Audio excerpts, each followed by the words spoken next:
I don't even think there was UFC, to be honest, and there didn't seem to be much in the way of like big boxing or anything. So I think it was a weekend for our American friends to celebrate the 4th of July. And so we're back anyway. We're back now.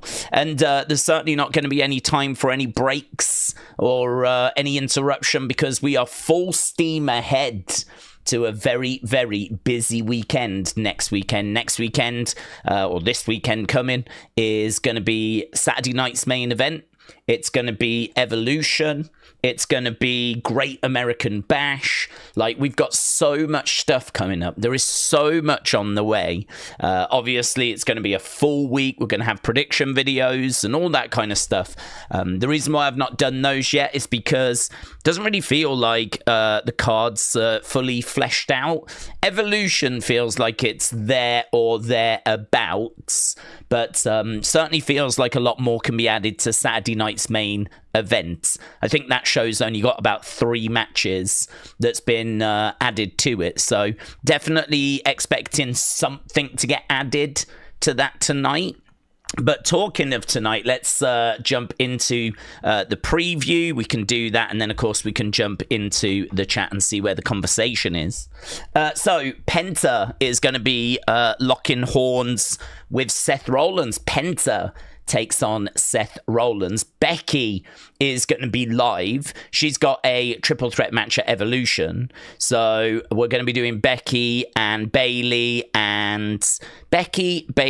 and Lyra at Evolution. So we got that coming up. We got Kairi Sane. She's going to be taking on Roxanne Perez. So we've got that tonight. And then we've got El Grande in action. This is kind of the big news of the day.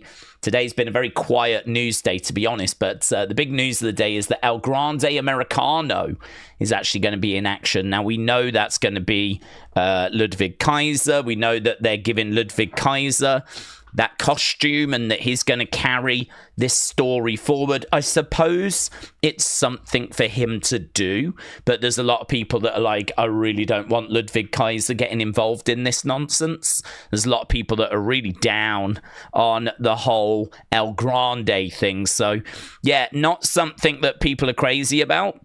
Not something people are excited about, but we do have El Grande in action tonight.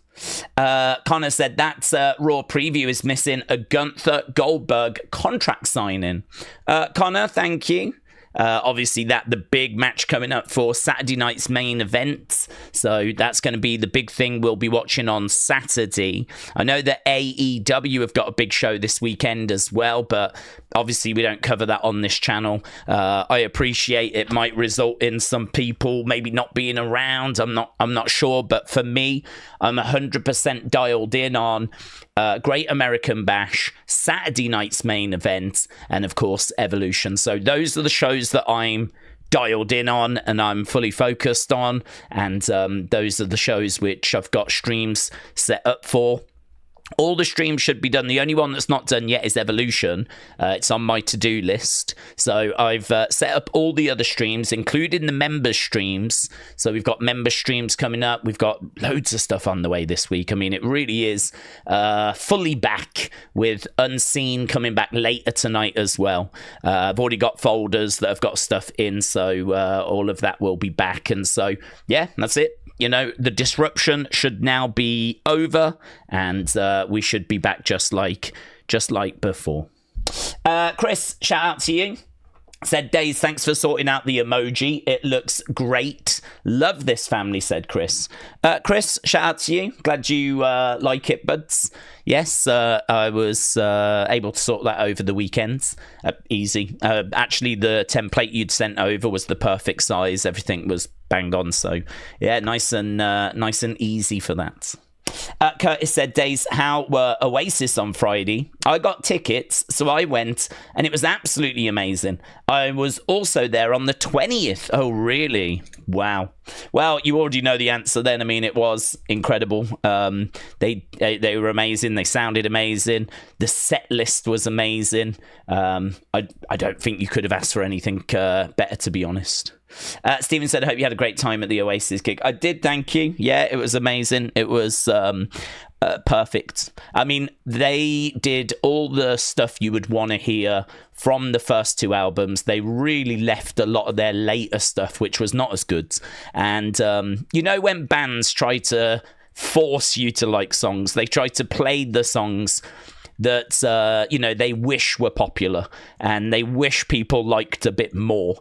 They didn't bother with that. They literally were like, right, we know that our later stuff wasn't as good, so here's the first two albums. And they just went, even they did deep cuts from the first two albums, like album tracks and B-sides, and it was all the stuff people wanted. I mean, the set list was incredible.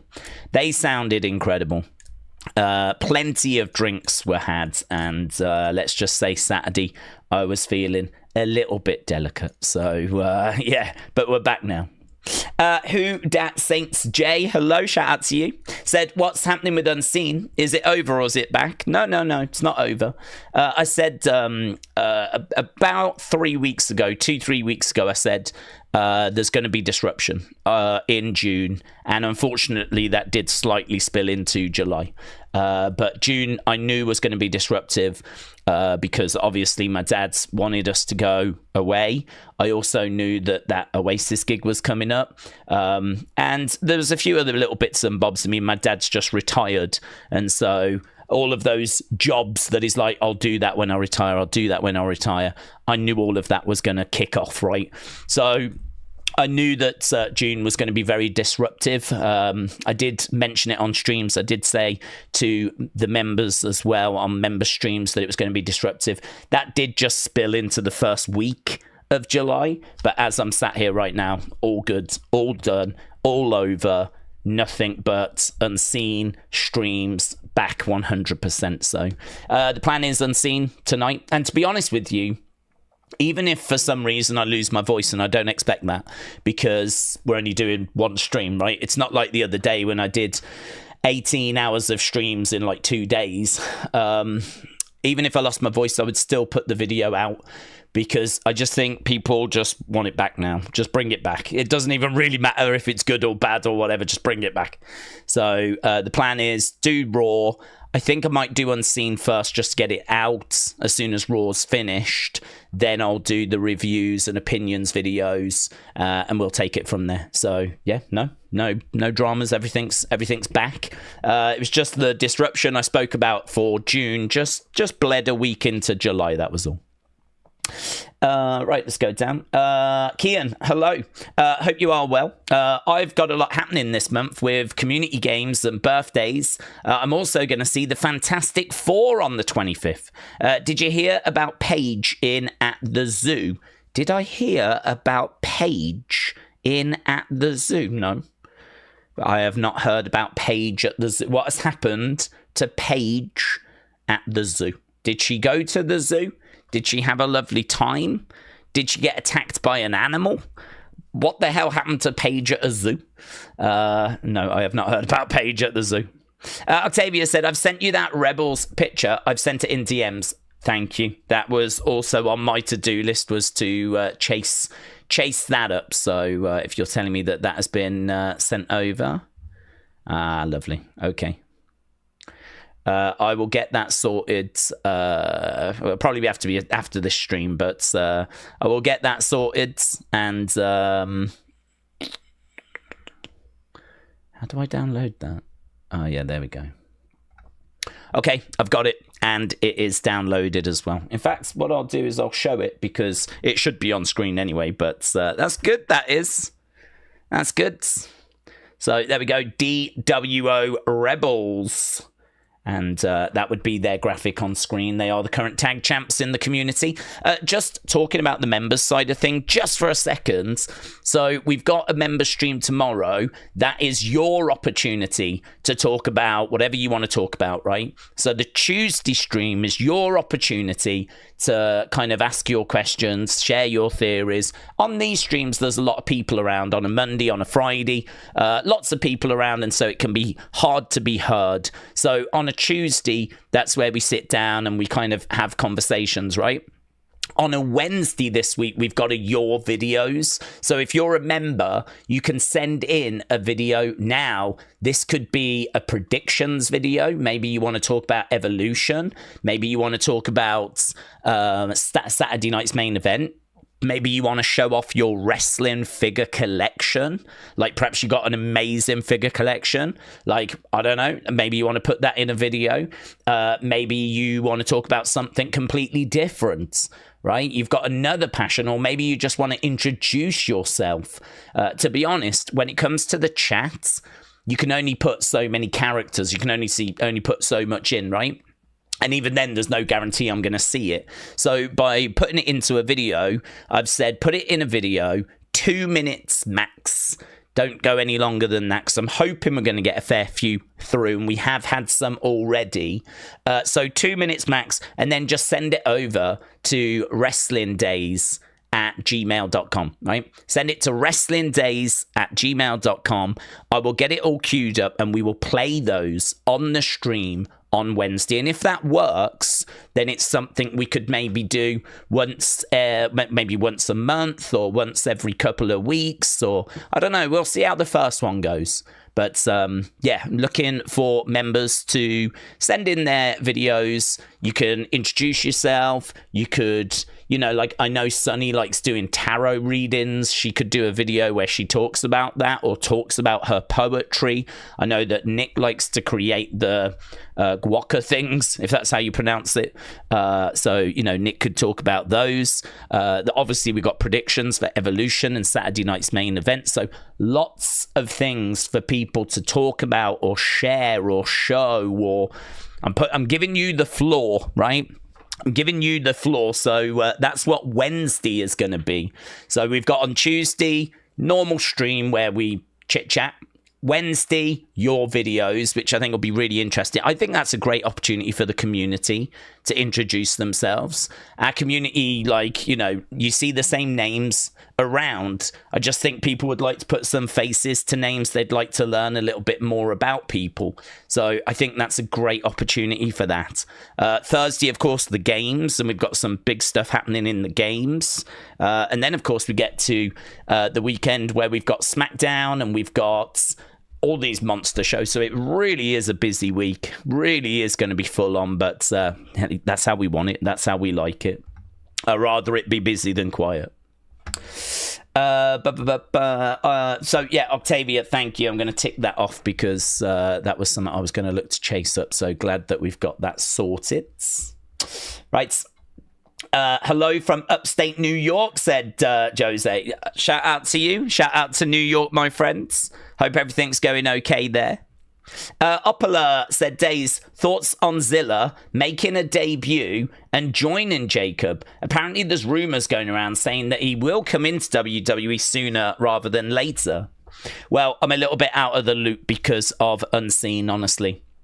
So what I would say about Zilla is it's a conversation we have on a semi-regular basis. And I sort of made a point about Zilla the other day, which was, I don't know loads about Zilla. What I do know about him was that, he'd had a bit of a falling out of reality of wrestling. There was a bit of a kind of reputation that he was not the easiest to work with. And it was around this time that we were starting to get, the bloodline really moving, and some rumors of new members. And loads of people were saying, Zilla's going to come in, Zilla's going to come in. And what we said at the time was, I really don't think Zilla's going to come in, because he's still sort of at that learning stage where he's putting things together. Hikuleo has come in from New Japan, and Tama Tonga Loa are the Gorillas of Destiny, one of the most decorated tag teams of this generation. You have a look at Solo, who came through NXT, and you have a look at JC, that's Jeff Cobb, who's wrestled all around the world. Zilla is not that same level. He's kind of, doing the indie scene at the moment. Is still working things out. So I think for him to come in and go straight to the main roster, certainly a few years ago when he was first being mentioned, I always felt was not going to happen. Add in the fact that he also had a bit of a reputation online, right? Might not have been fair, right? Might not have been fair, and might not have been any truth to it, but there was plenty of rumors that he was no-showing certain shows and he had fallen out with Reality of Wrestling, all this kind of stuff, right?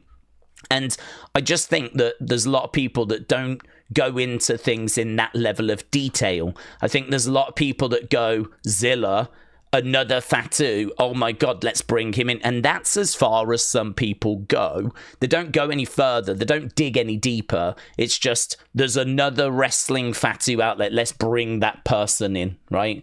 That's it. That's as far as they go. And, you know, if they look at a picture of him and he looks like he's got a good size to him, well, amazing, brilliant, right? But honestly, I think there's just people out there that really want to just talk about Zilla coming in because it makes them seem like they know more about wrestling. And I'm not saying that is true of anyone here, right? But I am saying that that is true in the wider fan base. If you want to make it seem like you know a bit more about wrestling, you really know what's going on, you know, talking about Zilla Fatu, someone that's not with WWE, could just make it seem like, oh yeah, I know about what's happening out there. Zilla's out there. Have you heard about Zilla? And there's a lot of that goes on. And honestly, if you look into things a little bit more about the fact that he's still learning, he's still putting it together, there's lots of promotions that have had issues with him in the past. I think there was enough there to go, no, that's not how this is going to go. They're not going to bring in someone like that and put them straight on the main roster.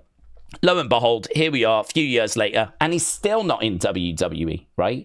So when it comes to Zilla, it's a conversation I find a little bit frustrating because I feel that we have it on a regular basis.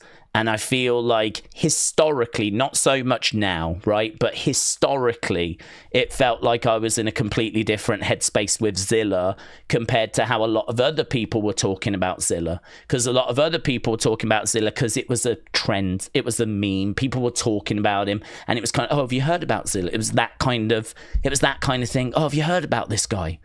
But, you know, it's one of those where you could ask these people to name 5 Zilla matches and they'll just stare you blankly back in the face. Like, there's no knowledge behind it, right? It was just a cool name to be aware of. That may have changed now, right? People might know a bit more about him now. I certainly have not heard anything negative about him in the recent years. He actually went back to Reality of Wrestling. And all I've heard is that Booker T is working with him to try and get him into a better headspace and to, you know, make sure that he's WWE ready. Booker actually said not that long ago, probably 12 months, 16 months, something along those lines, that his goal was to make sure that Zilla was WWE bound, right? And that's a weird goal to set, isn't it? That's a weird goal to set because you would imagine that Zilla would be WWE bound anyway. So again, I think that just sort of reinforces the amount of work that was required to get Zilla to the point he needed to get to, right? So cut a long story short, I think when it comes to Zilla, I think there's still a great opportunity for him to join WWE. Certainly the more negative rumors have gone. Like, as far as I know, he's, you know, really dialed in and focused on doing the work that's required. There was a video of him watching Jacob and Solo, and I think what happened at Night of Champions. And there was a video of him looking at the camera saying, like, Jacob, if you need me, give me a call. And the problem with that is that has now excited a load of people again. A load of people have got excited about him saying that as if he has got the option, or as if like he's got the choice to come into WWE. It's down to WWE to bring him in. He can't just choose to come to WWE. Otherwise, he would have joined them years and years and years ago, right? He would have been in years ago. He only wants to be in WWE. That's the vibe that he gives off. He's in wrestling because he wants to get into WWE and he wants to be in with his family, right? That's every interview I've seen of him, and every vibe that I've got off him is that is his sole purpose. So if he could have been in WWE, he would have joined years ago. So the thing with Zilla for me is, I think, you know, there's obviously a talent that is there, and I expect him to join WWE. I think he does come into WWE eventually. I certainly feel like we're in a much better place now than we were a couple of years ago when I just really did not see it happening at the time. I think we're in a much better place now. Whether he comes in and goes straight to the main roster, I don't know, because they might want to give him a bit of a run in NXT first. So whether they bring him in, put him straight up on the main roster, they absolutely could, because he's got obviously a support network around him. There's going to be people there that are going to make sure that he's protected. Yeah, his family are going to make sure he doesn't look stupid. So they could do that, but they didn't do that with Solo, for example. And that's the Usos' brother, right? So are they going to do it with Zilla? Is Zilla going to go straight to main roster? I honestly don't know. That's something that they're going to have a look at and see, is he main roster ready? So I have no news as to whether he's coming in or not. I do wonder if it's just because of a throwaway comment he made the other day, which I put no stock in whatsoever, right? Zilla has tweeted out and said so much stuff over the years that has led absolutely nowhere, that if you're still falling for things like that, that's on you. Do you know what I mean? I can't, there's nothing I can do to help you. I mean, if you're still falling for those kind of things, I mean, I would have thought you would have learnt by now. So if the rumours have kind of come from that, then I would say be very, very careful. If the rumours are based on something a bit more concrete, like WWE officials are, arranging for Zilla to come to the Performance Center or, and do a tryout or whatever, if it's something a bit more concrete than that, then I would say that's obviously a lot more encouraging, right? But just be careful. There's loads of fake news out there. I have not seen anything. I have not been keeping up to date with the news quite like I used to, because obviously we've not had Unseen for a few weeks. So I can't comment as to where the news has come from. I can't comment as to like what actually has been said or where the source of the news is. So I just don't know. But I do find the Zilla conversation a tiring one, because it's one we've had many, many times. Nothing has ever come of it. And we've had this conversation so many times that I'm kind of at the point where I'll believe it when I see it. As soon as he's in, then let's go. But there's been so many times that we have gone down this road. And I think it's because, and I don't know the answer to this. I mean, maybe you guys will know the answer to this, but wrestling fans, not all of them, just I don't know if they're young wrestling fans or new wrestling fans, or I don't know, but they seem to fall for just the most simple teases, just the slightest little thing. For example, earlier today they put up AJ Lee versus Paige, right? AJ Lee versus Paige. I believe it was their SummerSlam match, and it went up on YouTube. Now, in my mind, they're doing that because we're celebrating women's wrestling and we're celebrating famous females that have wrestled in WWE, okay? Because obviously it's Evolution on Sunday. So, of course, it makes sense to put up classic women's matches, classic honouring, greats from the past. But there are people that have taken that as a message, as a sign that AJ Lee is coming back on Sunday. And in my mind, there is nothing to indicate that. That is such a reach. That is such a reach that it's like not even worth talking about, to be honest. So, but there are fans out there that have taken it that way. And I can't tell if it's because they're young or maybe they just haven't been watching long enough. I mean, I think you kind of build up a bit of an immunity to that stuff. I think you just get used to seeing these teases and nothing coming from them, that after a while your default setting is to largely not believe them, rather than believe everything that's teased.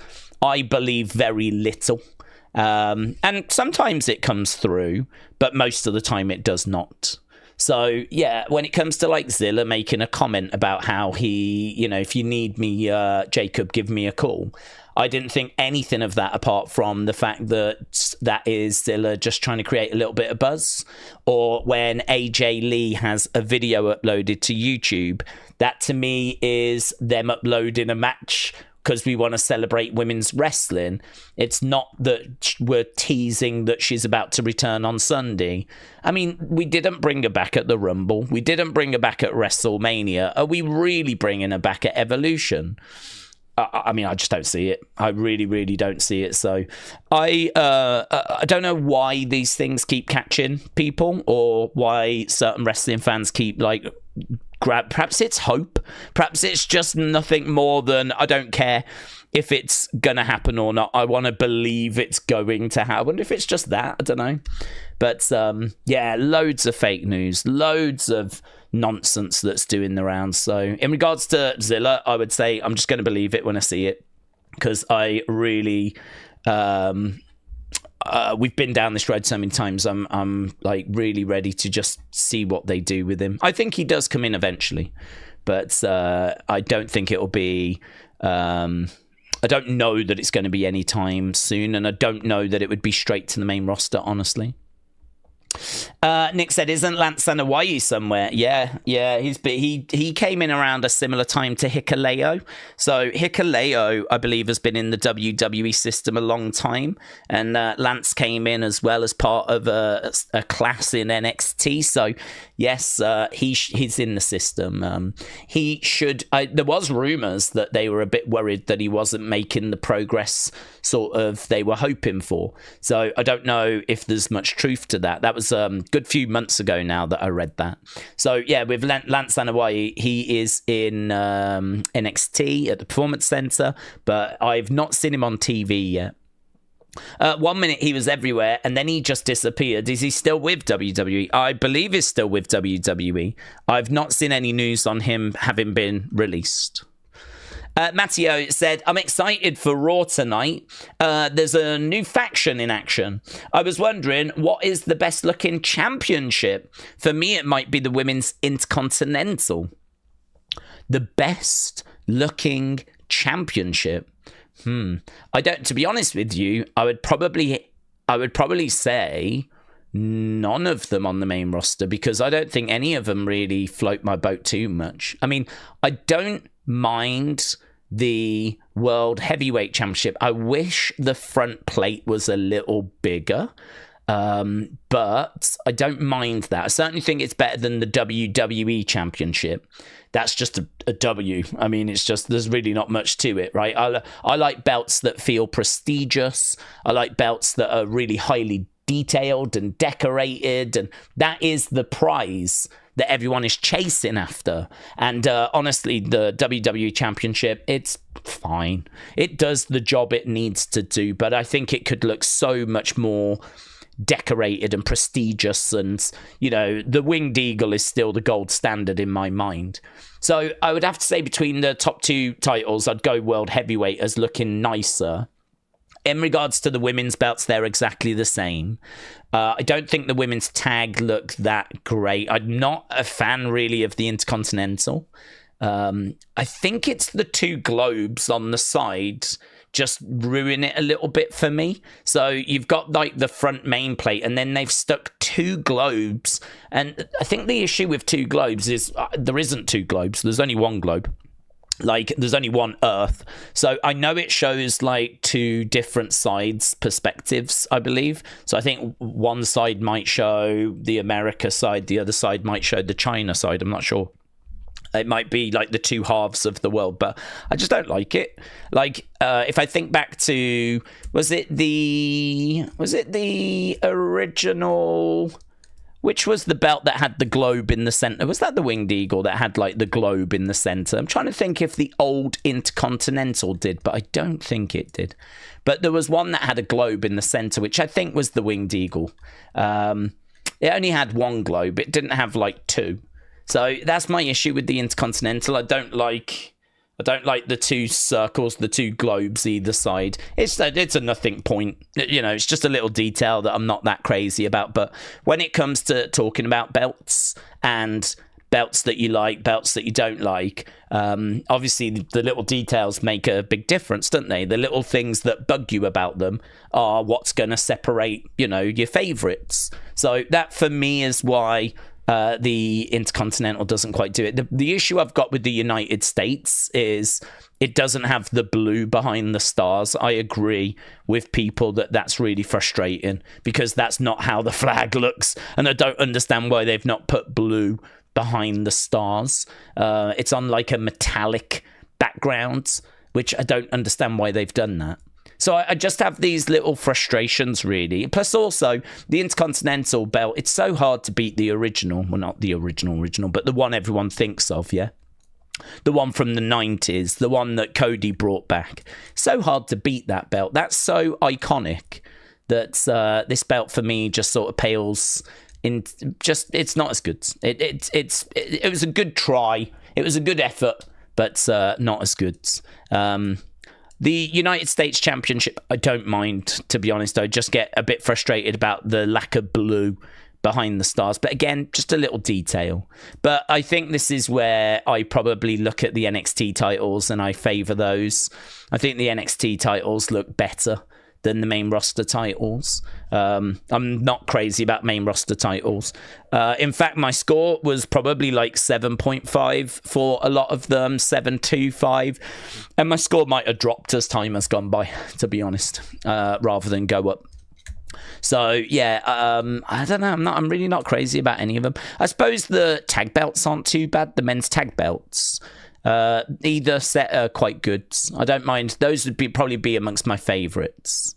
I think they did a good job with the tag belts because, you know, those feel quite... The one feel is set on the old school belts, so it feels very old school. That's the one that's got, like, you know, the weird sort of shape to it. The ones that I think the Street Profits carry. And then the other belts, which I believe were just won by Judgment Day, they're the ones that have got a bit of red on, and they're more based on the circular design. They're not bad as well. So yeah, maybe controversially, I'm going to say the tag belts on the main roster would be my favourites if I had to narrow it down. Don't mind the World Heavyweight Championship, but NXT I think have better belts. But for me, the best belts was NXT UK. I thought NXT UK had the best belts. I thought the NXT UK Championship was amazing. I thought it looked so great, really detailed, really prestigious, felt like a top title. Loved everything about it. Women's one was really good as well. Like, I was a fan of what they'd done with the NXT UK titles. So shame that they're no longer around. But obviously, if rumours are true, although I haven't seen any rumours in a while, and we are going to get NXT Europe coming, then we might get some more new belts, because word on the street was that by the end of the year, they were going to have something in place for NXT Europe. Connor said, do we think at Evolution we could see Naomi come down the entranceway? She might cash in her Money in the Bank briefcase on Tiffany against Trish. Do you agree? Well, she could. I don't think she will, just because I think they've already got like Tiffany and Jade's kind of having confrontations. I mean, I did catch up with SmackDown, and so I did actually watch SmackDown. I wasn't able to watch it live, of course, but I did watch it over the weekend. And, you know, we've got Trish coming in. I don't expect Trish to win. Naomi is going to be on that show at Evolution. I think she will try to cash in, but I wouldn't be shocked if we actually get... because we're already doing Naomi Jade at Evolution.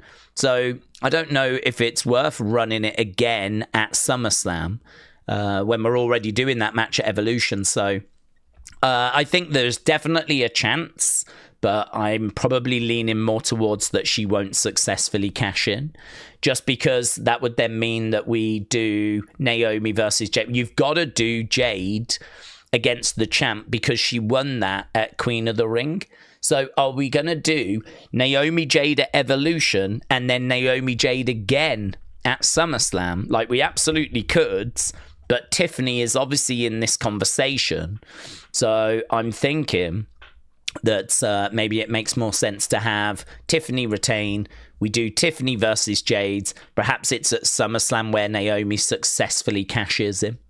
I wouldn't be shocked if Jade beats Tiffany and then Naomi cashes in on Jade and actually not only gets the championship, but takes it from Jade as well. So I'm thinking that is an option, and probably the one I'm leaning more towards, just because that avoids us doing the same match twice in a row, kind of, doing it at Evolution and then doing it, because it's not that far till we get to SummerSlam, actually. I mean, we are well on the road to SummerSlam. It's less than a month away now, I believe. So, yeah, big show on the horizon. That obviously is 2-day event. So I don't know that we do Jade, Naomi at Evolution and then again at SummerSlam. But we could. Jamie, hello, said, hello everyone. Would we say that Seth's faction needs some more work? I was really interested in Bronson before all this, but I think he was better presented when he was solo. Maybe more work is needed. Oh, definitely. I completely agree. When it comes to Seth's group, like, there are so many areas that need to be improved that honestly it's quite a daunting task, because I think they need another member that's going to bring some kind of comedy, but not only that, but he's also going to take some losses and bumps. You want that JD McDonough, right? You want that Carlito, you want that J&J security. You want, that person that's going to be in the group, like Sami was for the Bloodline, that's going to, take losses or be on the verge of losing, and then someone comes and makes the save, or they even lose, and then they have to go back to the rest of the group, and the rest of the group sort of look down on that person, right? You see, that way it means that there is a weakness to this group, because this group doesn't really have a weakness at the moment. I mean, you're not going to have people beating big Bronson Reed because we're trying to build him up. And you're not going to have people beating Bron Breakker because we're trying to build him up. And you're not going to have people beating Seth Rollins because, well, he's the main guy, right? So there's not really a weakness in the group apart from if you attack Paul Heyman, right? But this is where they need someone that, let's say you're trying to get at Seth and you want a match against Seth, right? You want to have a match with Seth. It should be that Seth's like, well, I'll tell you what, if you can beat such and such, maybe then I'll give you the match. And of course, then they have a match with such and such, they beat such and such, and then that means they've got to Seth, right? But you can't really do that by throwing Bron Breakker out there or Big Bronson Reed out there, because they're not people that can afford to take losses. But someone like an Austin Theory can, right? Someone like a Grayson Waller can. Someone like an Ethan Page can. Like, this is the kind of person that I think needs to come into this group that can bump around, take losses, have the rest of the group look down on them. But they do the grunt work, They do the dirty work that people don't really want to do. That's why they keep them around, because they are always the one that's being chucked out there. You go do that. And they go and do it. They might fail at it, but at least it means none of the others had to do it. So I feel like that is missing. And the other thing that's missing as well is that can provide some comedy. I mean, imagine if we still had like Brock or Braun Strowman around, and all of a sudden that person found out they were going to have a match with them, and they'd be like shocked. And they'd be horrified. And like, you've got like Bron Breakker sort of laughing and Bronson laughing like, good luck. That's the kind of humor that's missing from the group as well. Those interactions backstage, we don't see many of those. When we had Bloodline, we would quite often be in corridors, or we would be in like Roman's locker room, or we would be like somewhere backstage, and we would check in with them. You don't have that with Seth's group. We don't go. I have no idea how Bronson feels about Bron Breakker. I have no idea how Bronson feels about Heyman. I don't know how Seth feels about Bron, right? How does he feel about Bron compared to how does he feel about Bronson? Which one does he think is going to be the big breakout star? He probably wants both, but which one is he more invested in? And, could that then like cause some friction? What if he spends a bit more time with Bronson Reed and Bron Breakker starts getting a bit frustrated? All of a sudden, you've got a little subplot there, which you could do something with. right? And then, of course, you have Heyman that kind of comes in and goes, listen, what's wrong? And then, like, Heyman's involved. So you've got, like, I don't want to say it's a lack of investment, because that's not true, because they're actually on the show quite a bit. But those kind of relationships and digging into them, I think, is totally missing. I think that person to take the bumps and everything is missing. The person that can go out there and do the grunt work, like that's missing. And I don't know why we've not kind of invested a bit more into all of that stuff. It sort of feels like we've brought the group together, and then really we just sort of throw them out there a little bit, have them interfere in people's matches. This then sets up other matches, but it's really surface level stuff. We don't really get much deeper than that, I think the more that you can kind of explore those different relationships, the richer this group is going to become. So, I mean, it's all lessons really learned from Bloodline, honestly. I mean, Bloodline was so revolutionary. I mean, we did see it with the Shield back in the day as well. We would get lots of like backstage kind of little bits from those guys. So there was definitely elements that we saw with the Shields. We went quite a long period of time with not many amazing groups, to be honest. Not many amazing factions in like the 2017, 2018, 2019. We had factions, but there weren't really anything to write home about. But Bloodline, when Bloodline came along, I mean, that is such a moment, such a revolutionary moment. I mean, we really did just put the shows on the back of Bloodline for like 3-4 years. Certainly SmackDown. I mean, there really wasn't much else to SmackDown. A lot of people would say if you took Bloodline away, what else is there really? It was pretty run-of-the-mill show, really. Bloodline did a lot of the heavy lifting on that show, and digging into Jey's relationship with Sami, Sami's relationship with Jimmy, Heyman talking to Sami, all of them getting excited or nervous because Roman's back next week. Roman comes back, then you've got another person to see how he interacts with everyone. Add in a few big segments like the Usi segment, Honorary Use, Trial of Sami, all of these kind of things. And you can sort of see the template. So we've got the template. We know what we should be doing. We just haven't got anywhere near close to it when it comes to Seth's group. So I think there's a lot that needs to be done. A lot of work, a lot of things need to be tweaked, changed, and for this group to really make its mark.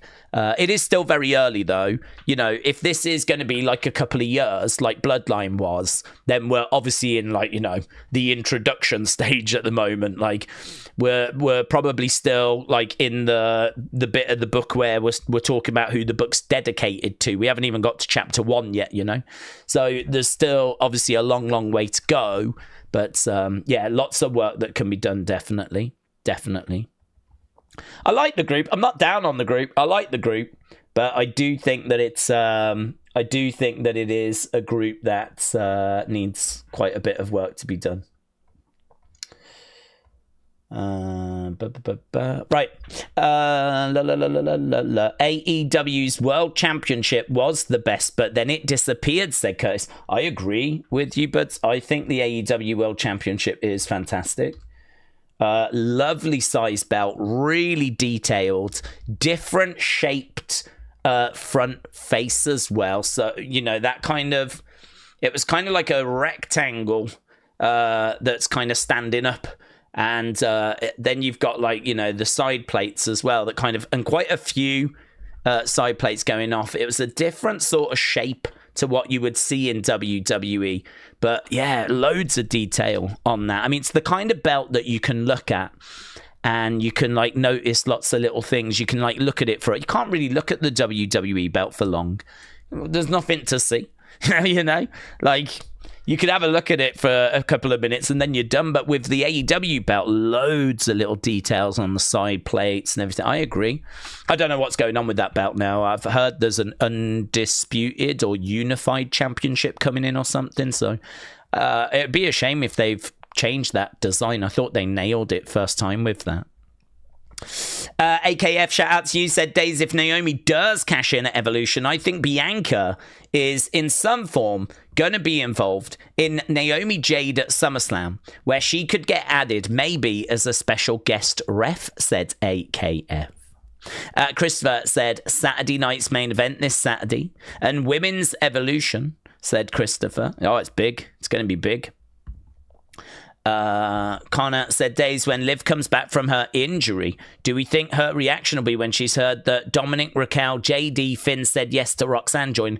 Well, I don't think she's going to be happy, but I also don't think it's going to take them too long to point out that the alternative was that belt would be removed from the Judgment Day. So was it not better that Roxanne jumped in and kept that title in Judgment Day and kept that belt on Raquel and kept it in the group? Was it that not better than just waving it goodbye? So she won't be happy, but equally, I don't really think she's got much of a leg to stand on, because what's the counterpoint? You should have let it go. I don't think she's going to say that either, but she's not going to be happy about it. And obviously that's going to, continue to plant seeds towards what I'm sure is going to be a split at some point. How that group splits and what it looks like, not sure.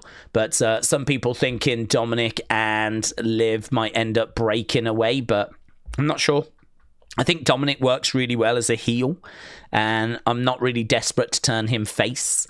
I think Liv works really well as a heel. I don't find Liv, and this is no offense to her, but I don't find her very likable.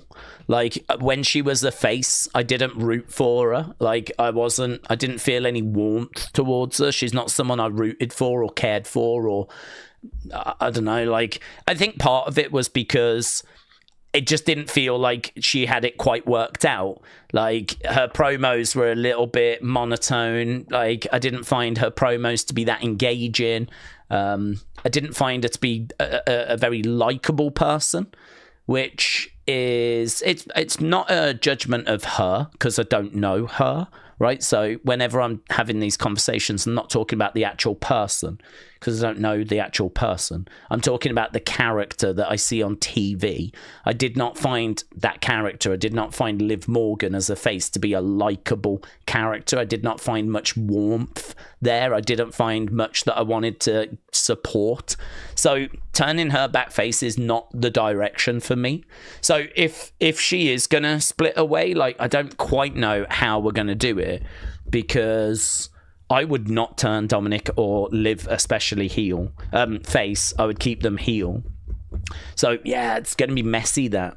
I mean, it feels like she's going to get into a feud with Roxanne eventually, doesn't it? It feels like she's going to snap and we're going to do a whole Liv Roxanne thing, maybe next year. But I think Roxanne works better as a heel as well. There's a couple of people, there's a few people in WWE that at the moment, and I can be wrong, because obviously, people learn and change, and, but at the moment, there feels like there's some people in WWE that only work as heels or only work as faces. And for me, Roxanne and Liv both only work as heels. I was not crazy about Roxanne as a face in NXT. And I, she went to the moon. She became a megastar when they flipping turned her heel. And the same is true of Liv as well. Some people, I don't know why, it just doesn't really work. But maybe some of the lessons they've learned whilst being successful heels, because both Roxanne and Liv are successful heels, maybe some of those lessons they've learned means that they would now be better as baby faces. So, don't know. We'd have to see, but that would be the concern if we were booking going forward, is that I really would have my reluctance and hesitation about taking them back to being faces. It just didn't work. But sometimes a good heel turn can lead to a good face turn. Sometimes you just need to connect with the fans, and the heel turns will have done that, and then maybe turn them back face. It will work, but I'd say a little gamble in doing that. Netforce said, do we think Alexa Charlotte is going to lead to Alexa joining the Wyatts? I don't think so. I think she will join the Wyatts, but I don't know that this story is going to lead her to the Wyatts. She will join the Wyatts. I've no doubt about that. But I don't know that this story is going to do it, because what is Charlotte? How are we going to need backup? How is, if let's say that Charlotte turns on Alexa, starts beating her up, and then Nikki comes in, what does that result in? That would mean that Charlotte would have to go and get a partner. She would have to get a partner, and then we'd have to do a series of tag matches, which we can absolutely do, but there's no evidence of Charlotte kind of having a partner. There's no one that's around. There's no one that really comes to mind with like, oh, she can go and get such and such. Maybe if there was another person, a third person around, and it sort of felt like, oh, I can see where this is going. We're going to have Nikki with Alexa. We'll have Charlotte go with such and such.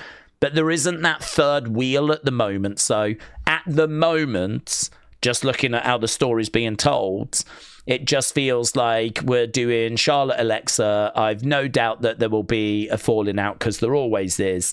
And then we'll probably do Alexa, Charlotte kind of feud. And maybe we do that next year. I don't know that we need the Wyatts involved in that, though. I don't know that the Wyatts need to come into that, or that Nikki needs to come into that. So she could do. Maybe by the time the turn happens, there'll be another person around that can join up with Charlotte. But as of right now, it doesn't feel like anything's happening anytime soon. I think they're going to want to give these two a little bit of a run first. Actually, wouldn't even be shocked if they gave him the tag titles at some point. Gave him like a good run with the tag belts. And then at some point, there's going to be a turn. I'm sure Charlotte turns on Alexa. You can't trust Charlotte. So I'm sure at some point she will. When that's going to happen, though, not sure. I would imagine you'd want to give this... this team have only had one match together. So I can't imagine you're going to turn them already. I wouldn't have thought so. So I'd imagine you'd want to give them a bit of a run. As I said, maybe even the tag titles at some point. But I don't think it'll be tag titles just yet. I think they'll probably want to run with Raquel. Maybe you do Alexa Charlotte versus Raquel and Roxanne for the tag titles at SummerSlam. Maybe you do that as a single, like not a singles match, but, like a one-on-one traditional tag match. Perhaps we do that there. That could be interesting, and I don't know who would come out of that with the belts, honestly. So I think I don't see the group splitting up or anything at Evolution. I think that's way too soon. So I think we've got a little bit to go. So at the moment, not seeing where the Wyatts come into it, but they absolutely could by the time we actually get to the point where the team are split in. They need to call up someone from NXT just to be that bump guy, said Kader.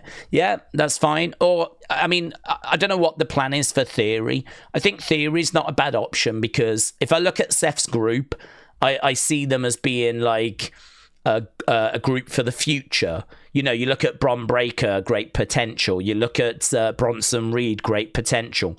I think we've always looked at Theory and seen great potential. And actually, if you go back to when Seth was the Monday Night Messiah back in 2020, Theory was actually one of his disciples, along with Buddy Murphy. So for me, there's a history with Theory and Seth. Theory fits the kind of aesthetic of being that the future, someone that you need to keep an eye on, right? And not only that, I think he does that sort of comedy stuff really well, and I think that is what he's been missing, actually.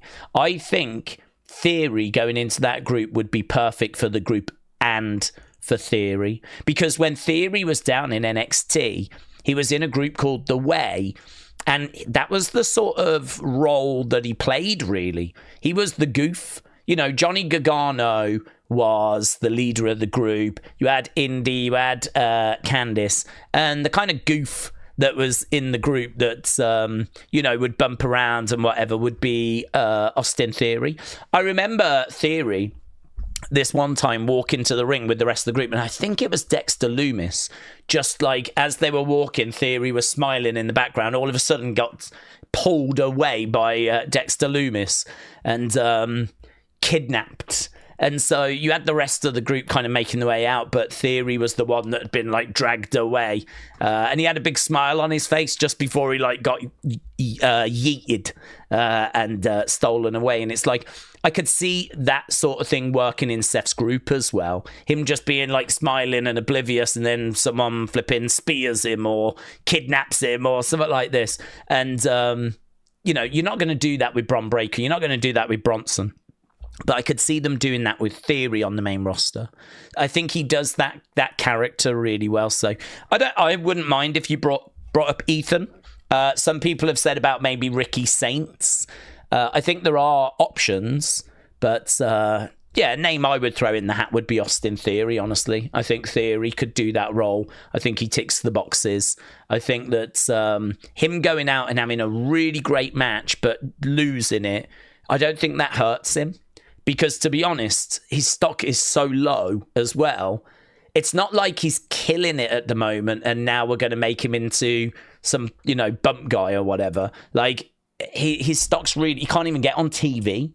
A-Town Down Under is just completely down under, isn't it? I mean, it's just done. It's buried. I mean, I don't know that his stock can get much lower. I mean, Theory's stock is so low that if there was a round of releases and his name was mentioned... I don't know how shocked people would be. They would be shocked in the sense of, I always thought he would achieve something. I always thought we could do something with him. I think people feel that way. But if you look at how he's been used in recent years on TV, certainly the past 12 months plus, I think you could look at that and go, yeah, they just didn't have anything for him. Clearly, they just didn't have anything for him. So I think to, you know, give him a purpose and get him back to a little bit more of the comedy type stuff that he was good at, actually, when he was down in NXT.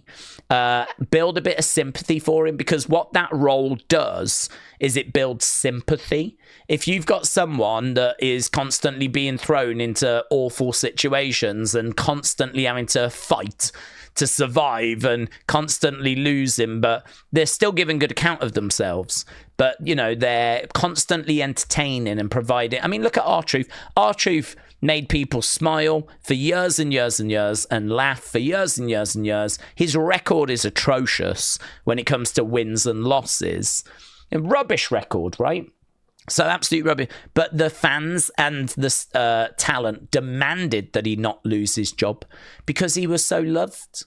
And there is real power in just getting regular TV time and being put in situations where you can entertain.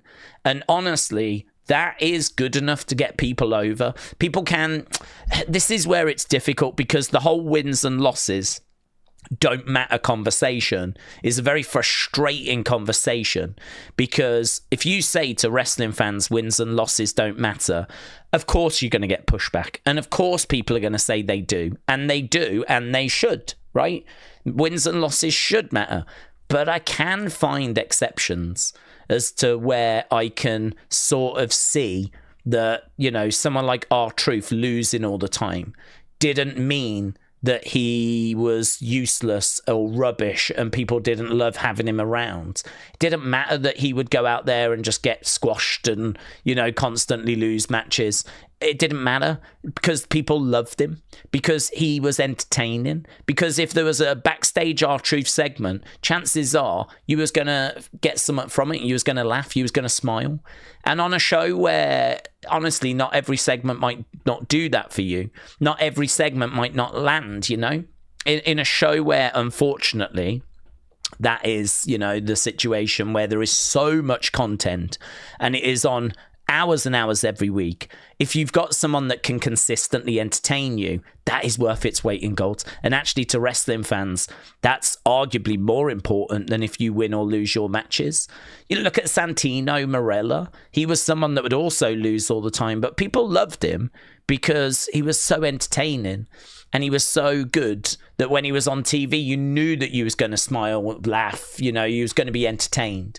So Wins and losses obviously matter, yeah? I mean, you can't keep burying Solo and have him lose matches and still try and present him as a badass, right? Because wins and losses matter. But I think there are occasions, very rare occasions, where you can actually point to situations like Theory or R-Truth, where I think Theory could join Seth's group. He could lose loads of matches, and I think he'd be absolutely fine. I don't think he'd be buried or anything like that. I think buried is not even getting on TV.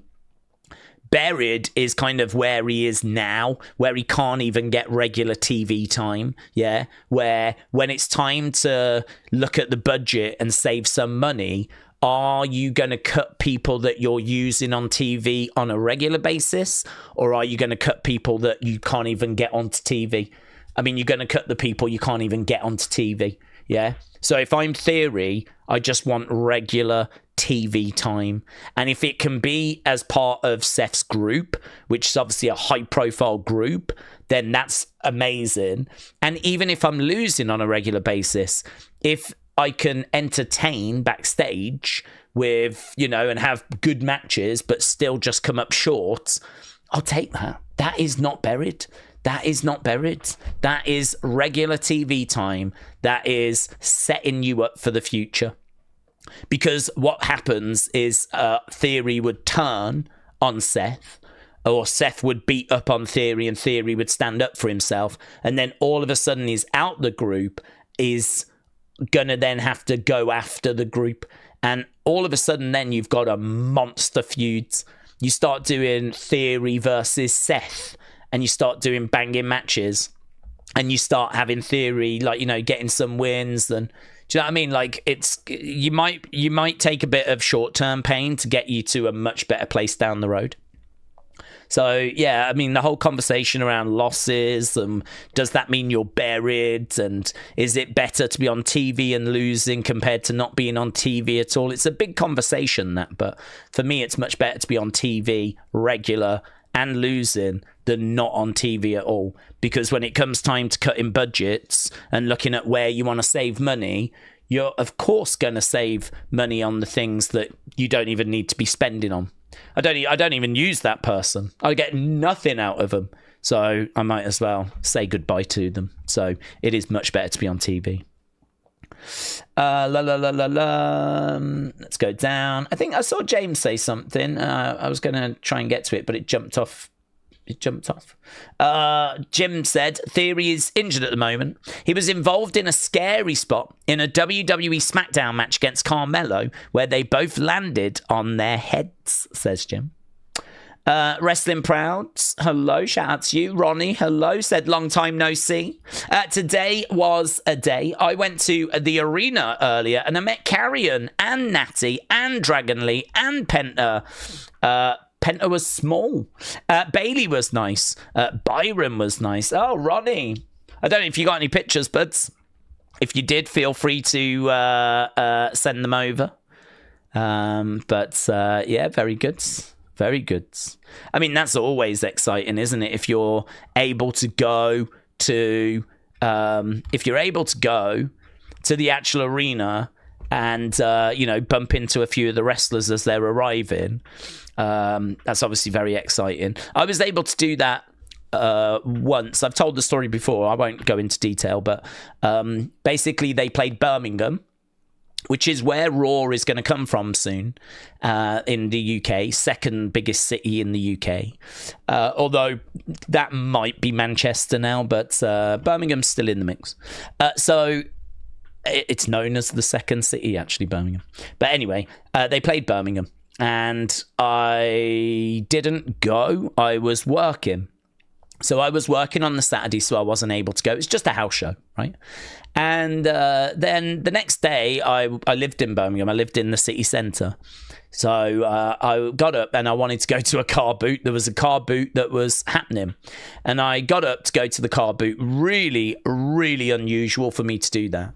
I mean, first of all, for there to be a car boot in the city of Birmingham, city centre, that's normally something you find outside of the cities, right? In fields. You don't really find it in a city centre. So, I mean, that alone was weird. But for me to get up early on a Sunday to go down and have a look, see what was there, was also weird.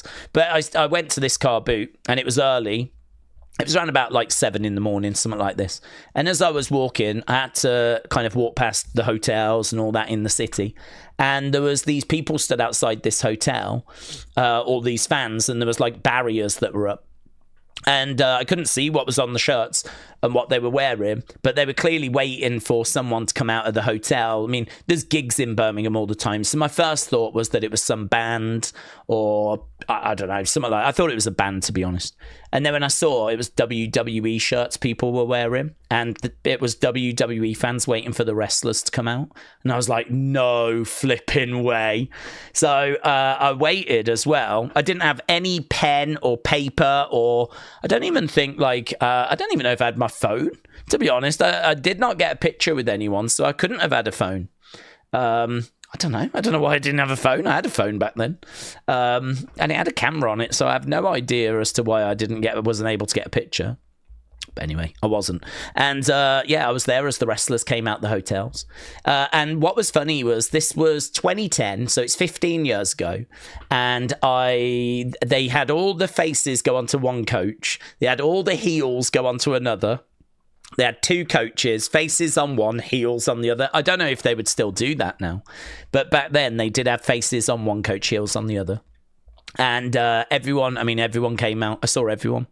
And people did come over to, because there was kids by the front of the barrier, and then I was second, third row back with the parents of the kids and whatever. And I was just standing there, and the craziest moment for me was watching these wrestlers, and some came over. Daniel Bryan came over, Cena came over, right? And they came over, they signed a few things for the kids, whatever. But the craziest bit was someone went, "Excuse me," right? And as I turned around, Randy Orton was here next to me. And, he was just trying to get through the crowds to get into the hotel because he'd just been the gym. He had his gym gear on, he had a bag, and it looked like he'd just, come from the gym. So I think he must have got up, gone to a local gym, got a workout in, and then got back so that he could get onto the buses. And he was coming through the crowd of people, which was crazy. So, yeah, that was mental. I was there for hours. It took them ages to come out. So I was there for hours. But the thing was, once you see that it's WWE, you're kind of how are you going to walk away from that? You're not, are you really? You can't. So I just sort of waited, to be honest. And it took them hours to come out. But eventually they came out. And it's pretty crazy, honestly. I just wish I'd recorded it. I just wish I had it on my phone. I have no idea why I didn't. I don't know why I didn't. But yeah, that's the only time that's ever happened to me. I did bump into Natalia in Birmingham as well. That's in an old toy hunt. Just a picture. But yeah, that's amazing. That's a great story. So Ronnie meeting Carrion, Natalia, Dragon Lee, Penta, Bailey. The people I saw were Miz, Dolph, Daniel Bryan, Cena. Trying to think who else was around. Randy came walking past. It would be the 2010 roster. And the people that had done the Birmingham show the night before. So I should go back actually and have a look, see. I don't know what month it was, but they kind of done Birmingham that many times in 2010. So if I go back and have a look, then I'd be able to see who was on that show, and that's who will have come out. Most just went straight to the coach. There was only a very, very few that came over to say hello to the fans. Daniel Bryan and Cena, I think Dolph as well, were the ones that I remember, and Randy coming through. So it's pretty cool. SM Cadets said, will Raw stream early in Europe because it happened on SmackDown and NXT? No, it's those were tape shows, so those were slightly strange situations last week. This we're back to normal now. Let's go down. Hannah, hello, said a mega weekend with Saturday night's main event, Evolution, All In, Grimm's Fall In pay-per-view, Ring of Honor Supercard, and more. What do we think about the weekends? What do I think about the weekend? Well, I'm really excited for it. The show I'm most excited for is Evolution. I love women's wrestling, and I think that this is a real opportunity for the women of WWE to show the world just how good they are. Because when the women are on a normal show, chances are they're not going last. Yeah, chances are they're second, third, fourth match on the card, and they're not going to go last. And this is and the other problem they've got is that means what does go last is probably going to be a massive talking point, right? It's going to be Cody, it's going to be flipping Goldberg retiring, or it's going to be Roman, or it's going to be Punk, or, they are, going to struggle for the headlines, yeah? The headlines of a normal WWE show are going to be male dominated. And that is a real shame. It's a real shame. And we've spoke before about how do we change that? Like sitting here right now, how do we get the women to main event the Saturday of WrestleMania? Like, I think if you want to do that, you have to set that as a target, because I think it's too easy to sit here and go, right, night 2 of WrestleMania is going to be the WWE Championship match. Night 1 is going to be, I don't know, CM Punk, Roman Reigns, Cody Rhodes, whoever's not in the night 2 match. There's so many big stars. Like, Roman, for example. You could do Roman versus Seth night 1, and you could do flipping Randy versus Cody night 2, right? And you don't even have to think twice about it. So when it comes to those kinds of matches, those kinds of things, you need to, I think, prioritize the women. I think you have to really make it a goal of, okay, let's do Io versus Rhea. That's going to be our main event of night 1. In order to do that, I agree with a comment the chat made the other week, which is we're going to need a big story. We're going to need something juicy. We're going to need something really good to really make sure that is main event worthy. Yeah. And so you need to make sure that you've got your story planned and that it's, juicy and dramatic, and it's got a bit more to it than just that person versus that person. So because I don't know that work's going to be done, and it probably is going to be the men main event in both nights again, and every other show it seems to be the men main event in, this is a rare opportunity for the women to not only main event a show, but to not have to worry about the headlines being male dominated, right? And I think this is huge, actually. I think this is a really big deal. I think this is something where if they go out there and put on a banging show, they go out there and put on a show that people are like, wow, that was incredible, and really impress and really, grab those headlines and put on like some match of the year contenders and show that NXT is cooking and that Raw's cooking, SmackDown's cooking, and just really, I'd love there to be a big shock. I'd love there to be some big dramatic moment. I mean, I'd love it to be AJ Lee, but I don't see anything like that happening. But it would be awesome if there was like something that could really like, oh my God, did you see Evolution? I don't know what that could be. I don't know what that will be. My concern is that it won't be anything, because if you go back to the old first Evolution, we didn't do anything like that. The first Evolution cards felt like an inconvenience. I mean, if you look at the show, it was basically a house show. The entrance stage, the ringside furnishings, like everything screamed house show. The lighting, the crowd size, like it just did not feel like a big, epic, premium live event. It felt like, here's a house show that we're going to put on TV. That was how the first Evolution felt to me. And it felt like an inconvenience. It felt like they'd been made to do it rather than wanted to do it. And honestly, unsurprisingly, it didn't work. It didn't work, and we didn't revisit it as a result, right? And so we've had to wait, is it 7 years? Was that like 2018, 2019? I mean, it is a long time. The first Evolution was pre-pandemic, so it's a long time ago now. And we've waited all this flipping time for another one. And my concern is that they're not going to go big. They're not going to really grab this. They're not going to shock the world when I think they could. You know, this could really be a show that's like a lost classic. Look at the women that they've got. You can't brag about having the best, or what was the best women's division in wrestling when Stephanie and Julia and Roxanne were down in NXT. You can't brag about having that and then look at the main roster and you've got Rhea Ripley and Io Sky and Asuka's come back and all this kind of stuff, right? You've got all of like this amazing talent around. Like the pieces are there to put on a banging show.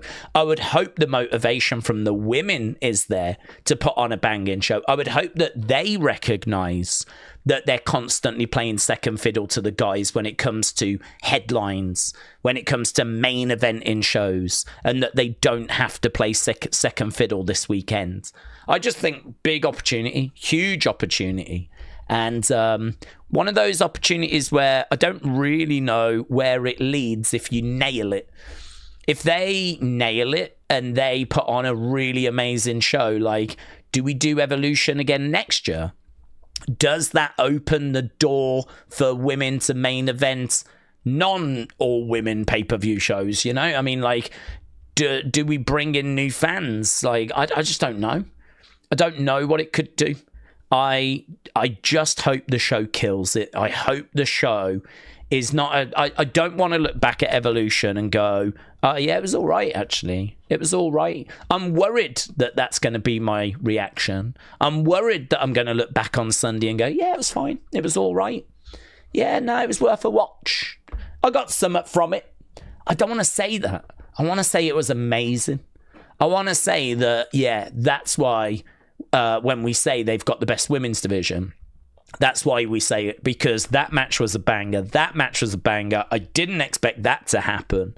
Like, honestly, that Evolution show's up there with one of the best shows that WWE have done this year. That's what I want to say. So I'm really looking forward to Sunday. I'm worried that I'm going to be saying it was okay rather than saying it was mind-blowing.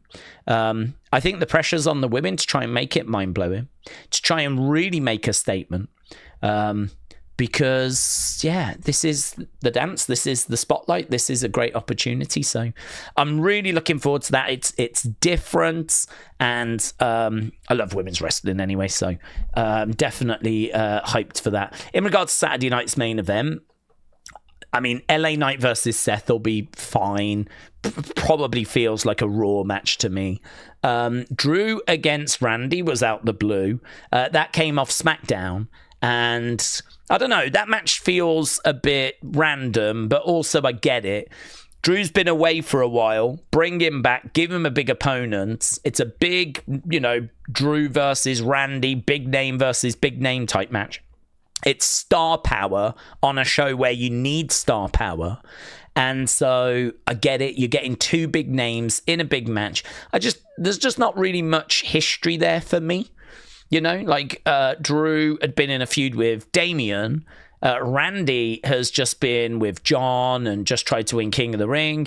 It's one segment. It's one RKO.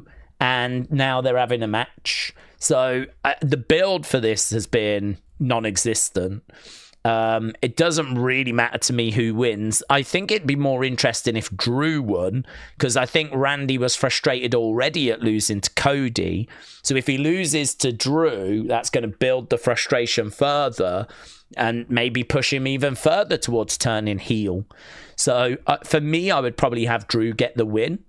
I think that helps Drew. I don't know that Randy beating Drew really helps anyone, because Randy has just lost to Cody, so winning here in a match that doesn't really mean anything or matter, I don't think does a great deal. And Drew losing certainly doesn't help him after he, you know, came off worse for wear in that feud with Damian. So I think I'd have Drew get the win, to be honest. But I don't know. Yeah, that match feels a bit weird, but it's got star power. LA Knight versus Seth feels like a Raw main event. Goldberg Gunther, do you know, I mean, I keep watching the video packages of Goldberg's career, and it is easy to forget that he was that guy in WCW. I mean, I look at Goldberg and all I see is his match with Undertaker. I see him beating The Fiend.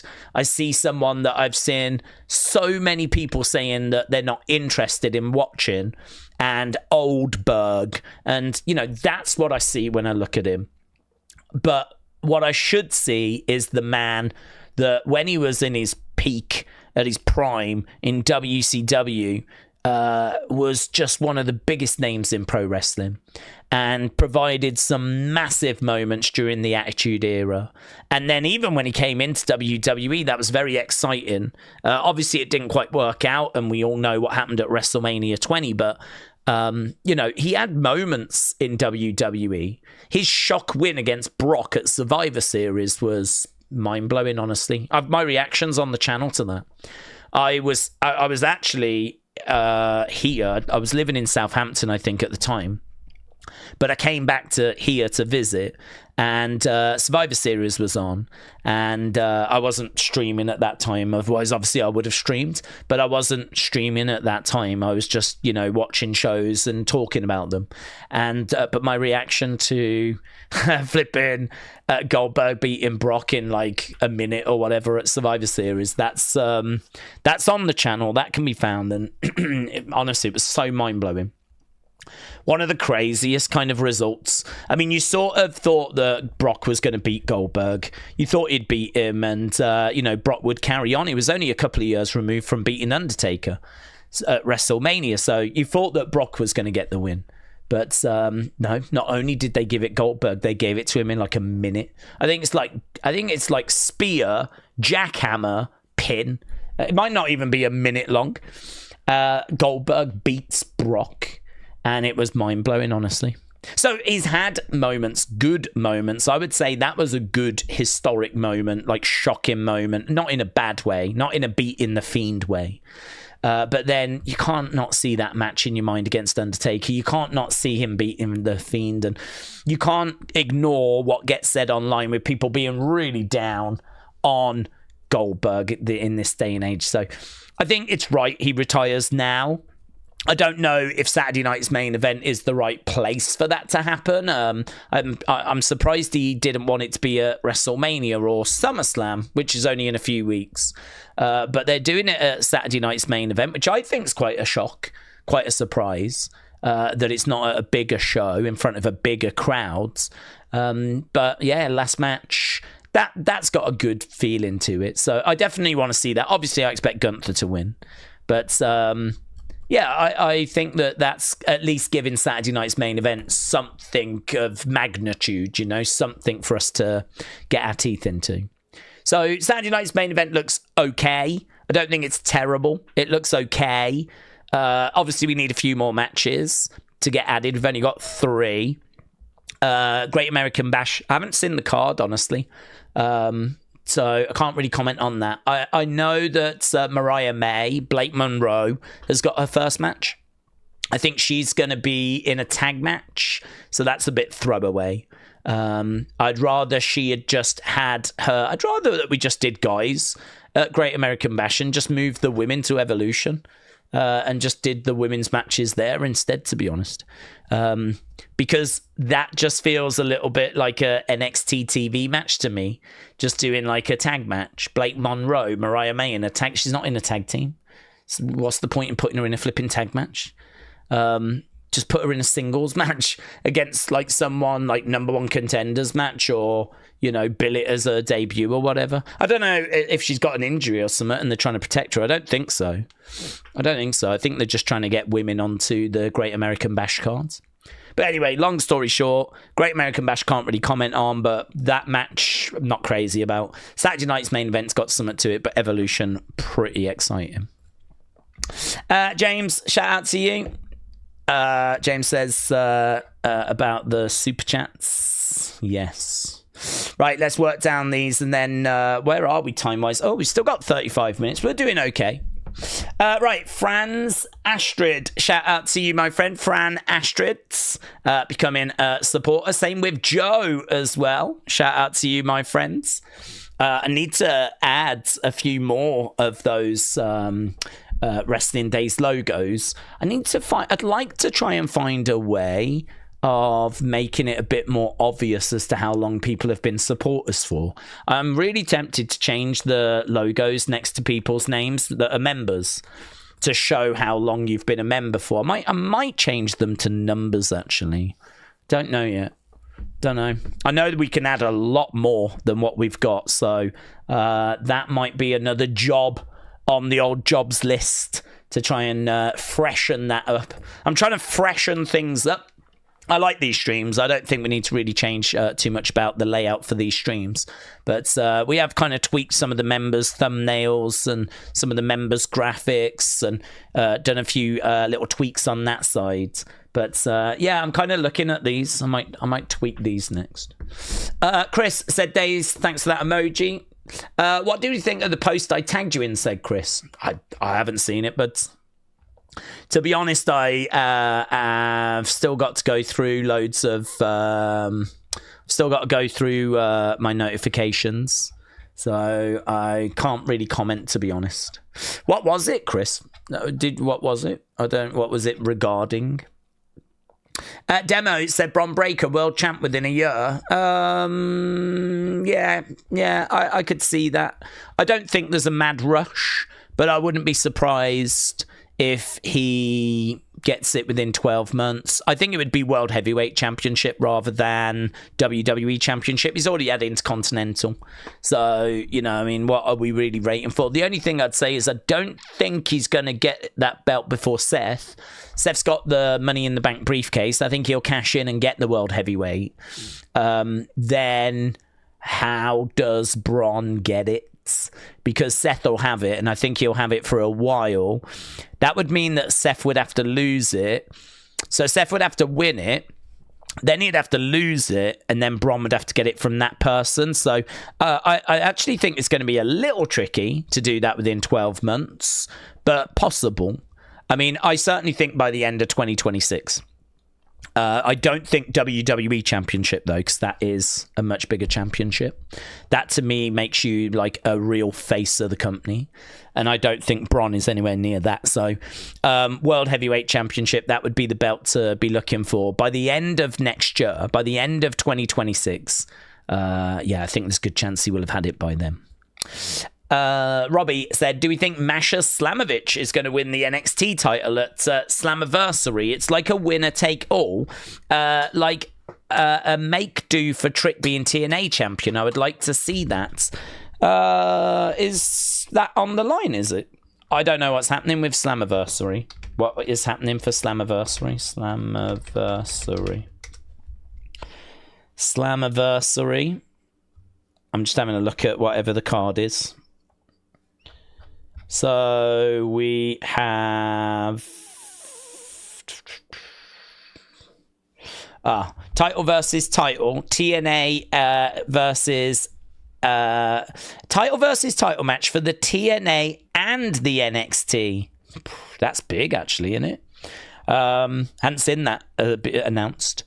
I don't watch TNA, so like that's not it's not been on my radar.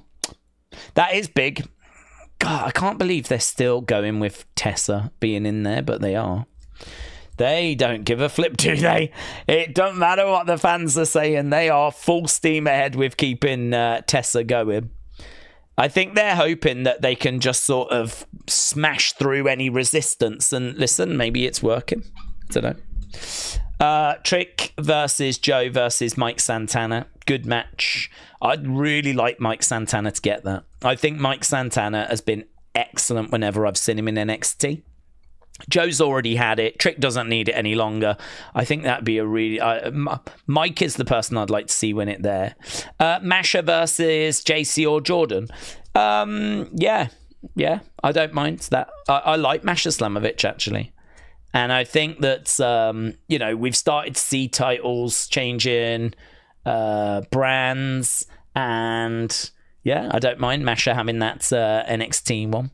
And then that means that we need to send someone over to try and get it back.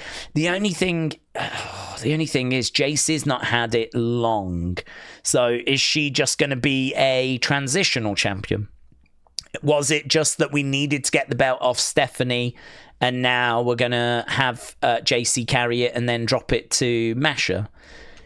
All I would say is a little bit of a shame, to be honest. Little bit of a shame that it feels like JC might lose the NXT championship there, because I don't think she's had much opportunity to explore being champion and actually get her teeth into being champion. I don't think I'd be interested in her winning that match.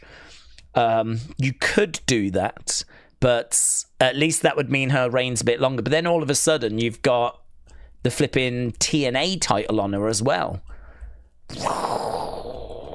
I don't mind Masha Slamovich winning that. I really don't. I really like her. To be honest, I don't mind Jordan Grace winning it.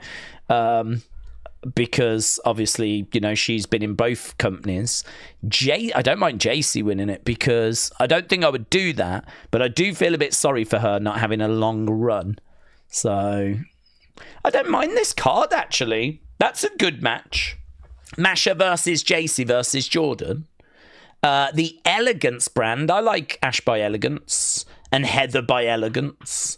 Taking on the Inspiration. Taking on the Iconics. I'm here for that. Mustafa Ali versus Cedric Alexander. Tessa versus Indy. The Nemeths versus the Hardys versus the Rascals versus First Class. Okay. Ladder match, that's always fun. Moose versus Leon Slater in an X Division match. Don't know. That'll be okay. And Leon Slater was in WWE, wasn't he, for a time?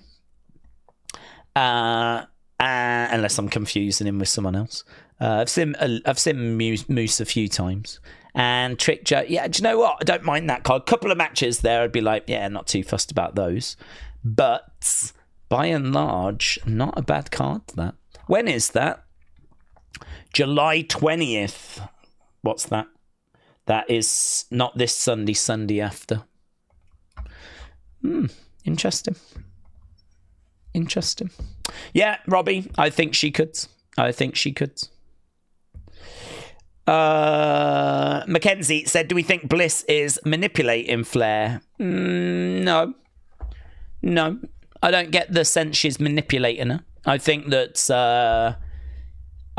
she is a bit lost. To be honest, I don't get the impression that she wants to join the Wyatt Six because I think she loves Bray. And I think she's probably pleased to see the Wyatt Six are carrying on with their journey. But I think that Alexa, or certainly from a creative point of view, I think that they are looking at having Alexa do some stuff on her own. She's been kind of in that world for a long time. And towards the end of her time before she got injured, she obviously sort of broke away and was doing, she got into a feud with Bianca, and Howdy was stalking her. So I think they're probably exploring Alexa doing some stuff on her own for a little bit and just being outside of that world before we then have to move her into that world. So I don't know that she's necessarily manipulating Flair or trying to trick Flair or anything along those lines. I think she's just trying to find where she fits into this division. And I think that having not won the Rumble, having not won Elimination Chamber, having missed out on WrestleMania, having not got through to the finals of Queen of the Ring, I sort of feel like Alexa is looking for support, and I think is looking for some way to get some momentum. She keeps trying at stuff and it doesn't work for her.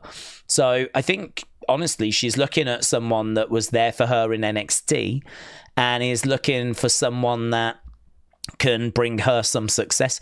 She said on SmackDown that she knows they're not friends. So I don't think that she is trying to like make a friend or anything like this. I think she's trying to find a way of being successful and get some momentum. So I think her plan is work with Charlotte, maybe get those tag titles, and that will give her something over the summer. And then what does the landscape look like after that? Because, you know, that'll give her some momentum. That will give her a championship, another championship to her name. So I don't think she's manipulating Flair for any, like, oh, she's going to turn on her and all this darkness is going to arrive. I think it's probably that she's just trying to find her place in this roster. And I think she's looking to, you know, have a run with those tag titles. And then once, you know, we're past that, look at the landscape, see where we are. Eventually, I think the Wyatts are going to come for her, because if she wanted the Wyatts, surely she would have gone to them when she came back. But she hasn't, or seemingly hasn't. And as a result of that, I sort of feel that it'll be the Wyatts that come for her. You know, it might be that Alexa's being attacked and Nikki makes the save. And that's how we then bring Alexa in. So, yeah, I totally think Alexa's coming in at some point. I have no doubt that she is going to be part of the Wyatts. The big question is obviously when. When is that going to happen?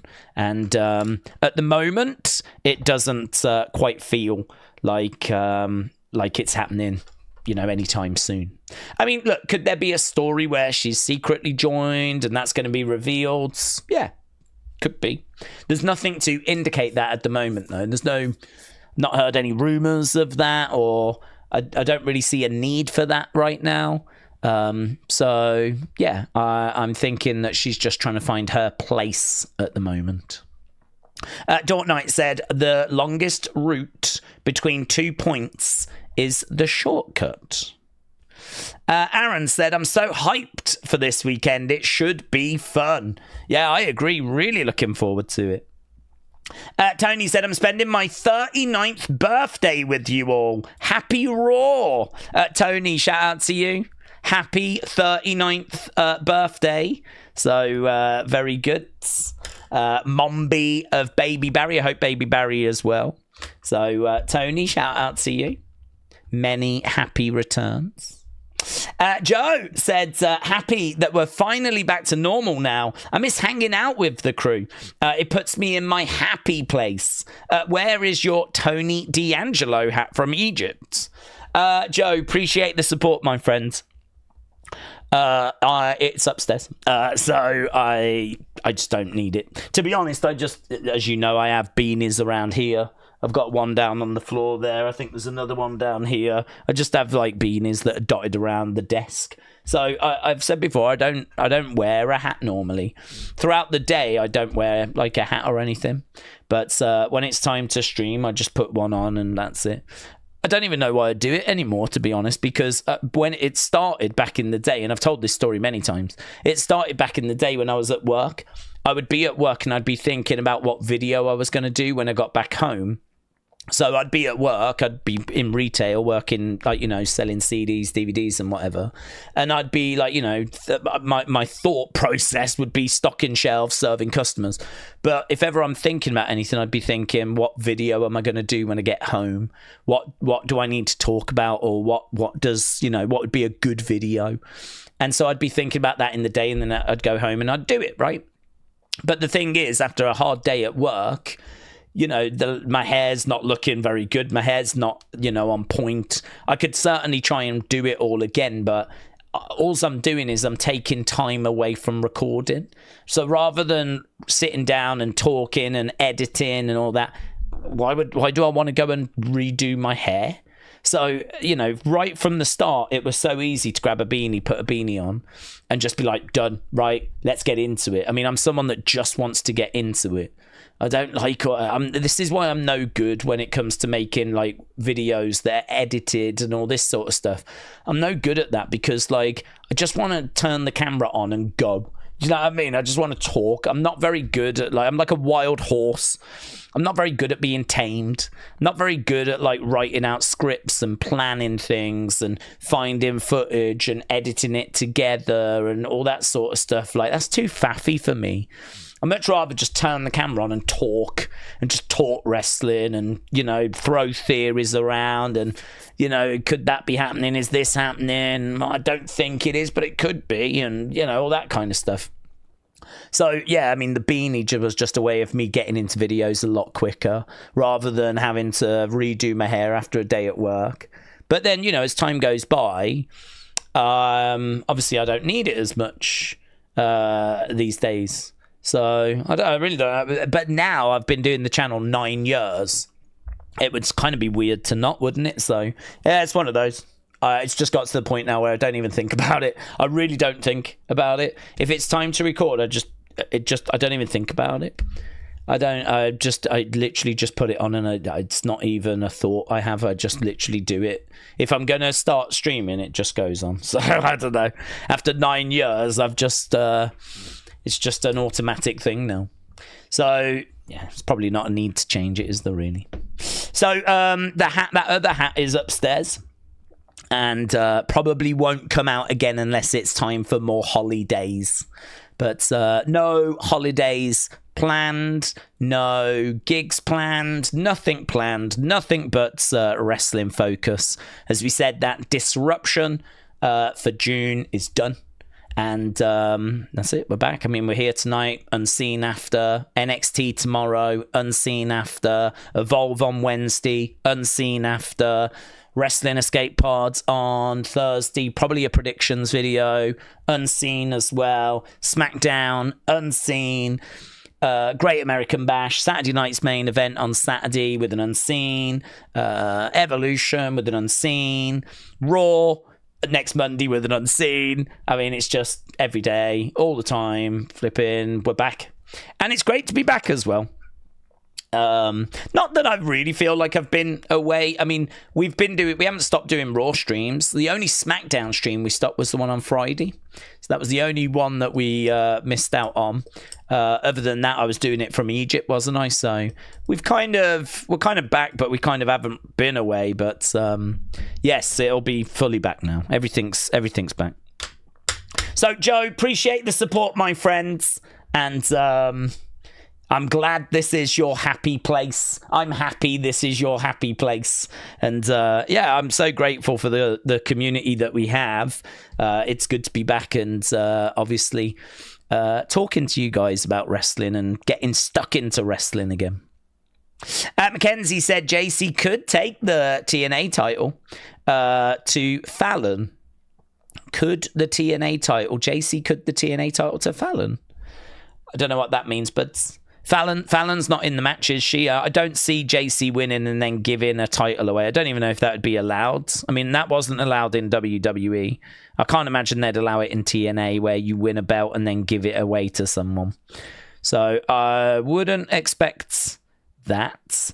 JC could win and be JC2 belts and have it so that, you know, she's got both. But then, well, I don't know. Do you really want to take the title off Masha Slamovich? Because I think Masha Slamovich is fantastic.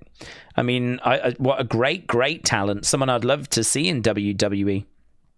So I'm not really looking for her to suffer by losing the title. And if we're going to invest in someone, if I've got to pick between Jordan, Masha, and JC, I'd pick Masha.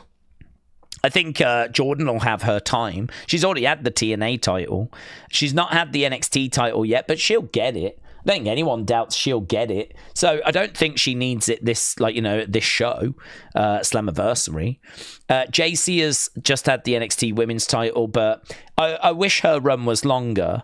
But honestly, if we were going to really invest in someone, I'd happily invest in Masha Slamovich. I think she's great. So, I don't know. Yeah, it's a tricky one. That I can't see JC winning and then giving the belt to Fallon. Honestly, I just don't even know that that's allowed. Andre the Giant was not allowed to do that to the $1 Million Man back in the day. So I've got to think that if you win a title and just hand it over, that it's going to be seen as forfeited. and then cause all kinds of dramas. Maybe that could be the story. Maybe they could do that, and that could be the play. That could be the story, where she gets told, "Well, you've just forfeited that now," and then it's basically vacated. But I don't think they'll do that. It'll be an interesting match, honestly. Wrestling Russ, shout out to you, my friend. Wrestling Russ sending in 5 Wrestling Daze memberships, which is so kind, my friends. As we said, 3 member streams coming up this week, and that Your Videos thing on Wednesday I'm really looking forward to, because I'm really hoping people are going to take that as an opportunity to send in like videos of themselves talking and introducing themselves, like, I'm such and such, been with the community for this long, absolutely love wrestling, this is my favourite match, this is my favourite wrestler, I live here in such and such, this is my wrestling collection. Just a couple of minutes where we can put some faces to names, find out a little bit more about people. I'm really hoping that that's something that the members embrace, and we actually get some responses on. And as we said, we have had some already. I've already seen some in my email address that we've had some through. So I'm already pleased to see that it's not going to be that we haven't had any responses. So I've already seen that we've got some. So looking forward to that on Wednesday. Should be good. We can obviously speak a bit more about it on the member stream tomorrow. So, Wrestling Russ, thank you, my friends. Right. Connor said, do we think that Damian versus Alistair, Karrion versus Sami, Jacob versus Tala should be the top matches added to Saturday night's main events? Damian versus Alistair, I don't mind. Yeah, that would make sense. What with Alistair having a match against R-Truth. The only thing I'd say with that is that it's just a little feud. There's not really much to it. It's just Damian doesn't really like what Alistair's doing with R-Truth. And so feels a little bit like a TV match, that to me. It feels like a match you could add to Saturday night's main event because there is a little story to it. But is it? I don't know. I mean, this is where it gets a little bit tricky with Saturday night's main event, because Saturday night's main event is not a pay-per-view. It is just like a Super Raw or a Super SmackDown. So in a way, you could say that match fits fine. But I don't know. I'd like something that's a little bit better than that. I'd like something that's a bit juicier than that. But it would fit fine. Karrion against Sami feels better because it's obviously a bigger feud. It's been going longer. There's more history to it. I'd say that's better. And actually, they just did a match at a premium live event.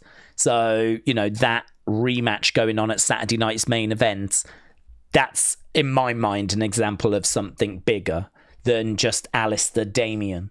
Because Alistair Damian, it's only a few weeks old. And it's not that heated. It's just a few words backstage at the moment.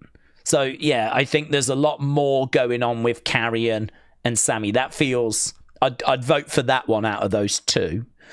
Jacob against Tala, yes. I like that. That can get added because that would be Tala's debut. So, official debut. So, that'd be good. That'd be really good. Do you know, actually, you know when he was on main event or that dart match, I don't think he was introduced as Tala Tonga. So that dart match that he has, I'm sure he's introduced as Hikuleo. So that's a really fun little bit of trivia. It's like, did you know that Tala Tonga once wrestled a match in WWE as Hikuleo? And he actually, you know, there is footage of him coming to the ring with Hikuleo as his graphic and everything. Now, obviously, they've changed his name to Tala Tonga. But, obviously, it was only a couple of weeks ago we saw him in a match against, wasn't it, someone out of Pretty Deadly? Kip Wilson or someone. I'm sure he has a match against like someone like that in a dart match. And all the graphics are for Hikuleo. So this would be Tala Tonga's official debut. And that feels big, doesn't it? So, you know, when it comes to Saturday night's main event, I'm definitely looking for things that aren't just Raw matches or SmackDown matches, the kind of thing you just see there, but something that's got a bit more about it. So like Kairi and Sami, pretty big feud. We've already done a match at a premium live event. Love it. Let's go. Talatonga's debut. Love it. Add it. Let's go.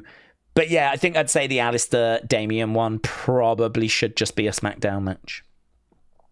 What are your top 3 crushes? Said Mr. Delge. I don't have any crushes, but seriously, I don't really find myself. I mean, I'm trying to think when I was young if I kind of had crushes, and I don't know why. I can't really remember like having serious crushes. There's obviously, I mean, look, they're all pretty girls in WWE, you know, but I really don't remember having crushes. I really don't remember, as I'm watching wrestling, like having posters of the girls and like really like having feelings for them or whatever. Like, I don't know why.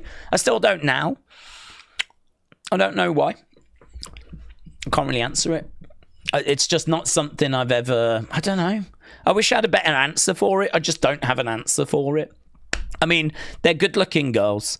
They're going to be, aren't they? It's part of the recruitment process, you know? And something which I'm hoping we're moving, actually, I want us to move away from. I'm a bit of a stick in the mud, honestly. I kind of like it when the girls are a bit more covered up in Saudi Arabia, because I think their ring gear becomes more interesting. I'm actually really bored of just the smallest trunks and the like little bra tops. Like, I just, there's not much you can do with that. And I mean, just boobs and ass out on display is just, I don't know. I'm much more excited about someone having some really good ring gear and something which is quite toyetic, something which is going to be, you know, really going to look good in figure form, but also something that's like really iconic. I sort of, I don't know. I just wish there was. I wish it wasn't like as focused on how, you know, how big are your boobs, like how much flesh can you have on display. Like, I just wish it was. That feels so old school to me. It feels like as a society we've sort of moved past that a little. Maybe not totally, of course, but I don't know. I kind of like.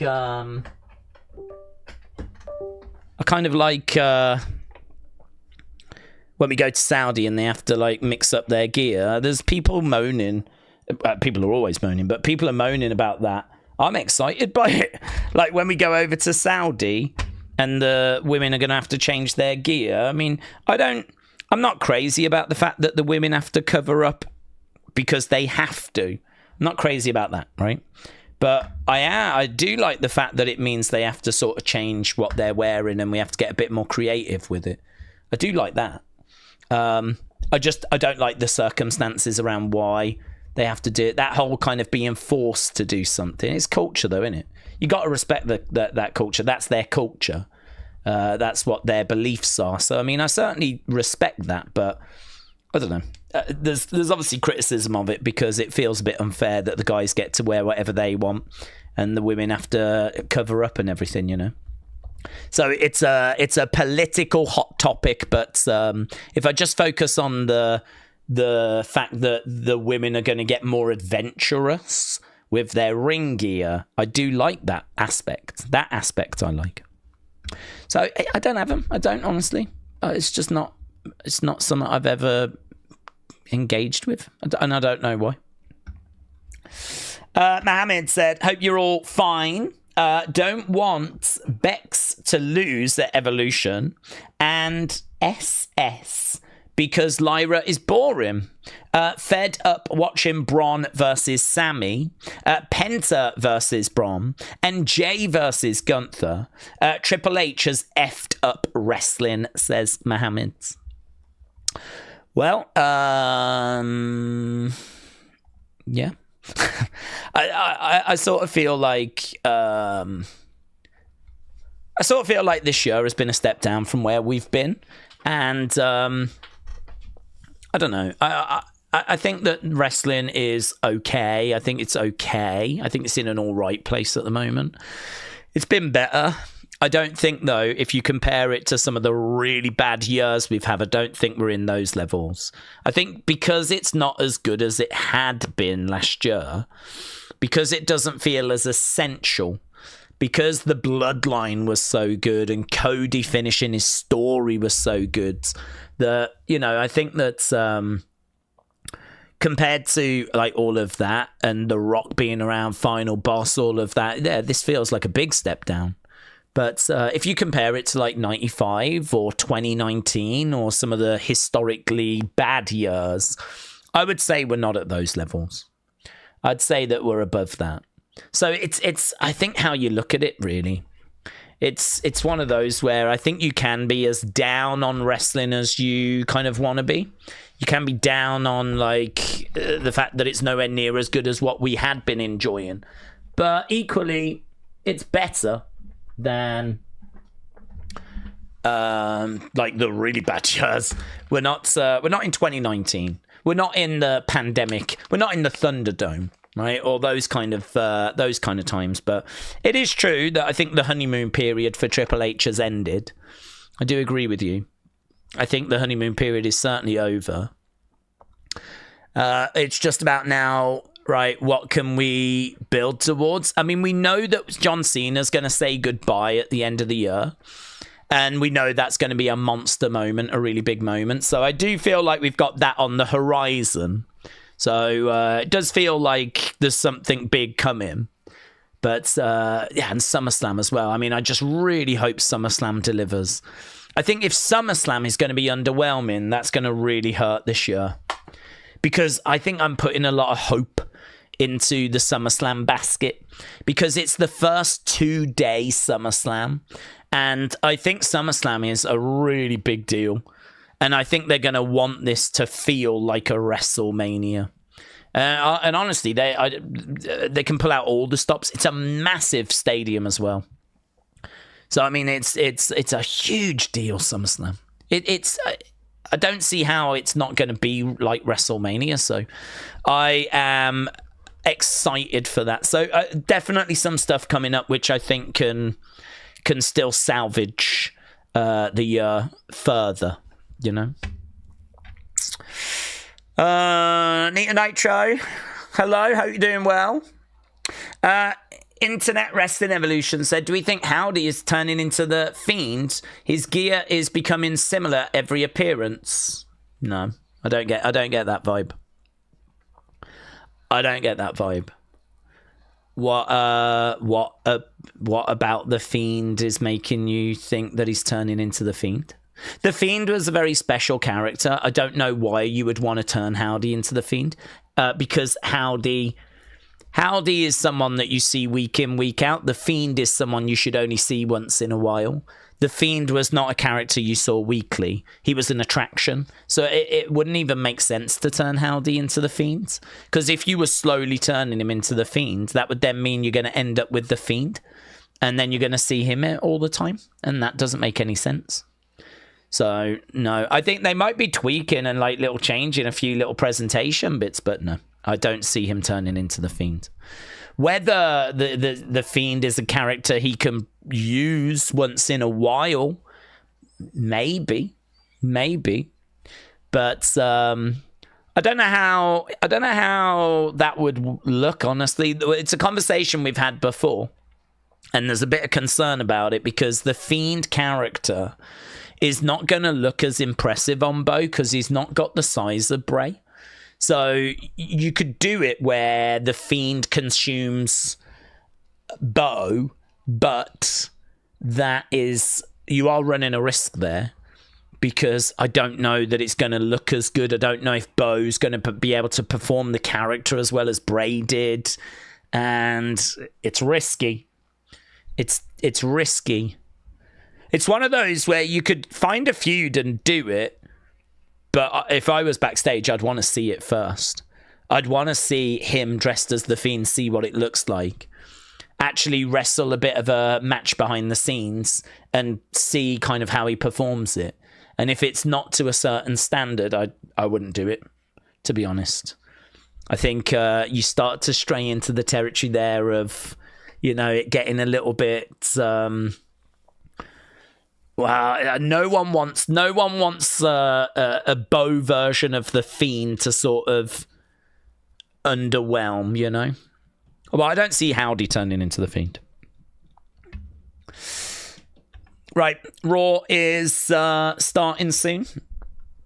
Ronnie said, why could Vince book so many matches for so many years, but AEW and WWE make it seem like creative is rocket science? Well, let's not paint a picture that Vince was an amazing booker, because there was plenty of times where people were tired of Vince's booking. So plenty of times, Vince had to come out at one point and apologize to the fans saying, we know we're not giving you what you want. Do you remember when the whole McMahon family came out and basically said, we hear you, we know we're not giving you what you want at the moment?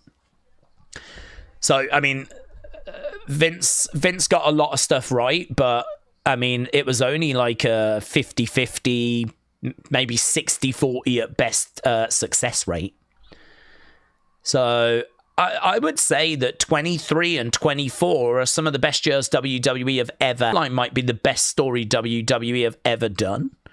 So, you kind of look at that and you go, well, there's Sami. You kind of look at that and think like that, considering Triple H has only been booking for a few years and he's delivered some of WWE's best years, I'd say Triple H's success rate is really high still. Here's Jey and Big Bronson Reed. There's Penta. Jennifer said, what's in Dubai chocolate? It's pistachio, isn't it? It's quite thick chocolate, quite thick filling. It's green filling, and it's pistachio. Okay, we got Judgment Day. We've got Kairi against Roxanne tonight. Seeing the crowds. Sean said, thanks for the content. Sean, appreciate it, but here's Seth. Okay, we're starting the show. We're starting Raw with Seth freaking Rollins. Let's see what Seth's going to say. Now, didn't Seth mention a plan B last week? I'm sure he mentioned a plan B. There he is pointing to the Money in the Bank briefcase. His personalized Money in the Bank briefcase. As Seth makes his way down to the ring. And again, the Titantron is white. Seth is wearing a white top. Oh, we've got a dude in the crowd wearing a yellow smiley shirt. So we've got yellow shirt guy in the entranceway.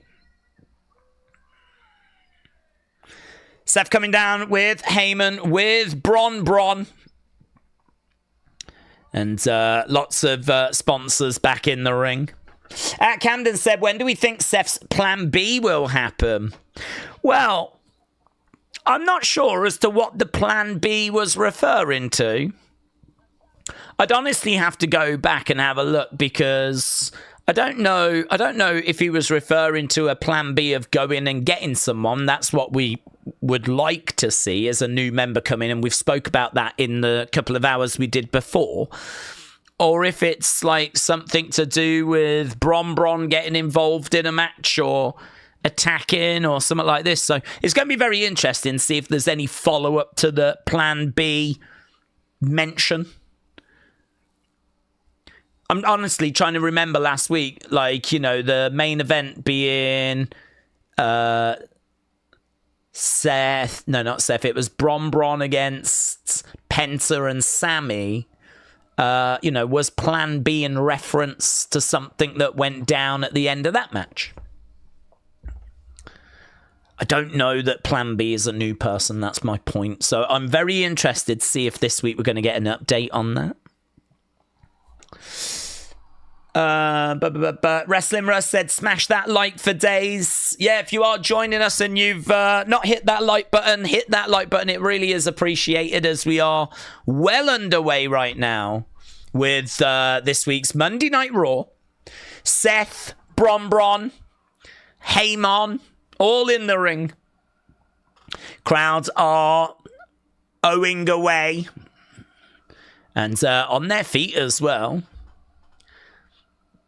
Seth looking relatively normal, not too outlandish. I mean, still outlandish, but by his standards, you know. He's not standing there dressed like Elmo. I love that shirt. There's a guy in the crowd that's got a Pringles man. Can you see the red shirt?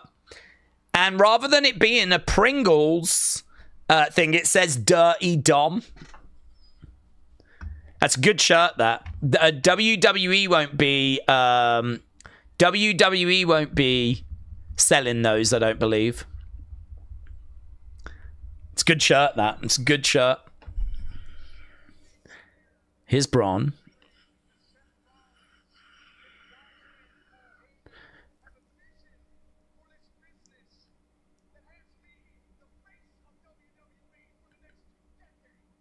What's going on here?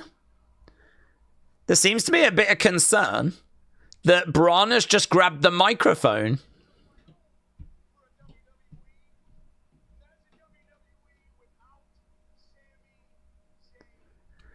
I've got a vision of WWE, and that's a WWE without Sami Zayn. Seth seems a bit frustrated with Heyman that Bron has just grabbed this microphone. This feels a bit early for, like, drama, doesn't it?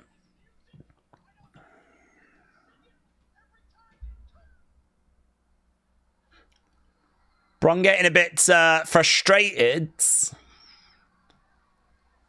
Strange. This feels a bit strange. This feels a bit too soon. Loud Sami chants. Could you imagine someone doing that to Roman in the bloodline?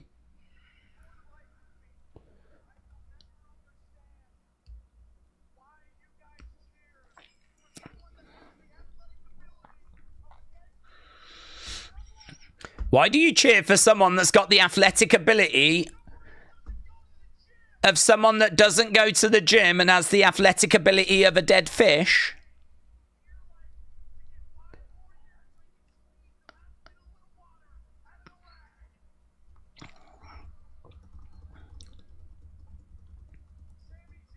What's Seth meant to do? Just sort of stand there and just wait.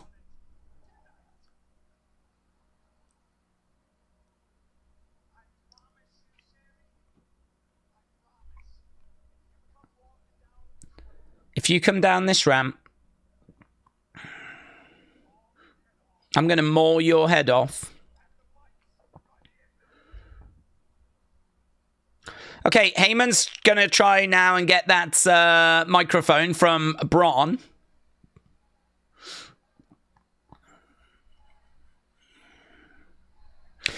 Loud Sami chants.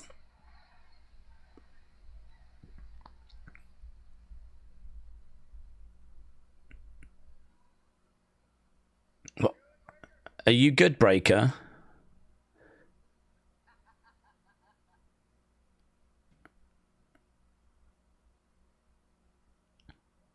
Does Bronson want to talk now? Now Bronson's going to talk. Okay. Do we think Becky might join Seth's group, says Connor? If they need a female, then I think she's a good option, of course. But there's no word about them bringing in a female into the group. I don't think that's what's missing at the moment.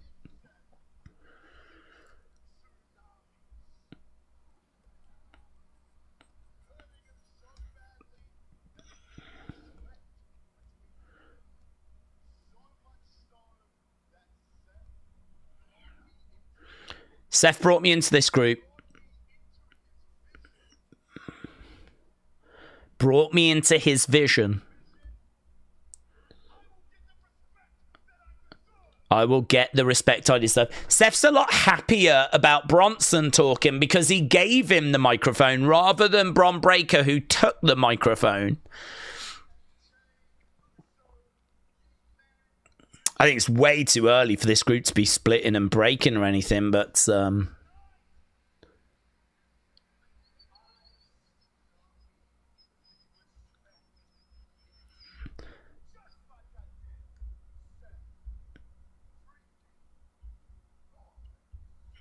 okay, so Bronson has said a few... it's open mic night, says James. Absolutely. If I'm Seth, I'm like, right, is everyone done now? Anyone else? Jesus.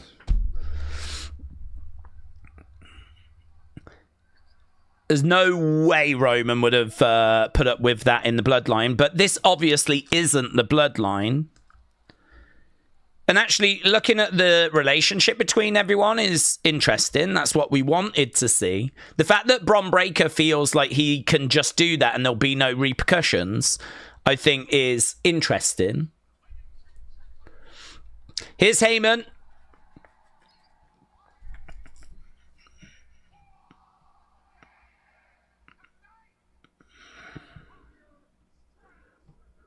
Tonight, the Empire strikes back.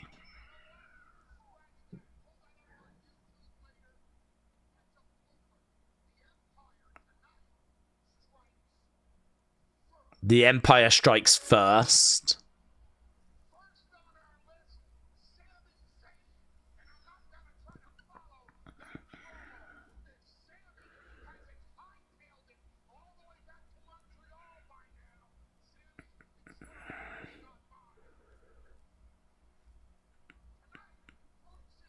Bron Breakker just mean mugging the camera, just walking around in the background. That he does feel like a loose cannon. They've done a good job of making him feel like a loose cannon.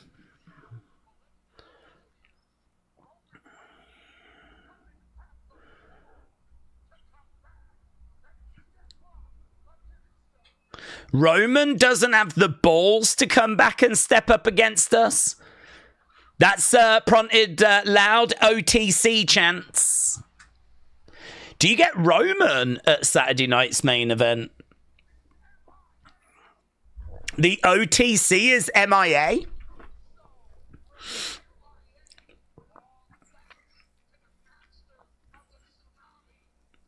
So Heyman just saying Sami should have run away from Bron. Jey should run away from Bronson. Just like Roman's run away from Seth.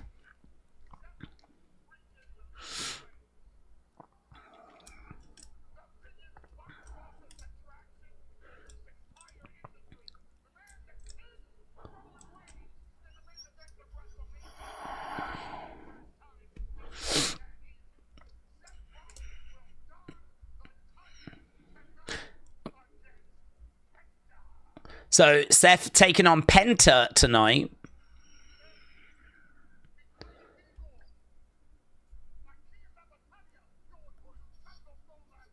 Oh, hello. A little bit of Spanish here from Heyman.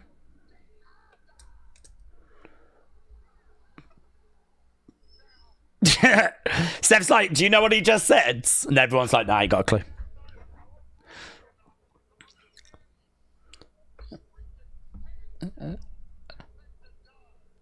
Heyman said he's not bougie enough to understand these hand signals.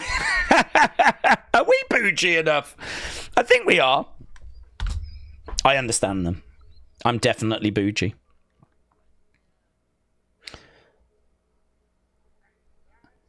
That means Lash Legend could definitely understand them because she's the bougie bully. So basically we've come out. All three have spoken. Well, Seth hasn't spoke yet, but they've all set up that they've got matches tonight. The Empire strikes first. Everyone's either scared or they should be scared.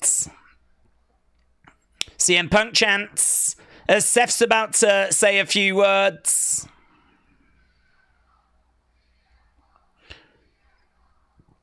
Loud CM Punk chants from this crowd.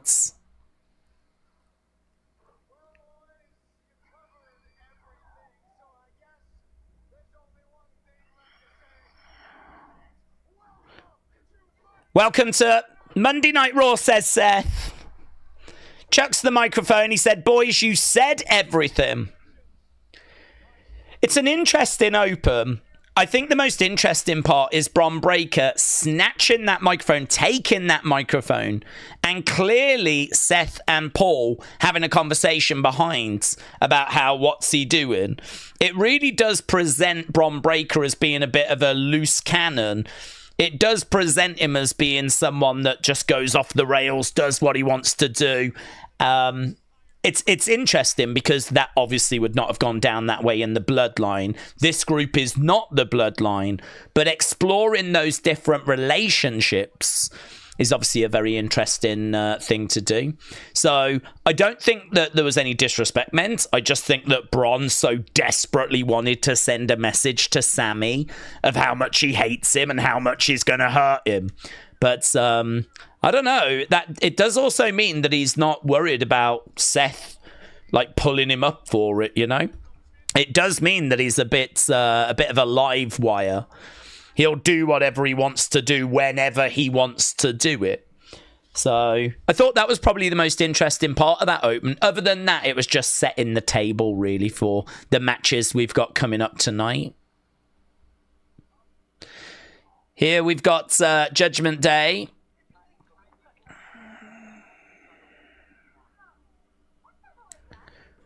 What is what? What is that? Oh my God. Is she dead? Oh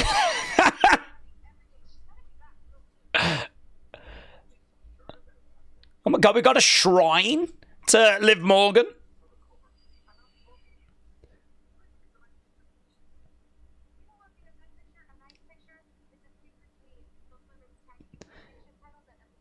That is great.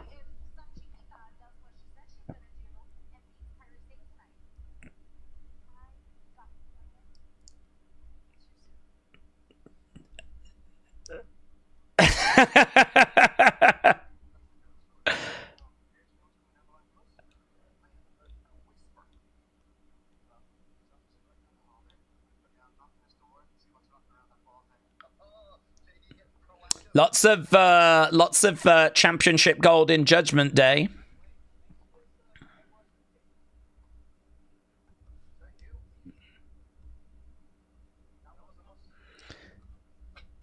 That's probably going to end up being... Oh, I thought it was actually going to be Roxanne. Ah, there's AJ. AJ's watching. That's good. Do you know what? That just had a couple of really good little comedy moments in it, actually. That Liv thing was great. AJ peering round the corner going, that was great. Here's Kairi Sane. James said, I thought Plan B might be the tag name. Oh, maybe. I don't think so. I don't know that they're going to go with... I don't know that they're going to call Bron Plan B. They could do. They could do. Does make them seem like backup, though, doesn't it? But I suppose in a way they are. But I don't think Bron Breakker sees himself as backup after that promo. I think he just thought it was, as James said, open mic night. I've got something to say. Give me this. That'll be interesting. I didn't think about that being the tag name, so that's a very interesting thought, James. Right. Mackenzie said Plan B is Seth turning on the Shield reference. Do you think it's... Yeah, but do you think there is... It's a hard conversation to have because, honestly, I can't remember last week when he used it. So, you know, he said that he was going to go and work on a Plan B, but and I think a lot of people looked at that and said or thought that it was like maybe that means a new member comes in now. Well, obviously Plan B with the Shield, as you said, was him turning on Roman. I mean, I don't really get how that sort of fits into things, you know? He's not going to turn on anyone in his group. No one in his group's going to turn on him. Like, what is that Plan B thing? What is it? If it's just a reference back to the Shields, I don't know what that's telling me. I might need to go back and just rewatch it so I can get the kind of surrounding narrative, because I can't remember what they were talking about when he said it, which obviously might be a key bit of information. But I think a lot of people took it as a potential new member that might come into the group, and that might be the Plan B.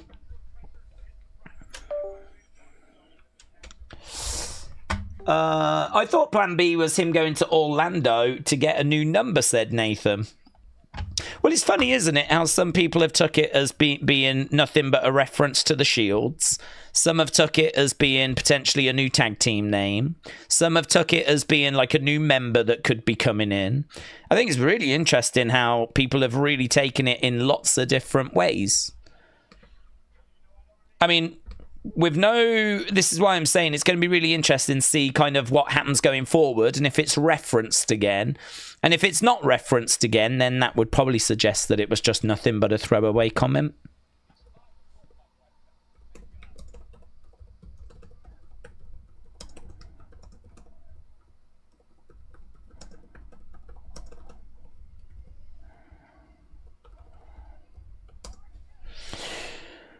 Okay, here's Roxanne making her way down. Kairi's already in the ring.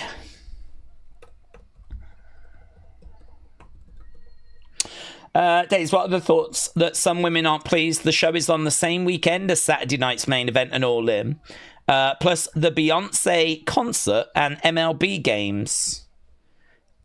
I don't think you can worry about a Beyonce concert. I mean, Jesus Christ. If we're going to start worrying about flipping concerts and stuff like that, I mean, I think we've really lost the vision. I can understand them being upset if it's on the same time as a rival wrestling show. Because, as we said earlier, I think this is an opportunity for the women to actually grab headlines and not have to compete against the guys. So, I don't know, is the AEW show on all weekend, is it? Is it a 2-day event this time? I think if they are on at the same time as AEW, I can understand that frustration. I think if they are on at the same time as a Beyonce concert, I think grow up. Right? There's always gigs and concerts. There's always things that's happening, right? So I really don't see that as a thing. There's always sports. You're always, I mean, what are they meant to do? Find a weekend where there's no concerts, no sports? I mean, come on. So I just think I don't really read anything into that. But I could understand them being frustrated at the fact that they're going up against AEW. I could understand that. So if that's on at the same time, I get it, because, headline-wise, you don't want to be competing against the guys, but actually you might have to compete against AEW. So I can get the frustration there, but to be honest, this is an all-women's premium live event, so the alternative is you don't have it at all. So that would be my kind of stance on it, is like, well, you can be down and complain about it, but how about the alternative is we just don't do it? And you don't get this spotlight at all. So I don't know. I think these things might be blown out of proportion. Honestly, I'd be quite surprised if there was like genuine anger, genuine frustration. It's one of those where it might be like, oh, it's not ideal that it's going up against these things, and it's just a little comment. Like, I could believe that, but actually people having real complaints and really being upset about it, I doubt it's anything on that scale. Little bit of a botch there with Roxanne. She just tried to get Kairi Sane down and ended up sort of colliding into her momentarily. Why be nervous with AEW? They can't even get 400,000 viewers, says Ronnie. Well, it's headlines, isn't it? I mean, I feel like they're going to try and, first of all, there'll be some wrestling fans that won't tune in because they'll be watching AEW instead. So there will be some hit, right? Might only be small, but there'll be a hit. Not only that, but also I think it's headlines. I think this is the women's opportunity to have the spotlight for themselves. And I think that's really exciting. And we were talking about that before Raw began. So I sort of feel like, yeah, that's really good. That's really exciting. But then if they are having to go at the exact same time as AEW, nice pin there by Roxanne, but no joy. If they are going at the same time as AEW, then they are potentially going to have to share headline space, aren't they? You know, think about the homepage of Wrestling Observer. Think of the homepage of Fightful. Think of the top wrestling stories that are going to be doing the rounds on Sunday. You'd like it to be whatever happens at Evolution, but it'll probably be what happens at All In if that is a 2-day event. Kairi going over against the ropes. Roxanne, clothesline. No joy, goes down. Kairi goes over the top. Roxanne against the ropes. I mean, Roxanne against Kairi. Fun little match this, but it's a little off in places. Oh, that wasn't, though. That spinning back elbow, spinning back fist was juicy. But there was a couple of moments there that were just a little off. Against the ropes goes Kairi. Bang! That was nice as well. Kairi on the outside and comes down, crashing down onto Roxanne. Roxanne down on the outsides. Kairi grabs Roxanne, tries to chuck her back into the ring. Edward, hello. Daze, I never expected my first time working on a £5 million property. It was a crazy experience and I enjoyed it. Well, I'm glad you enjoyed it, but welcome to the working world. Lots of experiences can be had, and I'm sure you'll have many, many more fun ones as well. Roxanne goes up, bang, jumps down, lands on the arm there of Kairi. Wrestling said, what if AJ and Ronda return at Evolution? That would be the biggest thing possible. It would. I don't see AJ coming in. I don't think you bring her back on a show of that size. I think that if you're not going to bring her back at the Rumble and you're not going to bring her back at WrestleMania, I can't see you bringing her back at Evolution. And certainly when we're this close to SummerSlam as well. I mean, you could make an argument that you could bring her back at Evolution and then she's ready for a match at SummerSlam, but I don't see it. I really don't see it. In regards to Ronda, well, there's maybe a chance. Maybe a chance. Smashing the arm down there of Kairi. I certainly hope they've got something planned. I certainly hope it's not just like an all-women's Saturday night's main event. You know, Saturday night's main event is not like a pay-per-view. It's a TV special. And it doesn't really feel like a pay-per-view. It's a TV special. And actually, every time there's a Saturday night's main event, there's always complaints about the adverts and the ad breaks. Because people kind of forget that it is a TV special. So, with Saturday night's main event, like, it's fine for what it is. I enjoy them. I think they're fun. And I'm pretty sure I'll enjoy the one on Saturday. But I hope that Evolution feels bigger than that. Roxanne goes back a little bit. Kairi coming over. Let's get Kairi versus Roxanne. Boom. Evolution's not going to be at the same time as All In. All In goes head-to-head with Great American Bash, said Duron. So is it not a 2-day event? If it doesn't go head-to-head with All In, then I don't get the complaints. I don't understand. I don't understand why people would complain about that being on the Saturday and then you're going the next day.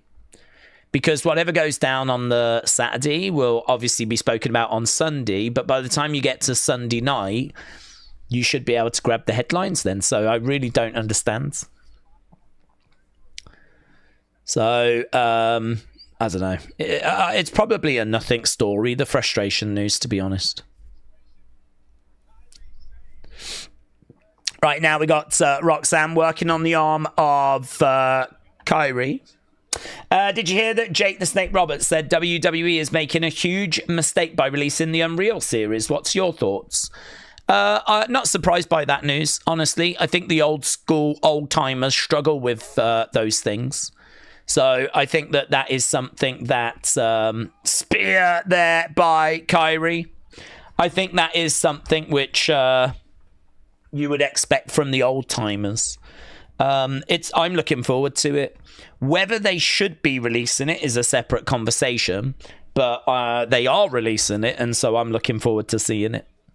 Who doesn't want to see what happens during the creative meetings? Who doesn't want to hear of the thoughts that were thrown around and, you know, what gets said in Gorilla during matches? And who doesn't want to know that stuff or see that stuff? I mean, I'd imagine every fan does. Whether fans should is obviously a different conversation. But, yeah, it's one that I'm really excited for. But it doesn't surprise me in the slightest that an old-timer like Jake is down on it.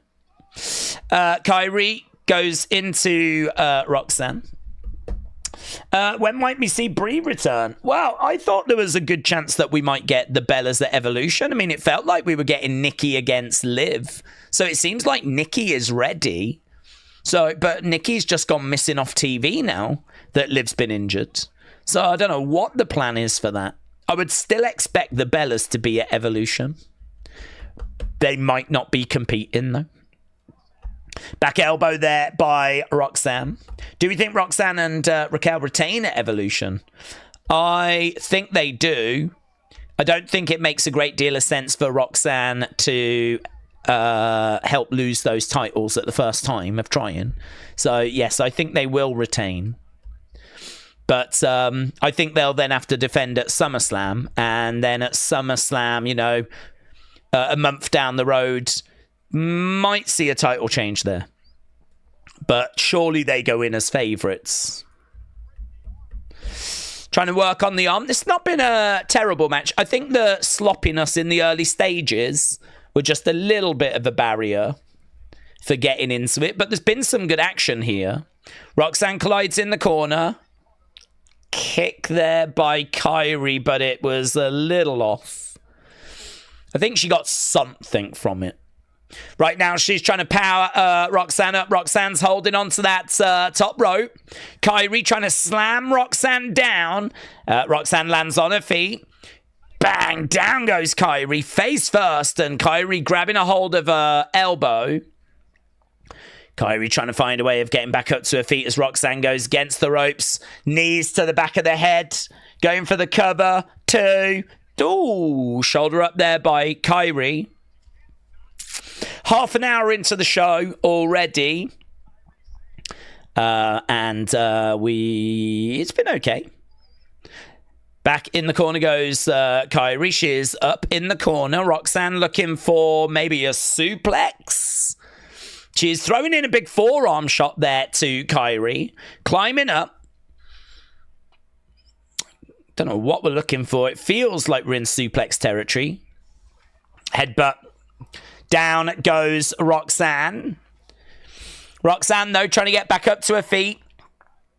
She's a bit wobbly in the middle of the ring. Kairi, boom, big shot. Down goes Roxanne.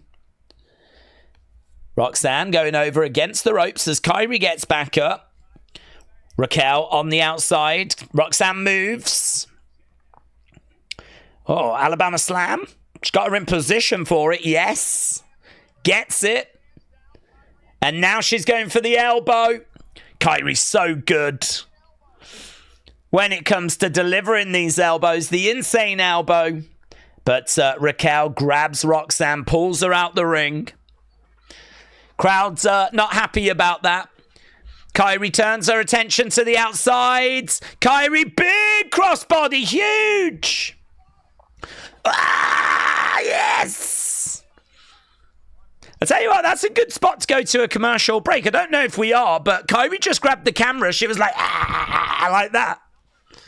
Kick coming into the midsection, but that's going to set up Pop Rocks. No, doesn't get it. Backslide pin. Kairi, 1, 2, 3. Kairi gets it. Wow. Kairi beats Roxanne Perez. I did not expect that. Yeah, Corey said, I don't think I'm out of line by calling that a bit of a shocker. Right, they're beating up on Kairi. Is someone going to come and make the save? Surely someone is. Surely someone is. Going out, big boot. Down goes Kairi. Right now, Raquel grabbing Kairi. Here we go. Someone making the save. It's going to be Asuka. Asuka making her way down. Let's go. Duck underneath. Bang. Down goes Roxanne. Ah! Lovely work. Bang. Oh, my God. So good. Ah, still the numbers, though. Oh, my God. She just... Oh, my God. So good. So good. The Kabuki Warriors. Reunited. Going up. Oh, surely they're going to get... Whoa, where's Asuka going? Whoa, draping armbar. Surely they're going to get added, I would imagine, to that match at Evolution. Because I think there is another Raw team that are going to get added. Yeah, look at Asuka. Come into Kairi's aid. Oh, my God. Grabbing a hold of Roxanne. Asuka's looking really good here. Oh, going up top. Insane elbow. Whoa. Boom. Goods. Really good. Really good. Really good. Love the Kabuki Warriors. The only downside is I was kind of hoping that Asuka would have a bit of a run away from the tag division. You know, she's been in the Kabuki Warriors. She's been in Damage Control. Her getting to the final of Queen of the Ring kind of made me feel like there was a chance we could do some solo stuff, but I don't know. That might be it. Unfortunately, that might have been Asuka's solo run. Okay, they're talking about Sami. Let's get the score up for that first match so we can get that done. Just having a look last week at Carrion attacking Sami. Daze, you mentioned Ronda. She does want to come back. Now they're owned by TKO. She's got a great relationship. I could see her coming back for one last run, says Edwards. Do any websites show where you can watch AEW pay-per-views for free, said Internet Wrestling Evolution. You could maybe try Watch Wrestling. I don't know if they're going to show it. That would be the only site I would be aware of. Outside of that, I'm really not sure. If this match was WWE's way of promoting Evolution, I feel like I've seen it now, said LB. I think it was, to be honest. I think it was a bit of a surprise that Kairi was victorious there. And I think it was maybe just to get them in the mix. Okay, we're backstage with Sami.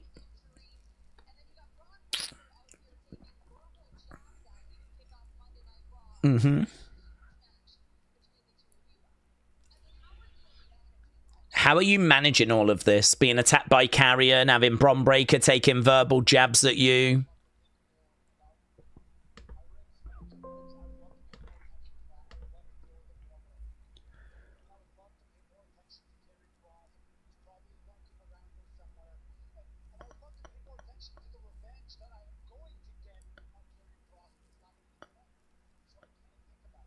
I can't think about it.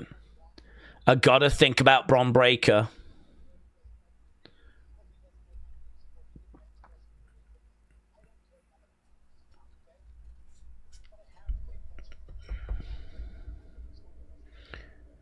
Bron Breakker is one of the most dangerous people on the planet. I have to pay attention to him tonight, says Sami.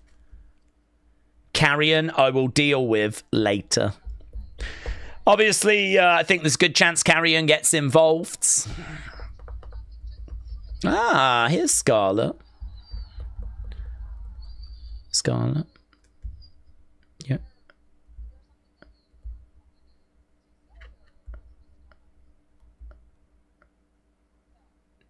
No. Was there something you wanted to say? No. Okay, thank you. Scarlett, thank you. Thank you. Excellent. Right, there we go. I think we are at commercial break.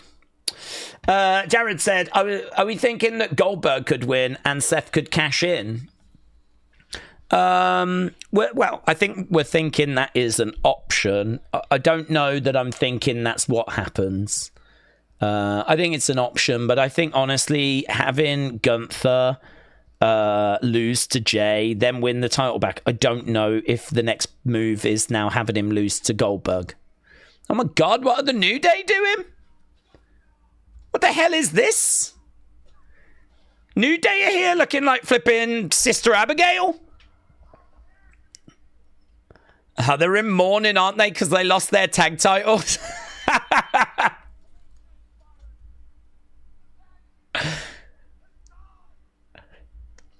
The tag division has died.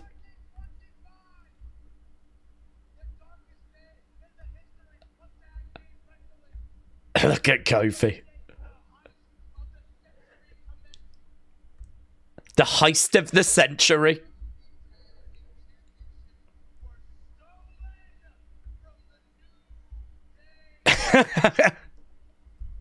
This is good. I don't think this is on the show. I think this is during the commercial break, which is a real shame. You're cheering crime.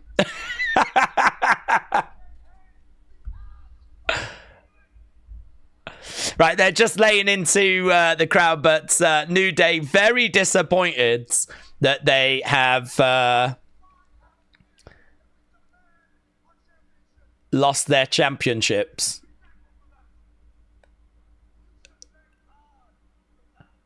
Very good. Very good.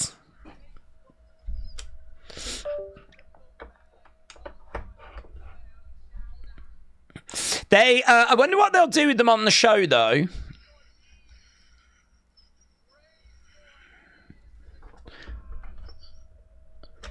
Because this is probably the most interesting thing they've done in ages, dressed up in, like, veils.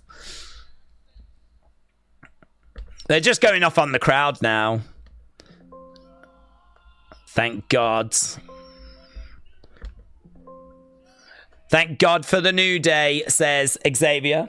New Day is gold, said LA Joey. Really fun stuff.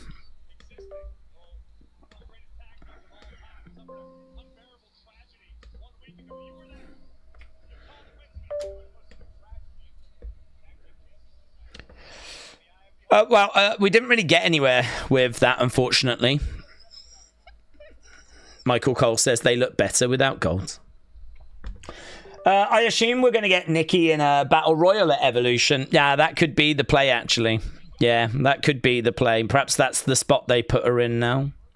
I think she's definitely going to be there because they obviously had plans for her to be there. So I think she's definitely going to be there. Maybe that is the way they use her, yeah.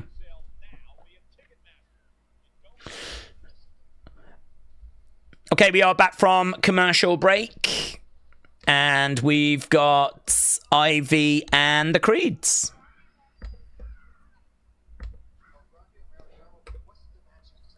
El Grande's competing tonight.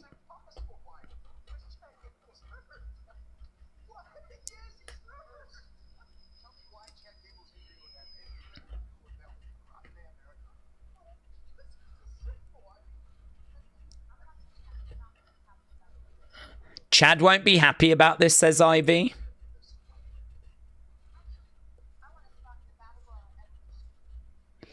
It's good that Ivy's getting some talking time.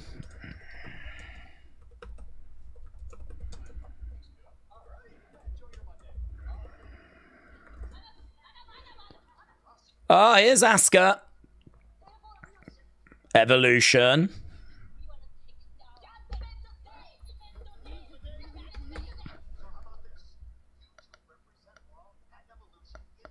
Yeah, they're going to represent Raw.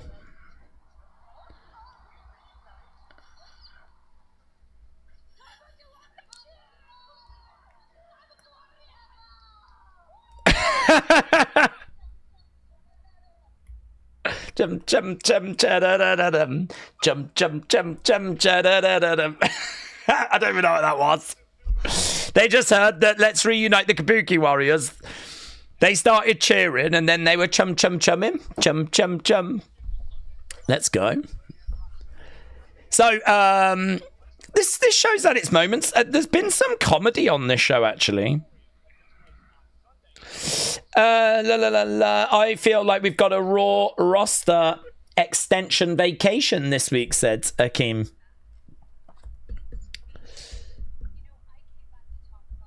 Oh, here's Nikki. Evolution.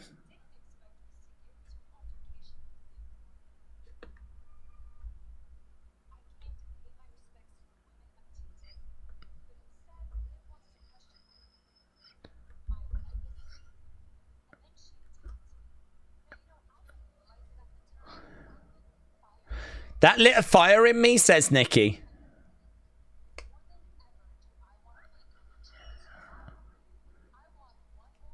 I want one more moment.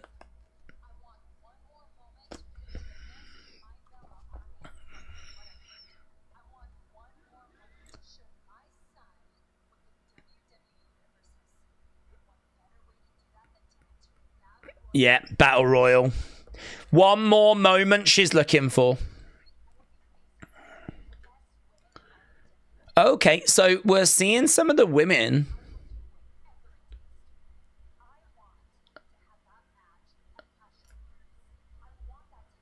She might win it as well. She wants to kind of show her son, which you can really understand, can't you?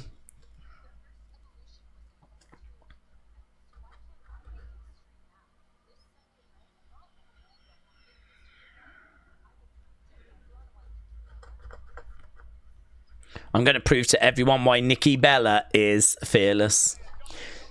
Okay, the Battle Royal winner faces for the championship at Clash in Paris. They showed a load of women when they were talking about the Battle Royal, but I don't think all of those women are going to be in it because, like, I don't think Jade's going to be in it. Well, in fact, she's not, is she? Because she is in, she's having a match with Naomi. So I don't know that we can really read into the women that were shown there. Right. Those that think Nikki is a goat need to get their heads checked, said Reza. Daze, personally, I think Stephanie might win it, said Maca Rice. Could be right. Could be right. I don't have a read as to who's winning. I think Nikki's got a chance because she's a big name, and then that puts her onto the Clash in Paris cards. I don't know if you bring her back just for one show like Evolution. So she's got a chance. That gets her on Clash in Paris. I don't think she would win the title there. But equally, yes, you could have Stephanie win it. They've already put a belt on Julia, haven't they? Julia's got a mid-card belt already. They showed Liv. It's definitely just a fluff promo, said you folks. Yeah. At first, I thought that they were showing us who was in it. But yeah, I think you're right. Oh, from behind, Carrion attacks Sami. Carrion attacks Sami. Carrion screaming out as, what's that? That looks rubbish. It looks like a plastic pipe.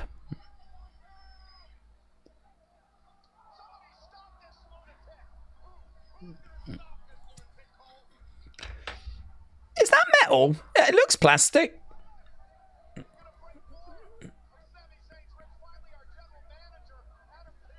I'm pretty sure it was plastic. Carrion's just attacked Sami with a plastic pipe. I mean, in all fairness, Carrion swinging anything at you is probably going to hurt, so it could be made out of flipping foam, and I'm sure it'll still sting. But Carrion jumps Sami And Sami is down. But push Carrion to the moon, said Nightmare. Finally, some Carrion TV time, said Leanne. Sami can't compete then. Crowd are chanting for Sami. Don't know if he's going to be able to compete, to be honest.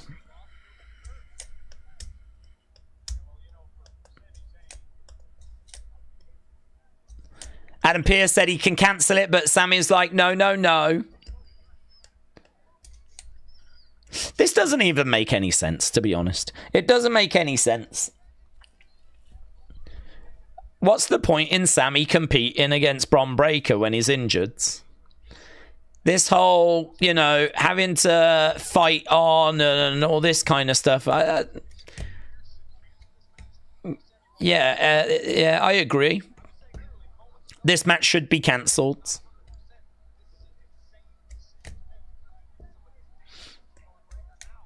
But I mean, Sami can't beat Bron Breakker when he's 100%. Sami wants to go to the ring anyway. I do like this because it sort of suggests that they're trying to build Sami. You know, and it's working to a degree. We've got Sami chants from the crowds.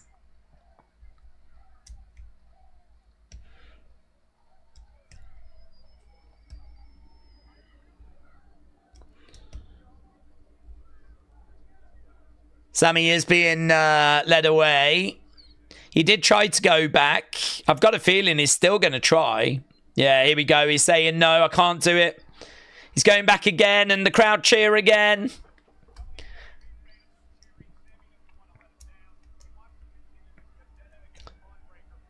No, he can't even get in the ring. Ben said, booking ain't easy. You've got a plan for time and all wrestlers. Anyone that thinks it's easy has got no idea. I think Triple H is doing great, but he does need to improve a few things, says Ben. Sami in the ring. Maka said, I think Rhea is going to beat Io at Evolution. Then you potentially do Rhea versus Nikki or Stephanie at Clash in Paris for a big match. Leanne said, does LA Knight come out? Let's wait and see. Crowd are chanting Sami again. I'm guessing this is commercial break, yes. So during commercial break, we've just had Sami head into the back, turning around, going back to the ring. He's in the ring right now. And it looks like we're still going to be getting this match. I can go. Sami saying to the doctors, I can go.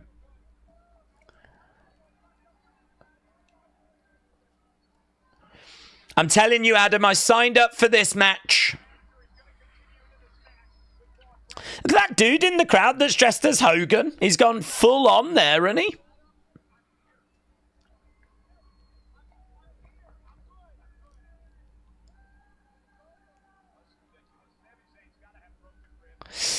Okay, Sami is in the ring. He tells Adam he's good to go, and here comes Bron Breakker. Let's end the poll for that first match. So that first match was Roxanne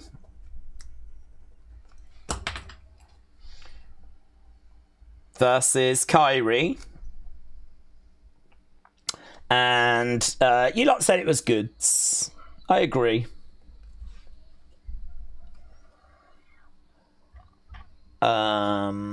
All-time 7. So all-time, great, good, bad. So good 96 for that first match. Now we've got our second match. Bron Breakker versus Sami Zayn. Sami's chose death, said Ace WCR.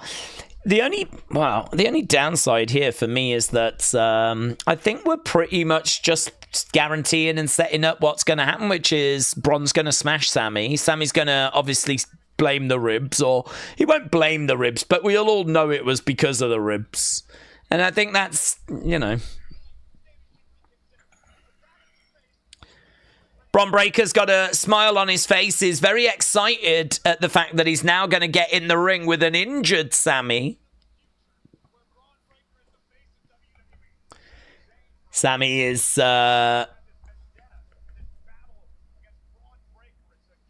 struggling a little bit here, as you can imagine, as we're about to get underway with this match.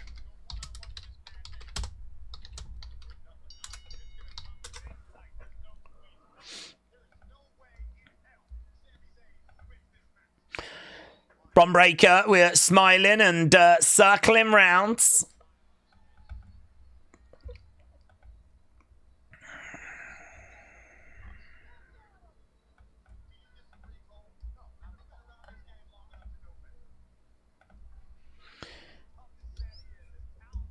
As tough as Sami is, as talented as Sami is, he is no physical match in this condition for Bron Breakker, says Corey. Corey on commentary tonight.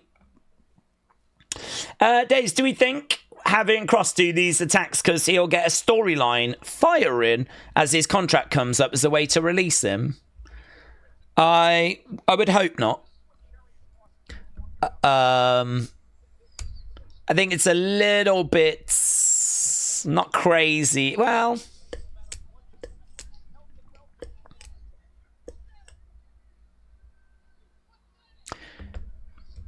I think I don't like it when we use the contract stuff as storyline. I'm thinking like with the whole Drake Maverick thing, that felt a bit uncomfortable. And so, yeah, I don't know. I'm not crazy about that. The only thing is, though, we have had people obviously fired in storyline before. You know, Vince like, you're fired. I mean, we've had all of that. So, I mean, if it's one of those kind of moments and then he ends up kind of coming back and all that, I suppose you could do that. Or knees to the midsection. I think we're just not that far removed from like R-Truth and Carlito being let go. And then obviously the earlier this year with Cora Jade and all that. So I think when it comes to firings and people being released, it's a bit more of a touchy subject these days than I think it used to be. Because wrestling fans don't like it when like people get let go, because sometimes it's their favourites. There was loads of people that really loved Dakota Kai. And there was loads of people that, you know, were really into Cora Jade. And don't forget, Carrion was released as well in the past. So, I don't know, in 2025, I don't know if you've got to be a little bit more considerate when it comes to storylines regarding firings. It's an interesting conversation, that, actually. Not something I'd really thought about before.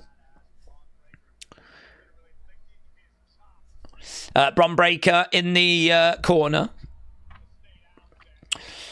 Shayna Baszler got released as well, said Darren. That's true. Yeah. Clothesline there by Sami. Connor said, let's just get this match over and done with. Sami over in the corner. Clothesline.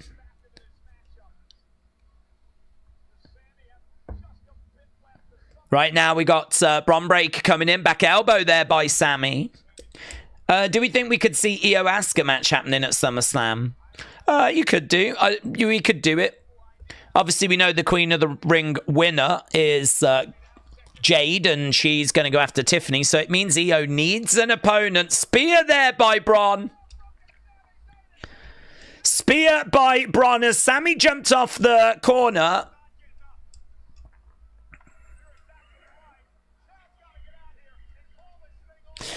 Sami goes to the outside. That looked good. Sami goes to the outside.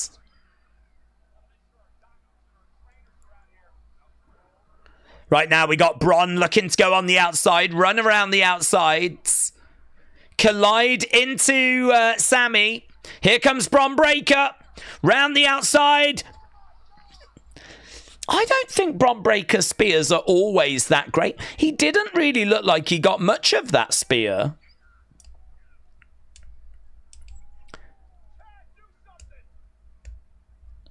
I've seen better from Bron than that.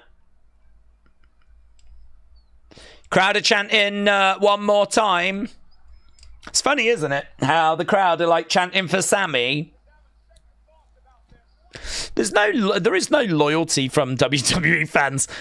Fans just cheer whatever they want in any one moment. Like, they'd rather Sami go to the ring than not go to the ring, so they cheer him to go to the ring. But then when Bron Breakker's dishing out spears, they would rather see him deliver spears than not deliver spears.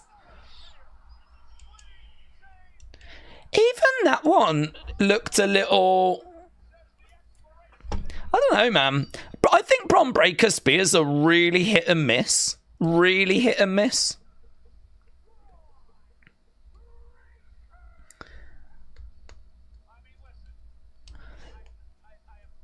I thought the one on the outside, he didn't really get much of it. And then that one, he seemed to like sort of be angling down a little bit. Let's have a look at this one. This was the first one. That was probably the best one. Let's have a look at the replay of the third one. I'm not crazy about that one.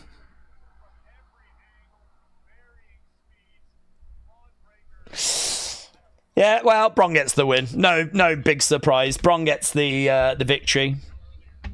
Who had the better spear? Is it Roman or Bron? Honestly, I think Bron's spears are hit and miss. Sometimes his spears are amazing, really quick, and he has a lovely like lunge to them. But sometimes they can be a little bit off.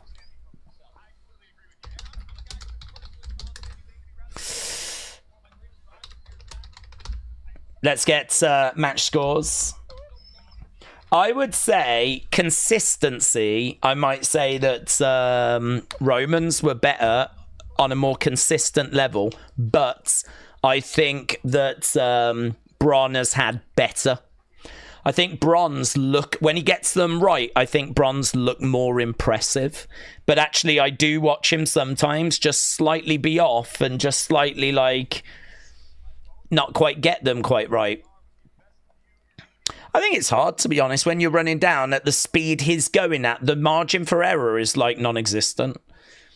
When you're going as quick as what Bron Breakker is going, everything has got to be perfect. And if the person is just slightly out of position, or, you know, you've just lost your way slightly, like by the time you're actually delivering it, like you are moving at such a speed. So the result of that is that when Bron gets it right, it looks amazing. It looks like the best spears you've ever seen. But it also means that the margin for error is really, really small.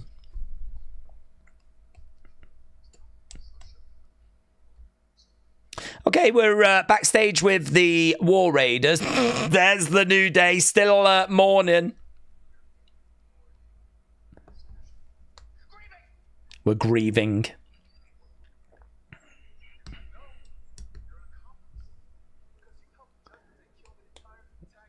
You helped the Judgment Day kill the tag division. You need to tell us when we've got our rematch.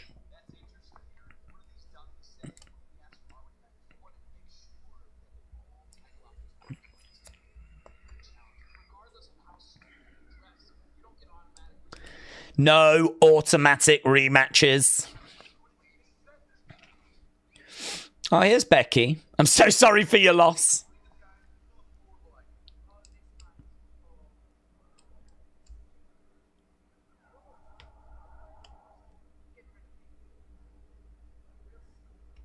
Becky said, you know what wasn't a horrible idea? Getting rid of Big E. Okay, Becky Lynch is making her way towards the ring. And let's see what she's got to say. Daze, you're being harsh with Bron's spears. His spears are vicious. 95%, I would say they're amazing, said Wrestle Rants. I don't have a percentage as to how often he hits them, how often he doesn't. But I've just seen enough consistently that have missed. Where I wouldn't say it was 95. 70-30 at best. 70-30 at best. I wouldn't say it was 50-50. But yeah, I mean, you know, there was 3 that I saw there. The one on the outside looked weak. The third one was probably the second best one, but still, I think was a little off. And the first one probably looked the best. And that's kind of what you get out of Bron, really. It's no problem. It's no drama. When he hits it, it looks incredible. But I just think his margin for error is so small because he moves at such a speed.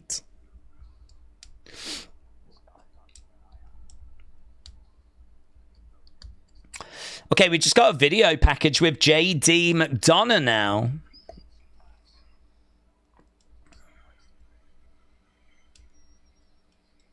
Oof. God, that was so brutal. There's that spot where he flipping punctured his lung.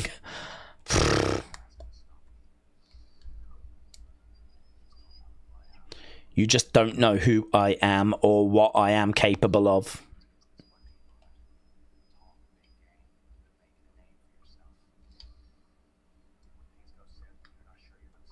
Yeah, the fact that that happened and then he carried on with that match is crazy.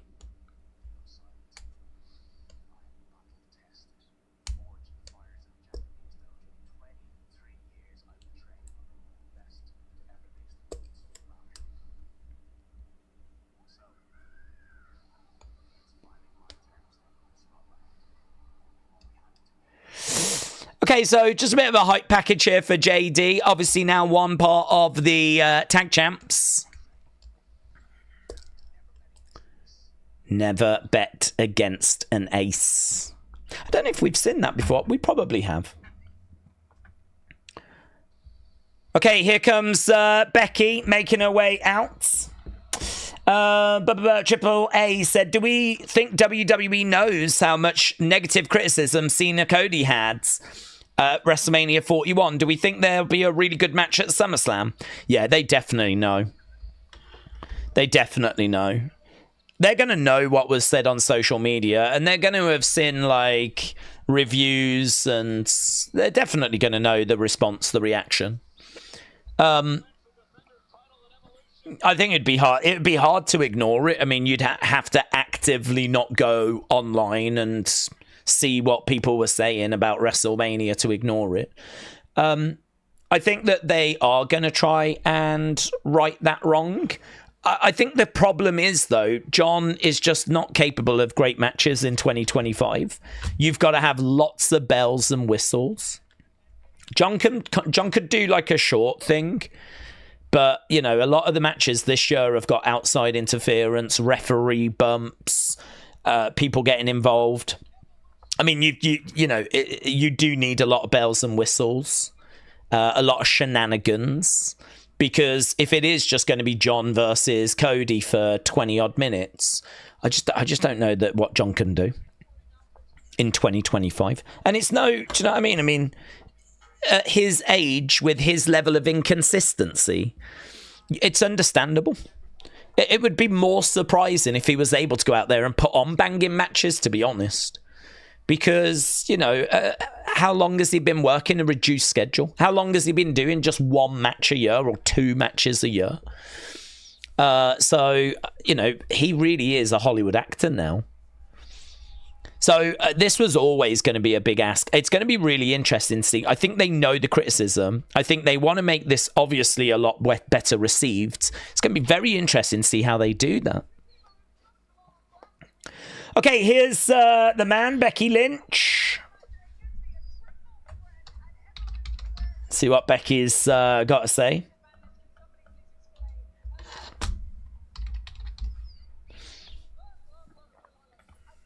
I get it.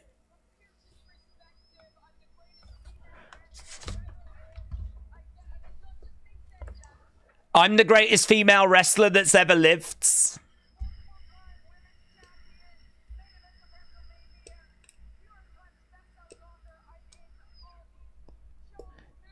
I'm in all these shows. I'm in all these movies.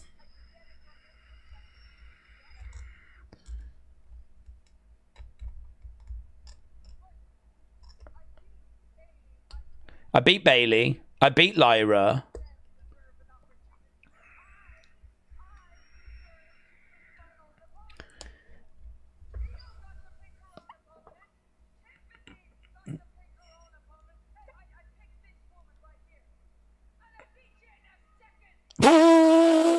I picked this woman right here and I would beat you in a second, said Becky.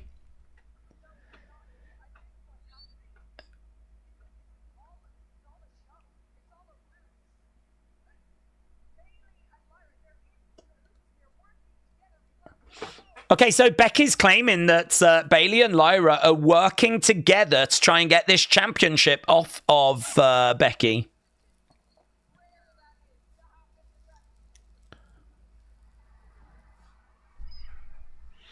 Okay, so Bayley making her way down. Bayley is in no kind of talking mood here. Very focused. Bayley was about to speak, but Lyra is coming down now. So just as Bayley was about to talk, here comes Lyra. Lyra barging past Bayley, going straight to the ring, getting into the ring.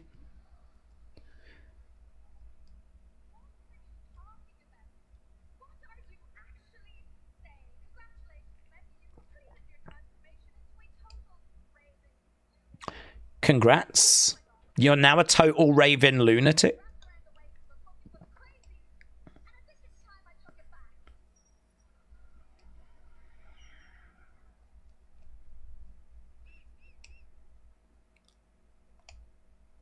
Okay, here's Bayley.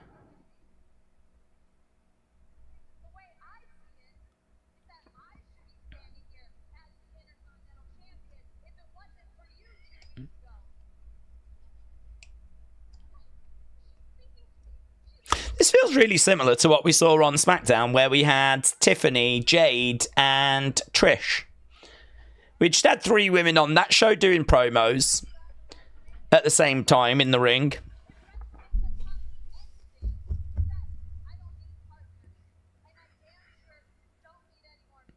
I don't need partners and I don't need friends. But I do need that championship, says Bayley.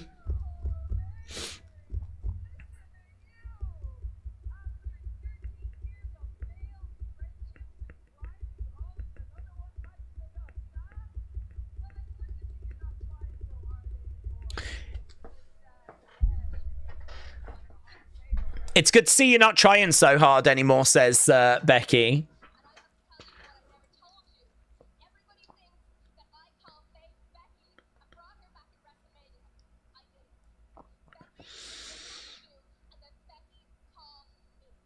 Becky attacked you and then she called me.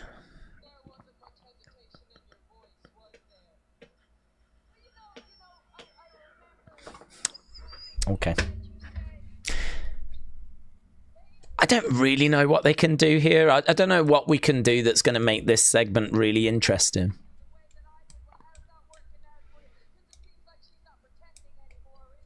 Who cares if they're friends or not? I don't give a flip.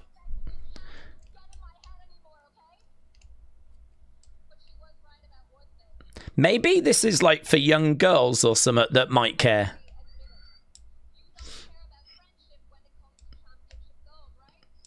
Who cares about friendship? Guys, they're not really friends anymore. Oh, God. Oh, God.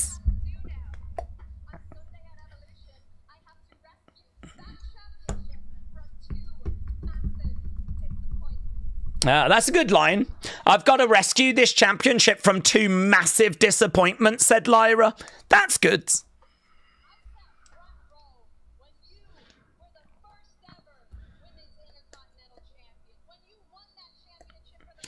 But you care who Sami is friends with, says Mayor Pete. I don't care who Sami's friends with. I just want him to win a world title.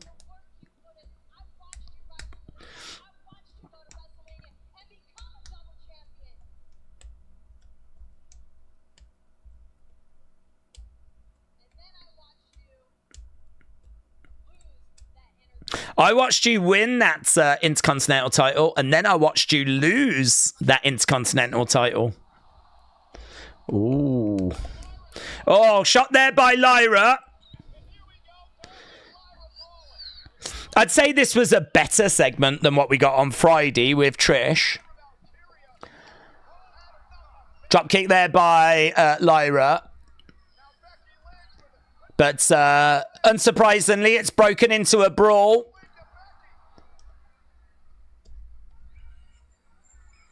Right now, Bayley has grabbed Lyra. Whoa, Lyra's got Bayley up. Nightwing. Is that what that move's called? A Nightwing?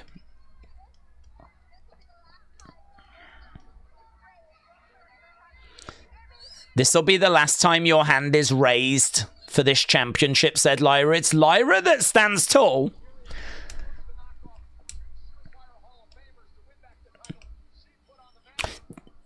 I tell you what, it's quite a visual, isn't it? Having Becky down and Bayley down as Lyra stands behind them. I don't think that means that she's going to win at the weekend, although that's not an exact science in this day and age, but yeah, okay. But why can't they just all get along, said King Yeti. I've got to give Lyra some credit, said Wrestling Russ. She is a good wrestler and a great little worker. The blue hair might do her in, though.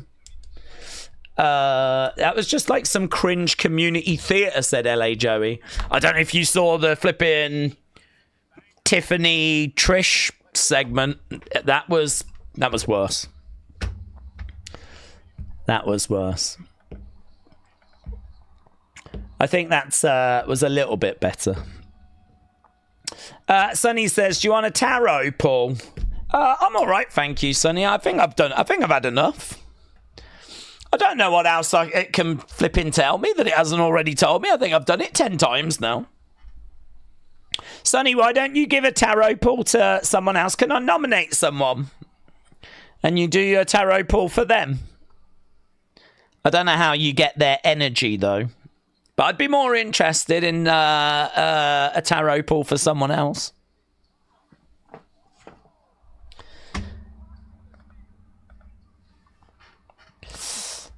I hate how these 2 weeks to build matches, said DB. The Rusev match was good, said Cell FIFA. Okay, we're back. Okay, this is good. We're backstage with Bron, Bronson, Seth. What are we going to do about Cross?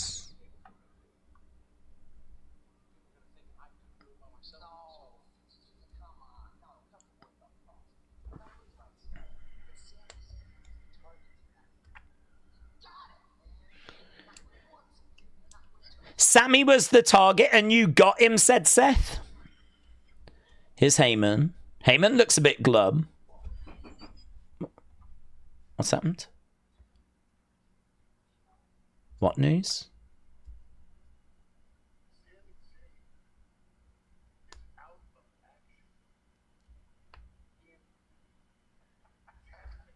Sami is out of action indefinitely. Well, this guy's flipping self to blame, isn't he?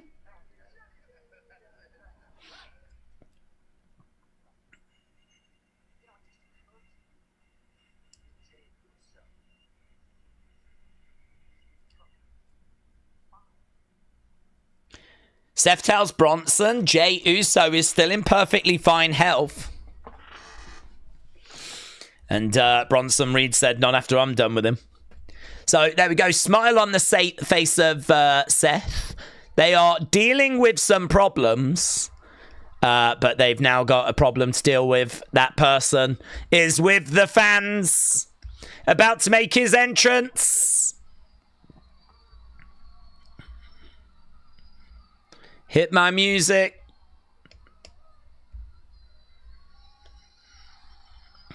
Big cheer. Huge cheer. So here's Jey coming through the crowds.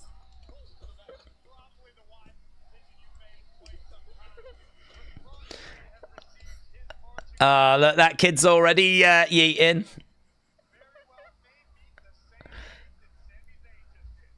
That kid was so desperate to yeet with Jey. He was like, look, I know it. I can do it.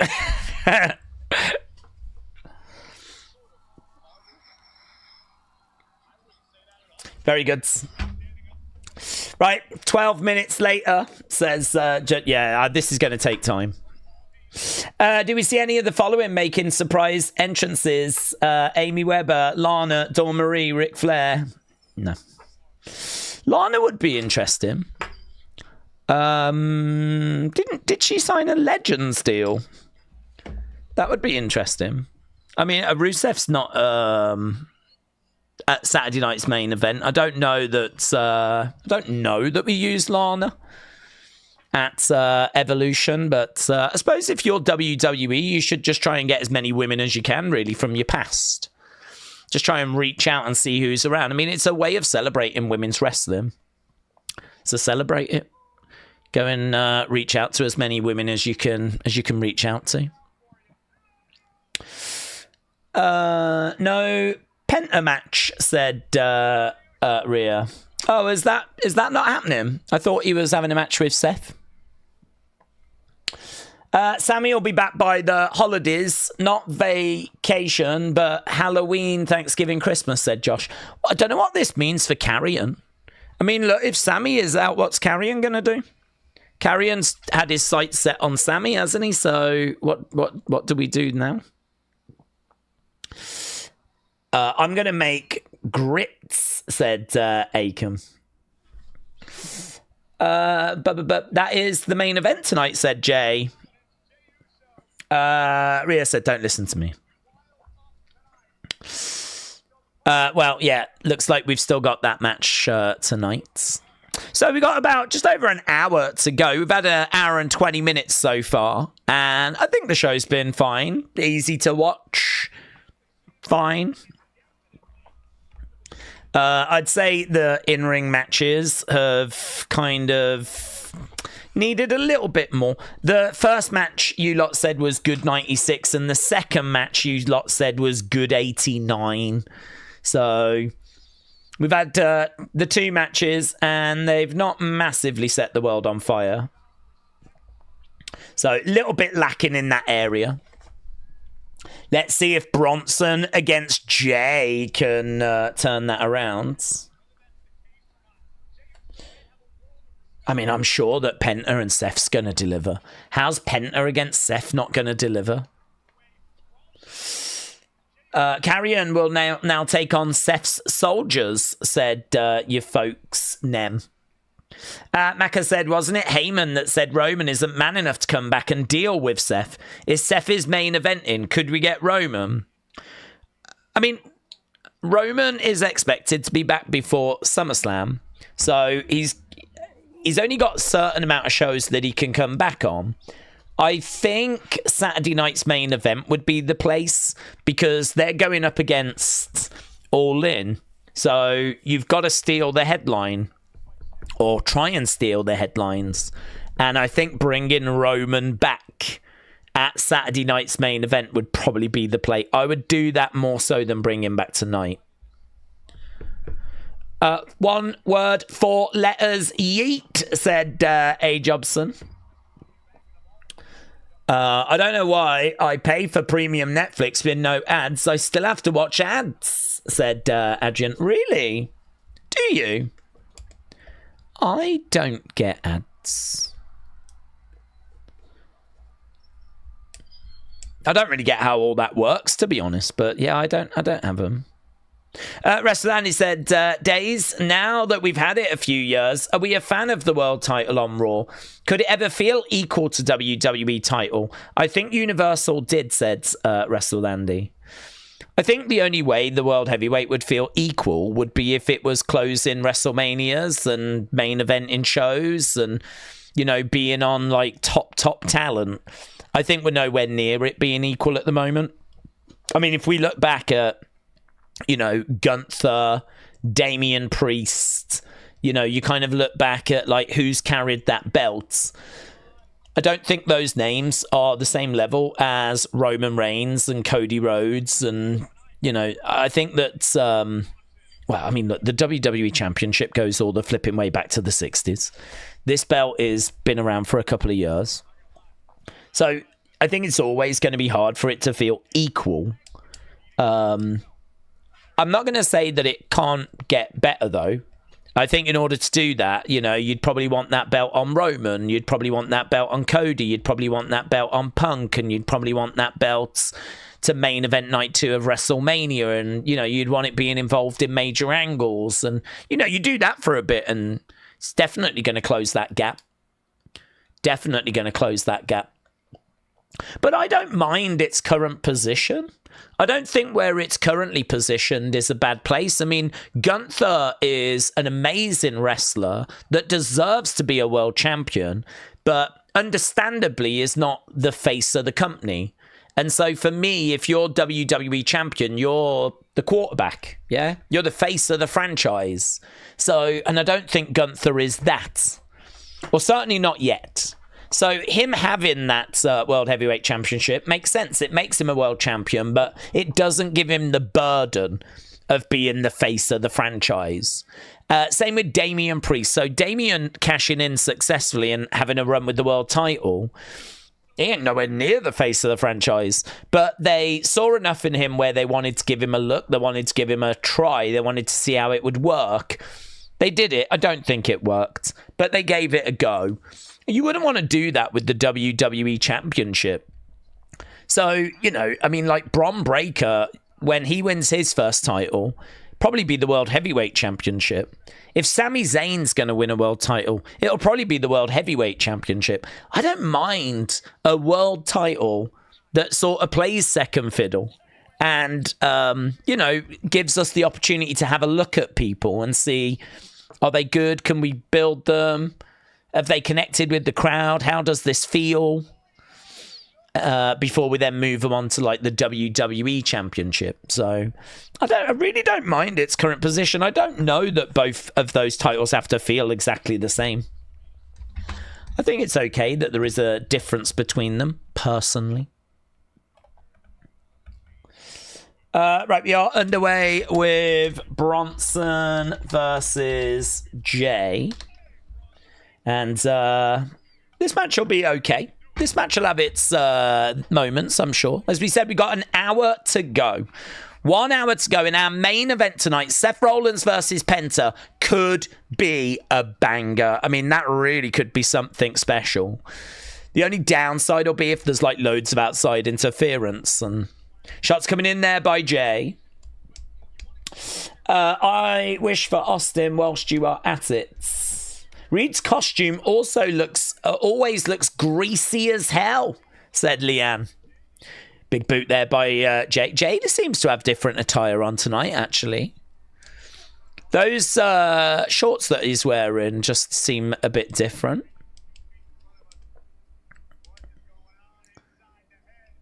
Going over against the ropes, through the ropes, boom, collides into Big Bronson Reed, goes over the commentary table. Jason said, what are the chances of Seth cashing in on Saturday night's main event? Goldberg doesn't look weak and Gunther can then challenge Seth. What are the chances?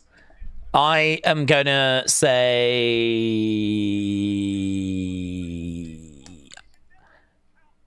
90 odd percent, maybe 95% that he tries. And I'm giving it 10% chance he succeeds. I think it's really low. I think it's more likely Roman comes back and stops the cash in than Seth successfully cashes in. Because I think you need talking point to go up against AEW.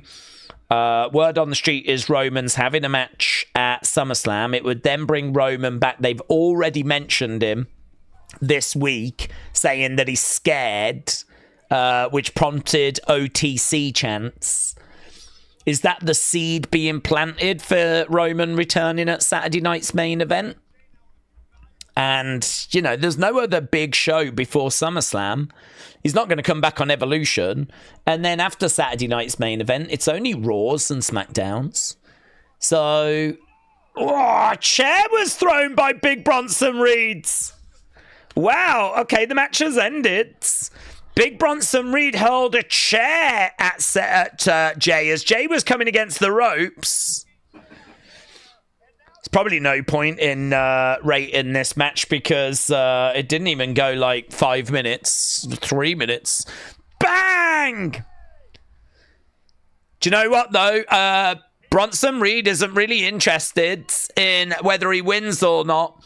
It's about hurting Jey. Right now, he's going up again. Bronson, another tsunami. 2 tsunamis. Big Bronson Reed. Yeah, here, look, we got Jason Jordan, we got Adam Pearce, we got Jessica Carr, we got other officials. Shane Helms all in the ring, trying to stop Big Bronson Reed. Smile on his face. Jey Uso down.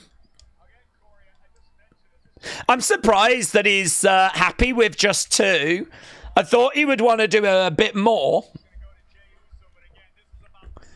Smile on his face. Jey down. As we go to commercial break. Is he going to do 6, said Connor? Well, I thought he would. He only delivered 2. And now he's walked away.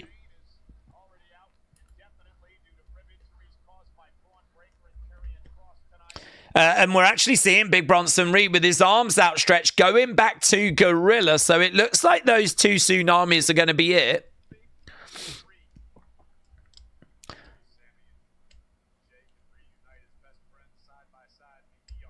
Corey Graves said maybe Sami and Jey can reunite as friends in the ER. Dad Stuff, hello. Hope you're doing well. Dad Stuff said, can you clarify it didn't work for Priest? I felt he had the best man-women's title run post-WrestleMania 40. I can understand he just didn't get Roman Cody levels, but I feel like he had a solid run.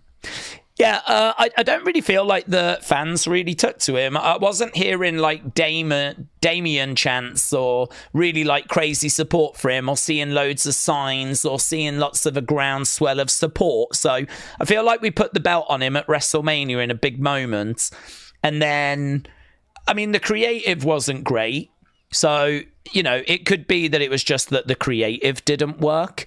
But I think if you give someone that sort of opportunity, you give them the ball, you're sort of looking, you know, we've said it so many times, like the wrestlers, they work so hard to get to WWE. And then when they actually get there and they get given the ball, like that's it. That is like it's like a band, right? That like do all this touring and all this gigging and all of this sort of work to get signed. And then they finally get signed and then they get to release their first album. Well, it doesn't really matter what you did when you was touring and you was gigging. And it doesn't really matter all the flipping conversations you had and all the banging gigs that you've done. What's going to matter is that first album is going to be listened to by more people, hopefully, than saw you when you was unsigned. And that's what you're going to be judged on, right? You're not going to get judged on gigs that hardly anyone went to. And I sort of feel like with Damien, you know, he's worked and he's clawed and he's scratched and he fought his way to get to the very top of the tree. And he got given the ball, and that's when you have to do your best work. I don't know that I can tell you 5-star matches or 4.5-star matches or even 4-star matches that Damien had when he was champion. I don't know that I can give you any, you know, like when we talk about Cody's run, I can tell you matches he had that were amazing. I don't know that I can think of any Damian Priest matches that sort of set my world on fire when I think about him as champion. Promo-wise, I think he was okay. I think he was okay before, and I think he was okay when he was champion. But I never really found any of his promos to blow my mind. I never really found any of his promos to be like, oh my God, he's just flipping killed his opponent with that promo. I always find his promos to be okay. They're okay. But I don't know that I can think of anything that's that memorable that like really made a big impression on me. I can't think of any matches he had that made a big impression on me. Anything that was 4 stars. Certainly nothing that was 5 stars. And I think about like his social media work.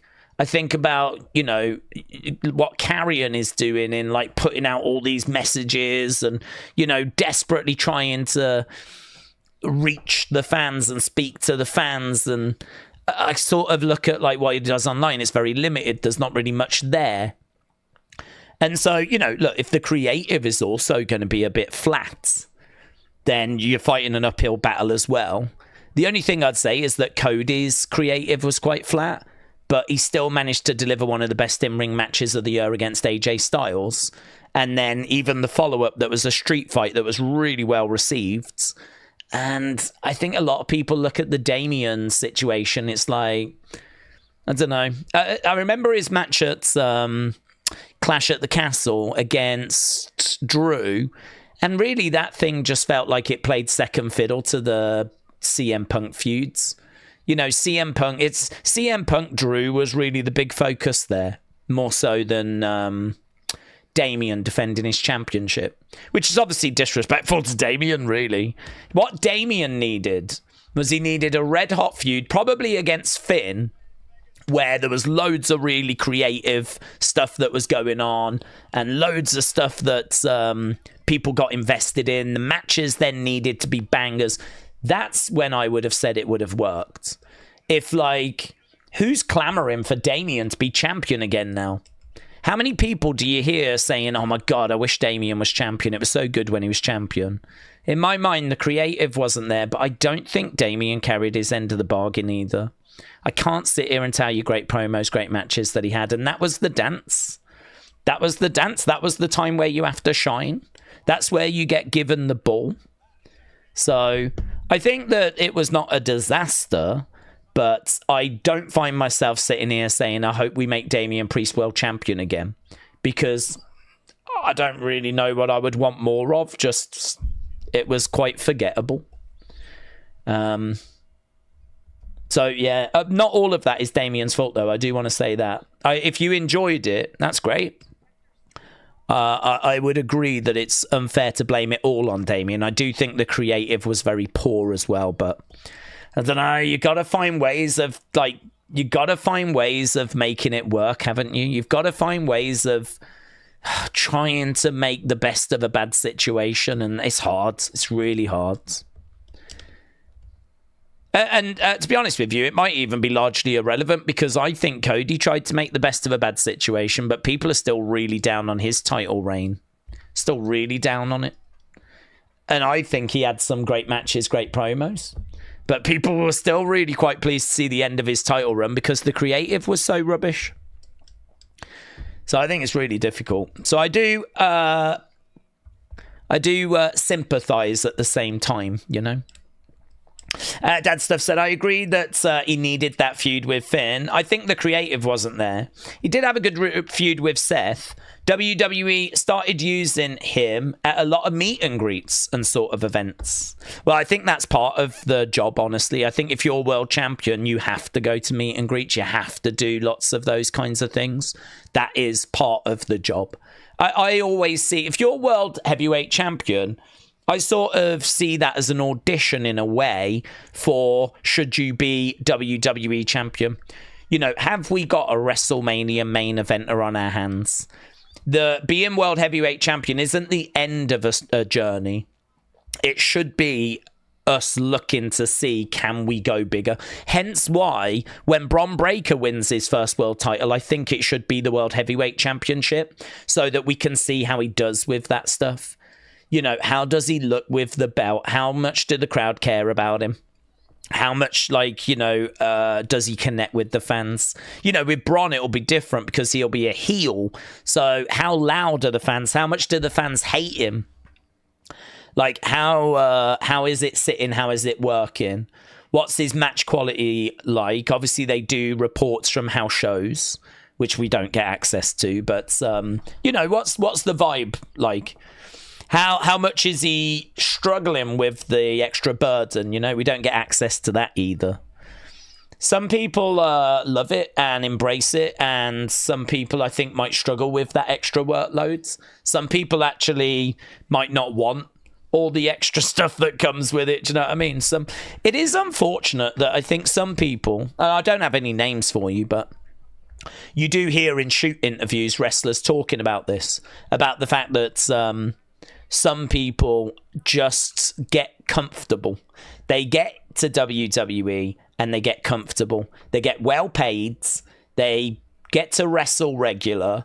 They don't want to rock the boat. They don't need to, you know, do anything more than they really need to do, and they're satisfied with that. And I'm not saying that's Damien by any means, but I'm just saying that those people do exist, where, you know, being champion is not for everyone. Not everyone's even looking for that, because, you know, it's extra responsibility. It's and some people just don't need it, don't want it. Some people aren't motivated by that. Just being in WWE and having a steady, well-paid job where they get to wrestle and be involved, like, that's enough for some people. So as I said, yeah, I'm not saying that's Damien, but lots of indicators for WWE to take into consideration when it comes to, is this someone worth really investing in and making a main event star? Here's El Grande. So El Grande Americano making his way down, and this is quite a surprise because a lot of people thought this was Chad Gable, but Chad Gable's injured, and so from the Gulf, it's the same guy because he's from the Gulf of America. He's got the same attire. And the fans aren't massively into it. There's a few boos, a few jeers, as Grande Americano is going to be in action next. So,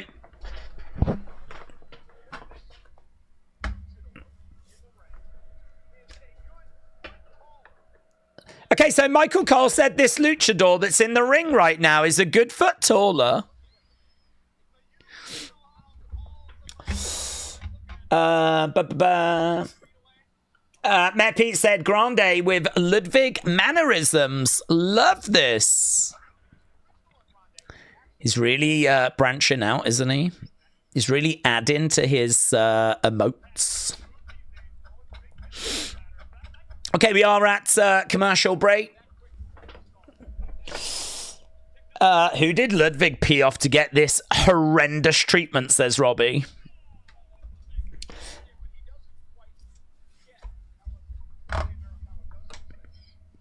Okay, so Grande in the ring. We're just waiting for, I think it's Dragon Lee, isn't it?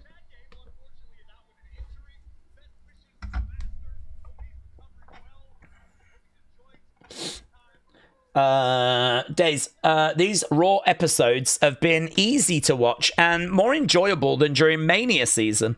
Very safely booked. Lack of explosive segments or OMG stuff is understated with these shows. Yeah, I think that they are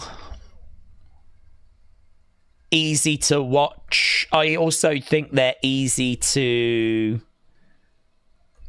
miss, in the sense of, is there much here that you needed to see? Sami being out indefinitely is interesting, obviously just storyline, or at least I believe storyline. Not aware of there being any serious injury. I don't know that this is what people are looking for, in the sense of, I think people want those OMG moments, and I think delivering a show that is fine, fun, good. I mean, a good pace to the show. I will say that. Everything moves at a good pace, and I think that helps. There's not really anything here that's bad or offensive. Maybe Grande. But I agree with you. It's easy to watch. The only thing I would say is I could understand it if people had that sort of mindset of, I just don't need to watch this. There's nothing here that's essential. There's nothing here that I can't get from a quick highlight video or a recap video, you know? And I think that's a little bit of a concern, to be honest. I do think that we need to increase the OMG moments. I think we do need to increase and make this feel like it's more essential that you watch and don't just catch at some point, you know? But I do agree it's not bad in the sense of it's maybe better than where we've been. I mean, it wasn't that long ago that these shows were, I don't know, they felt like not a chore to watch, but they didn't have this kind of pace to them. Whereas at least this is moving at a nice speed, and we've only got 45 minutes to go. I only feel like I've been watching an hour. Feels to me like I've been watching about an hour. It's actually an hour and 45. It's 45 minutes to go. And we know that the main event is going to be a banger. I mean, there's no way that Seth against Penta is not going to deliver, so... Yeah, it's a weird show, this one, honestly. It's a weird place that we're in at the moment where it's an easy watch, but I think it's also... I could understand the criticism, I really could. I could understand it if people are, like, a bit frustrated and, like, you know, give me something more than this. You always hear about how people want the Attitude Era. Roll Up There by Dragon Lee.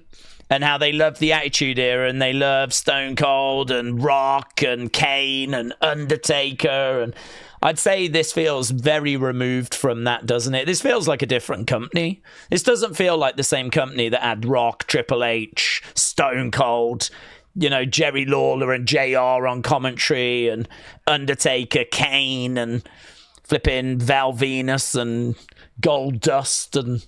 Do you know what I mean? Like this doesn't feel like that same company. I suppose in a way it isn't, is it really? TKO are in charge now. To the outside goes Dragon Lee. So I think people are looking for a bit more of that. Crossbody there by Dragon Lee. Kick out there by El Grande. Ace said this Grande thing is getting interesting. Right now, round the back, working on the arm. Let's go, El Grande. That's not Grande, says Josh. OMG moments should be special things. If they happen, then they won't happen all the time. Well, that is... a bit true, but also a bit not true in the sense of, yes, OMG moments have to be special because if you do them all the time, are they OMG moments? But actually, if you go back to the Attitude Era, because WWE were competing directly with WCW and they were both putting on shows at the exact same time, they had to get your attention. They had to get you watching.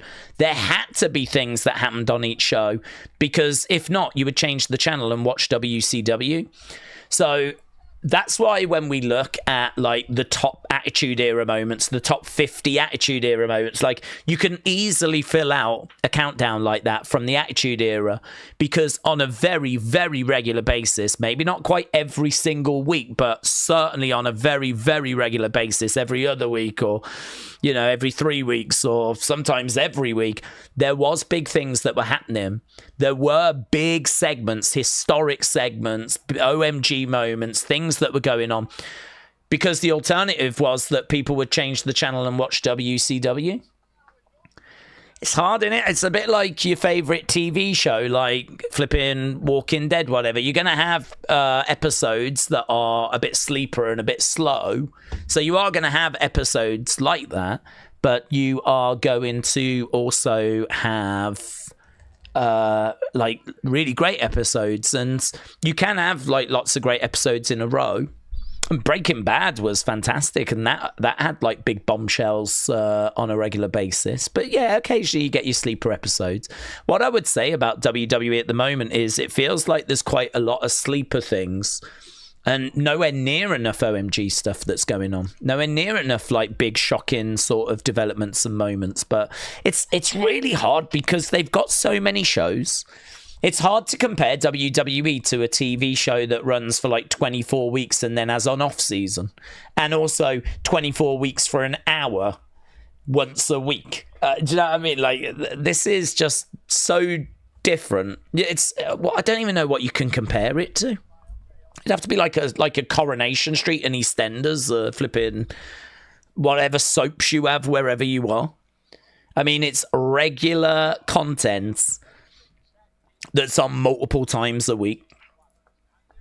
So it's hard. It is hard. I agree. It is difficult.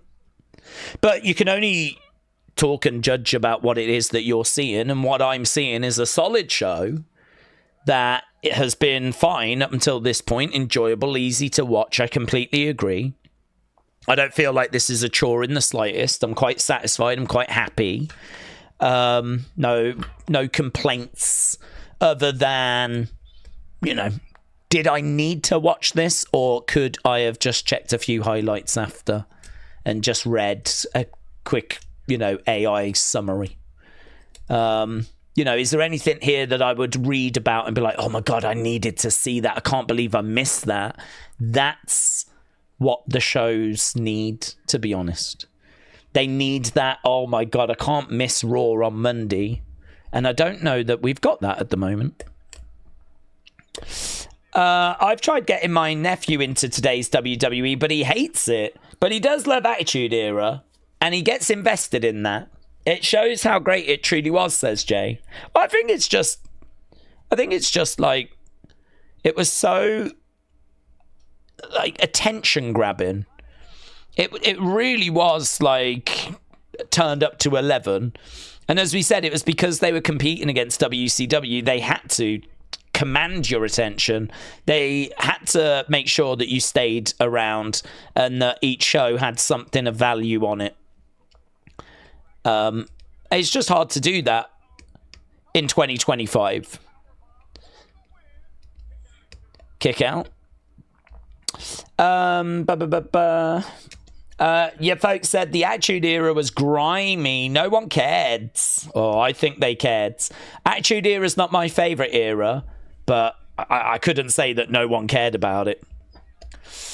Steve said, where is that point of balance? They do put on some great Raws. So what is the right formula? We say they need some OMG moments, but what is that on a regular basis to not overdo it? Well, there is a balance that needs to be found. I would quite happily, I don't have the information to hand, but, if I go back and look at my show scores for Raw, I'm fairly confident that consistently this year, my show scores have been 6.5, 6.75, which is fine, average, acceptable, but not mind-blowing. Not mind-blowing. And actually, if we start dipping down into the fives, 5.5, 5.75, maybe even 6, that to me is where this starts to become, I don't know, you could miss this. You could skip this. I think what people are looking for is they're looking for 7.5, 7.75. They're looking for that on a consistent basis. I mean, really, like, mind-blowing shows would be an 8.25, something like that, right? I don't think you can be asking for that on a regular basis. But, I think that the overall standard match quality could be improved.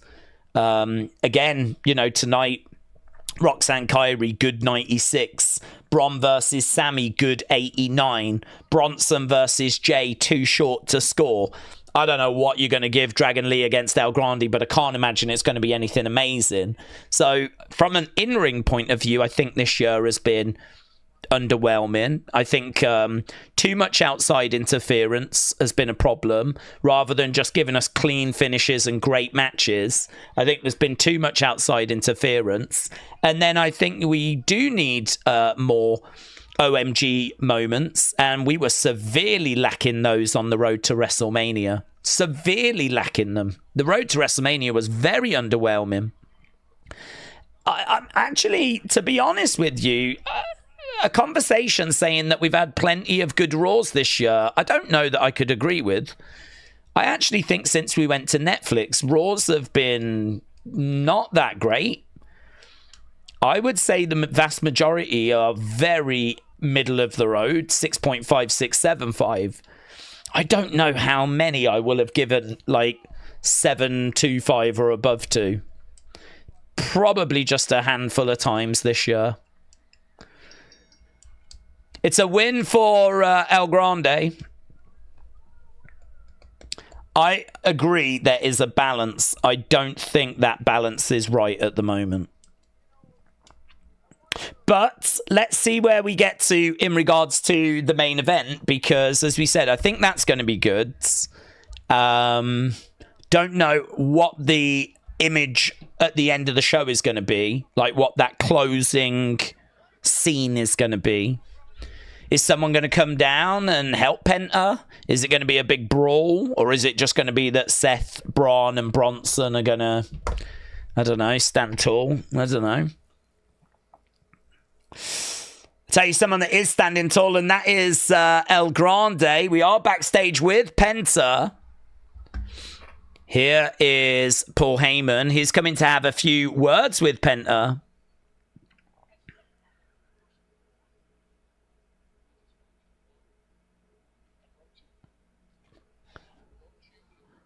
Heyman again speaking a bit of Spanish.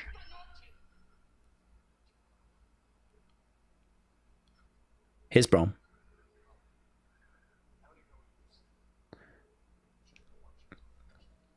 I don't know what you just said, but you're going to watch your tone when you're speaking to him.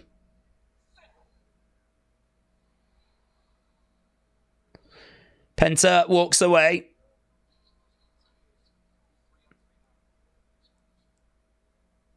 Three up, three down, like we're in baseball.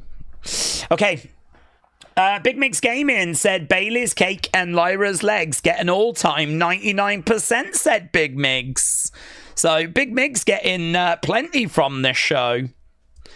Oh, hello. Here's Carrion. Here's Carrion. People are going to be excited. Carrion and Scarlett.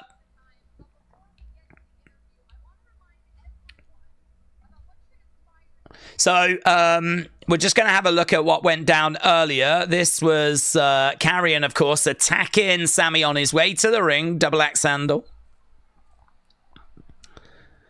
Shots raining down there by Carrion. It's going to be interesting to see what Carrion has got to say following this attack, and also the news that Sami is out indefinitely.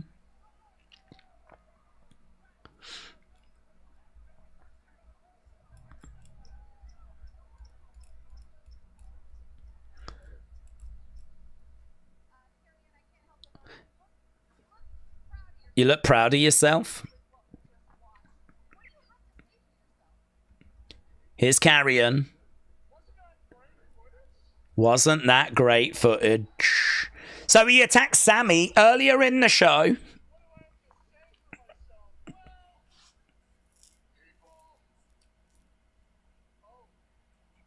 We want Cross being chanted loud as well. Well, now you've got me, says Carrion. Loud, we want Cross chants.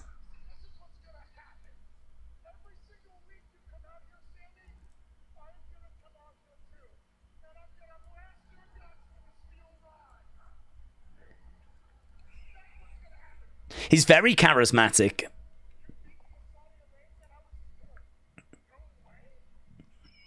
Did you think you would beat me and I'd go away? The problem is they've already said that Sami is out indefinitely.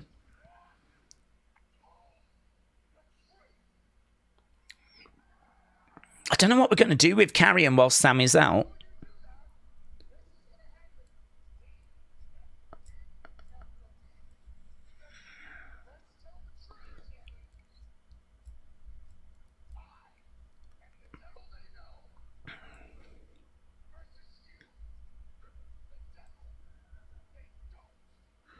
So he's really adamant that Sami is lying and that he's a bad person, really. But those We Want Cross chants break out again. That's a big moment, that, for Carrion. That's a big moment, and he knows it as well. He knows it, having the arena chanting for him. No wonder he's in celebratory mood. Big moment. He gives Scarlett a big kiss as we come away from commercial break. But yeah, the arena twice breaking out into We Want Cross chants.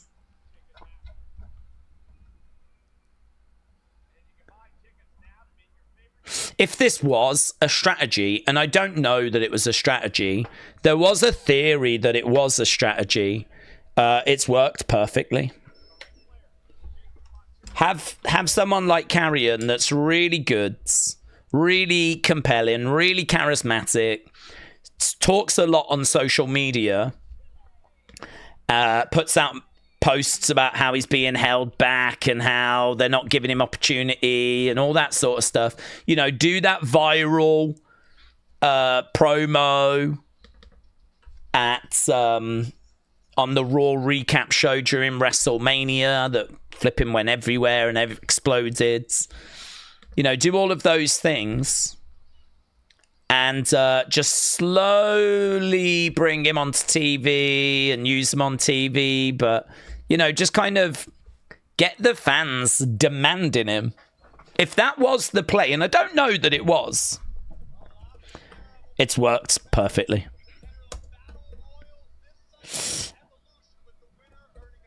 Stephanie is in the Battle Royal. He was being held back, said Thomas. He was. Mackenzie said, I wonder what Tiffany thinks about this. About what, buds? Oh, Ava announces the Evolution Battle Royal participants from NXT tomorrow. Oh, good. Well, that means tomorrow is got a little bit of something to it. Here's Gunther.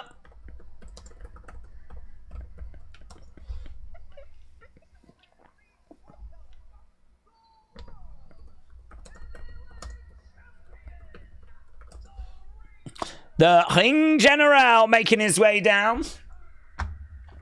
Right. King Yeti, shout out to you, my friends.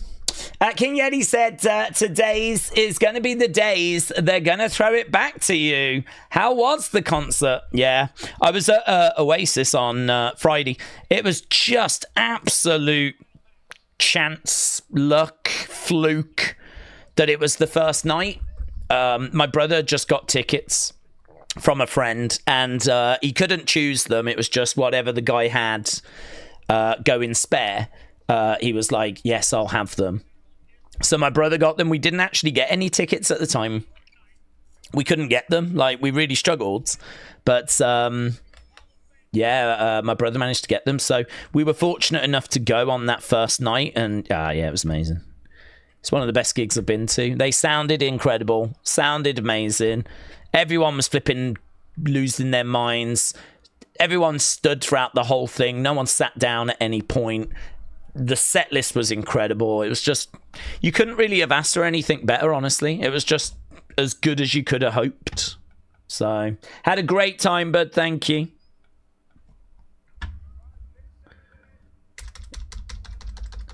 Okay, here's Gunther, and he's going to talk about Saturday night's main event. Obviously, he's taking on Goldberg. A few people wondering if Goldberg could get the win and then be cashed in on. It's an option.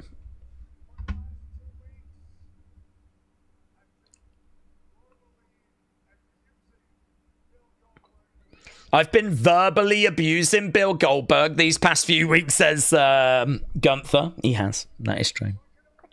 William said it's 107 here. I like finding a hotter place.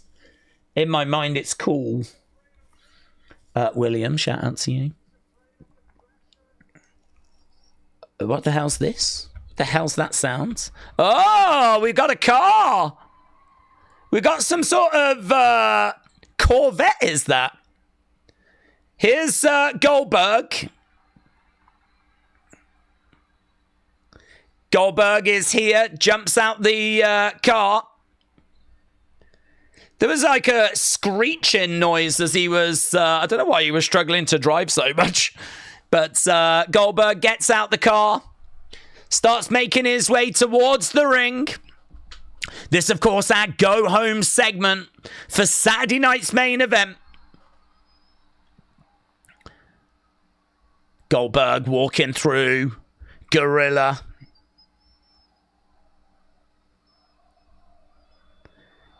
Loud Goldberg chants. Was whipping, said Ace.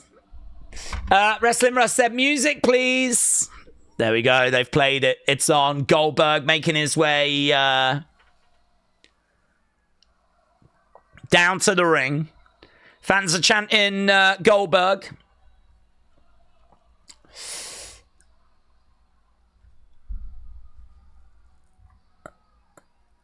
Goldberg in the ring, look, stepping up to Gunther. Goldberg looks so much thicker than Gunther.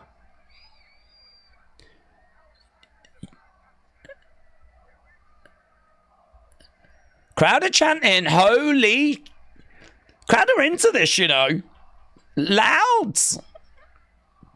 Crowd are really into this. Whoa.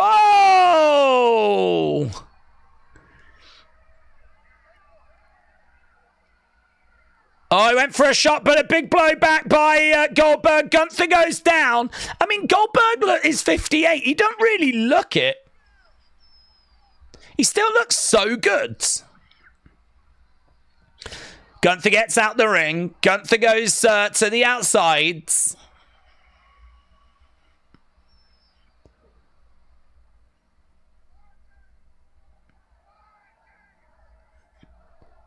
Yeah, this is the problem for Gunther, I think, that he's lost the weight that he had when he was like down in developmental.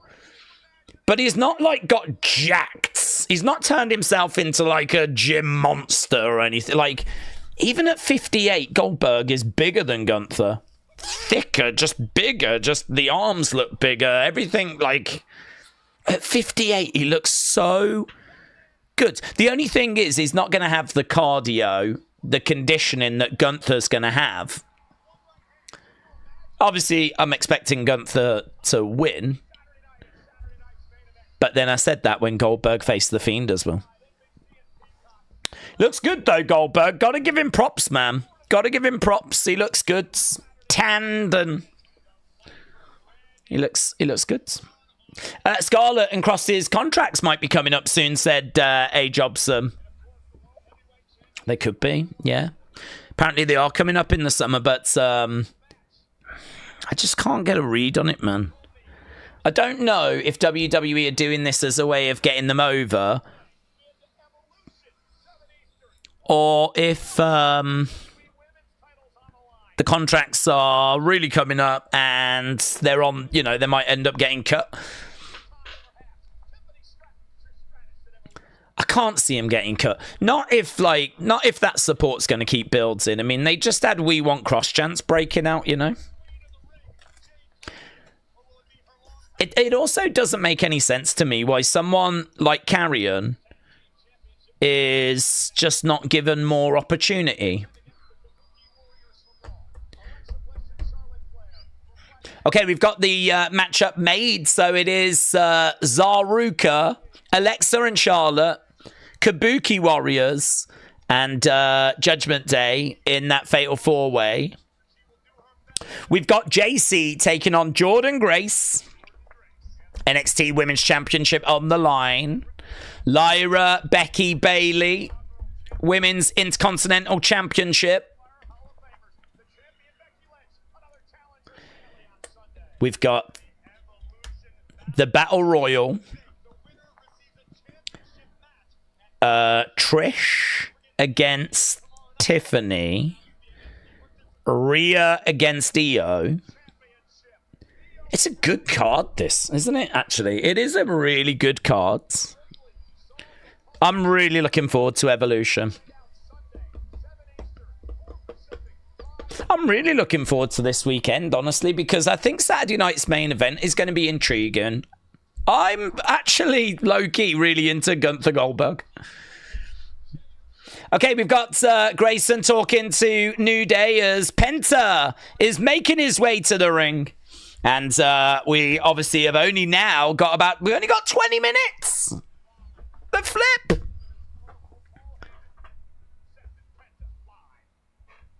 Feels like 5 minutes ago I said that we'd been going for an hour and 45. that was apparently 25 minutes ago. I will say the show has gone quick. And I think we're getting the old pirate princess. We've seen that before. Nolan said, do we think Braun Strowman, a.k.a. Adam Scherr, would go to AEW, Impact Wrestling, NWA? Do we think Braun could have got a push, like winning a Rumble or headlining main event? What do you mean? I mean, I think Braun had, I mean, what Braun said was that he had injuries that were worse than people knew, fans knew. And I think they were quite limiting for him. So I think that he struggled with injuries. I don't know, to be honest, that he's going to go. I certainly don't think he'll go Impact or anything. I think if he goes anywhere, it would be AEW. And it would be for the money. I don't know that his love of professional wrestling is so strong that he's going to look to do it on the indie scene or whatever. I think he has probably made a fair bit of money. I think he got into Control Your Narrative because of EC3, and that was kind of like a mate thing, a friend thing. But I don't know that he needs money or is hurting for money or is struggling for money. I don't know. Maybe if AEW offer him a good contract, he'd be interested. I could see him maybe taking that, but yeah, I think like it was injury from what I heard. He was more banged up than we knew, and he was more limited as a result. So, hang on, we got Natalia. We got Alpha Academy right now.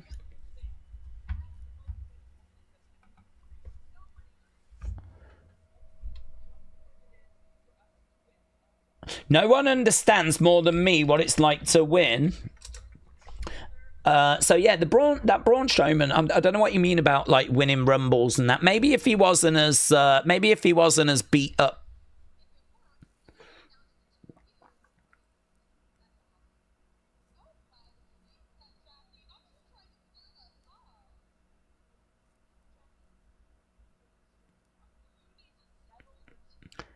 You need to settle your tea kettle. Oh, what's Tozawa going to do?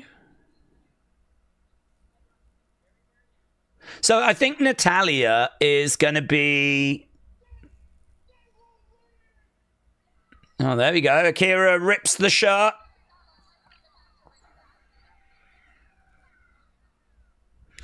Okay, so yeah, I think Maxine and Natalia are both going to be in that Battle Royal.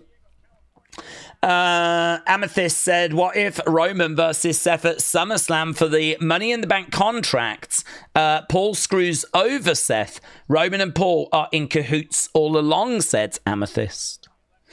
I don't think that would happen personally, just because I think that would be swerving for the sake of swerving. I don't think like I think we've probably done everything we can do with like Heyman and Roman. We did the whole bloodline story, and I think that's probably done. I think it's probably right now that Heyman aligns himself with Bron and Bronson in particular, so that you know they're a big deal and that Heyman is with them. Because Heyman being with them legitimizes them more so. I can't imagine that we're going to take Heyman away from that group. So I don't see that swerve coming. But listen, that's what good swerves are all about, aren't they? Where you don't see them coming. Hannah said, after saying himself that Kerwin White Guevara is back with WWE, where might he best fit? Will he be a manager of Penta or Phoenix or LWO, or as a booker for AAA? I don't see him as an on-screen talent, to be honest. I don't think he's needed as an on-screen talent. I think probably booking or some producing or some up behind the scenes would make sense. And actually, you know, what with, as you said, WWE having AAA, it probably makes sense to use him there. But I don't think, like, putting him with LWO or putting him with Penta is needed. I know that there is a language barrier And I know that that's a little bit of an issue, but I don't think we need Chavo Guerrero to help us with that. I think we can find other workarounds, you know. So yeah, maybe because of his experience, like I don't know what the booking team's like in AAA. I think it's Conan, but I don't know who else is there. But maybe there could be something for him in AAA, or failing that, maybe. Maybe the language barrier on screen is one thing, but that language barrier is going to exist backstage as well, isn't it? So, you know, you've got the language barrier on screen with the talent and the fans, but what about backstage where Triple H is trying to communicate messages, or we're trying to put matches together? Like the producer, like Jason Jordan, trying to work with Penta. You know, I don't know who's produced this match, but it might have been Jason Jordan, it might have been Abyss. I don't know who would have put this thing together, but someone's obviously helped produce this main event. Well, it's going to be a challenge to communicate to Penta, because I don't know who backstage speaks Spanish. I don't know who's going to be able to communicate from a creative point of view, you know? And so I wonder if Chavo fits into that. I wonder, actually, if it's not so much a barrier between Penta and the fans communicating promos that's the challenge. I wonder if it's more communicating creative and communicating feedback and helping produce matches and, you know, that more backstage stuff. So I wonder if Chavo fits in really well there. He probably does.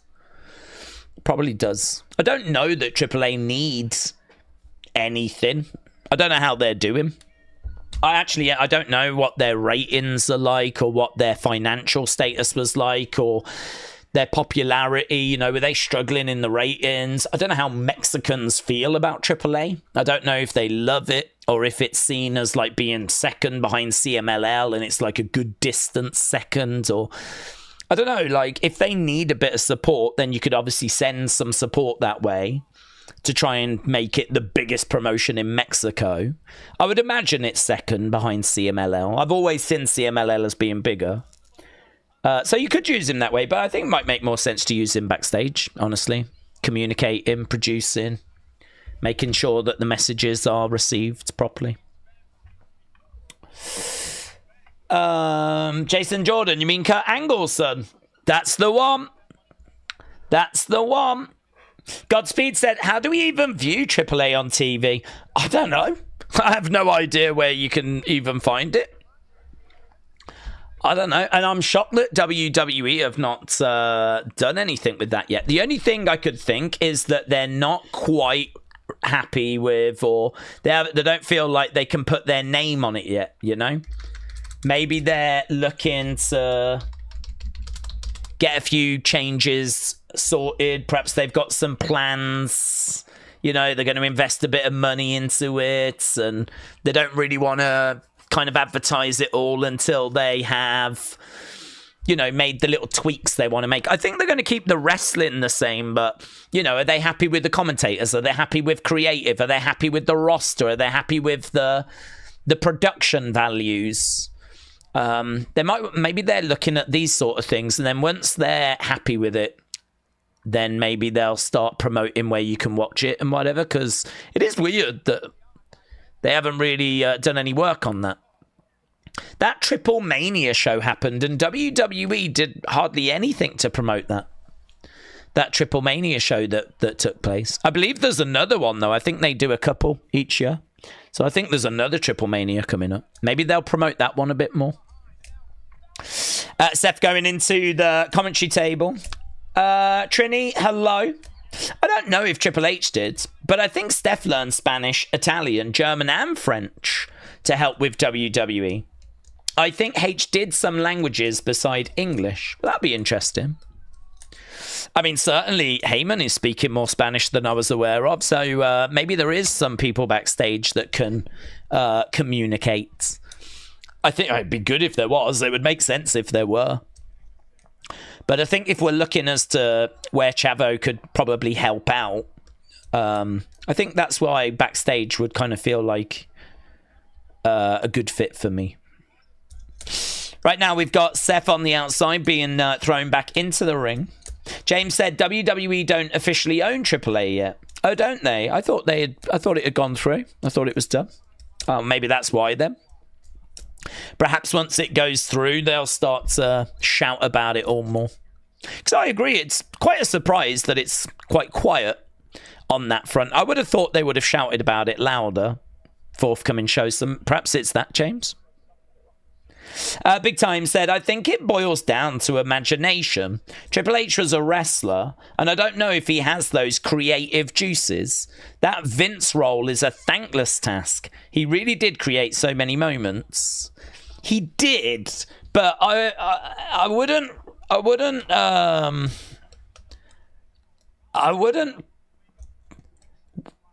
don't know how to word it.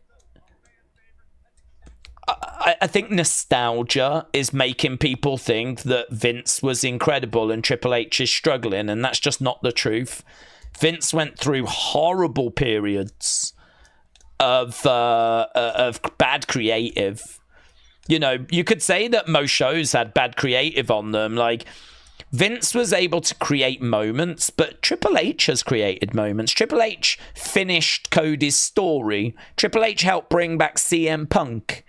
I mean, if we look at, like, you know, like some of the big moments that have happened, you know, R-Truth kind of coming back on the show. I mean, like, do you remember R-Truth had been released and then he flipping showed up at, was it Backlash? Like, that was a shocking moment this year. And the heel turn, the John Cena heel turn, that was a big shocking moment this year. And Punk coming back was a shocking moment this year. And I sort of feel like there's been moments this year. I don't know if people have loved all the moments or, you know, are fans of all the moments, but there's been big moments. I think Triple H does a good job. But that is sort of a bit irrelevant to how you feel about the shows on a regular basis. Because I still think the general standard of the shows could be improved. But, I don't know, were the shows in 2010, 2011... You know, if we were watching at the time, would we have scored them consistently higher than what we've scored Triple H's shows recently? I mean, I think 2023, 2024 stands, or certainly the first part of 24, I think it stands really well against pretty much anything that you can put it up against. It wasn't that long people were wondering if this was the new Attitude Era. And people were like comparing, and actually you had wrestlers saying this is better than the Attitude Era. That wasn't that long ago. As, you know, there was a real buzz and records were being broken and feedback was really positive. Just seems to be this year, the standard has, like, dipped. The show scores have dipped. And now, like, there seems to be, like, panic stations of, like, people saying Triple H has fallen off and all of that. It feels like an overreaction to me. It just feels like we're not as good as where we were, but we can get back to that. We could get worse as well. I'm not overreacting in that regards. I think the shows are fine. I find them to be an easy watch. The big moments you're referring to, absolutely true. But a lot of those are on PLEs instead of the weekly shows. This is supposed to be episodic. Vince had stuff on Raw. Well, he did, but he also had a lot of Raws where he didn't. So it's kind of hard, isn't it, to compare? Because, you know, like 3 years is it that Triple H is not even that? I think, didn't he take over SummerSlam 2022? So coming up to 3 years. Okay, coming up to 3 years. So, you know, that takes you from 93 to 96. So in the Vince timeline, we haven't even got to the Attitude Era yet. Actually, do you know what we've just done? The flipping New Generation Era, that's what we've just done. So, again, you can't really compare like for like. Because there's been moments on Raws and SmackDowns. We can't say there haven't been any moments under Triple H. SmackDown in particular, I can think of, you know, big Bloodline moments. title changes, returns, and, you know, the Raw after WrestleMania this year was one of the best we'd seen in a long time. So I sort of feel like, yes, there can be more OMG moments. We spoke about that earlier, so I do agree. There can be more OMG moments. But I don't know that this is like any kind of disaster, or to say that Vince did it better, I also think is risky, because I remember 2019 and it sucked. I mean, even 2018 weren't that great. You know, I can remember 94, 95, they weren't great. Attitude Era was obviously special, but I think there's plenty in like flipping 2012 and whatever that's a bit off. Nice backstabber there by Penta. I suppose what I'm saying is Triple H is fine. He does a good job. But could we increase like OMG moments for the weekly shows? Yeah, I would agree with that. I don't think the road to WrestleMania was good enough. And I think this show has been fine, but probably skippable if you had to. I watched SmackDown on Friday, and I really didn't feel like I'd missed a great deal. I really didn't. I mean, like, Trish coming out was nice, and Drew coming back was good. So I'd say those were moments that I needed to watch or be aware of. But by and large, it was fine. I thought the show was pretty average, actually. Tonight, easy watch. Kick coming in. Oh, on the shoulders. He's got him up, looking for knee to the midsection. Gutbuster. Seth going to the outsides. Crowd aren't as crazy for this match as I thought. I thought they'd be like cheering, chanting, this is awesome. 1, 2, kick out by Penta. Crowd aren't quite there. I'm just wondering how this show ends. What's that kind of big closing moment they're going to give us? That was a hell of a frog splash, by the way. Really, really impressive. Crowd are actually chanting CM Punk. They're chanting more for CM Punk right now. Seth back in the corner. Bit of blood above his eye. Went for the curb. Penta moves out the way. Back in the corner. Seth comes over. Nice. Top rope enziguri. Seth definitely feeling that. Penta in control. Chop coming in, shot coming in. So yeah, we've spoke a lot about Raws on this stream. Don't forget you can share your thoughts about this Raw in our review. So we'll be doing that on the second channel. We always do reviews for Raw, for SmackDown, for NXT. Penta takes Seth over. Right now, it's got him up. Whoa! 1, 2, Penta with the driver. Shoulder up by Seth. That was good.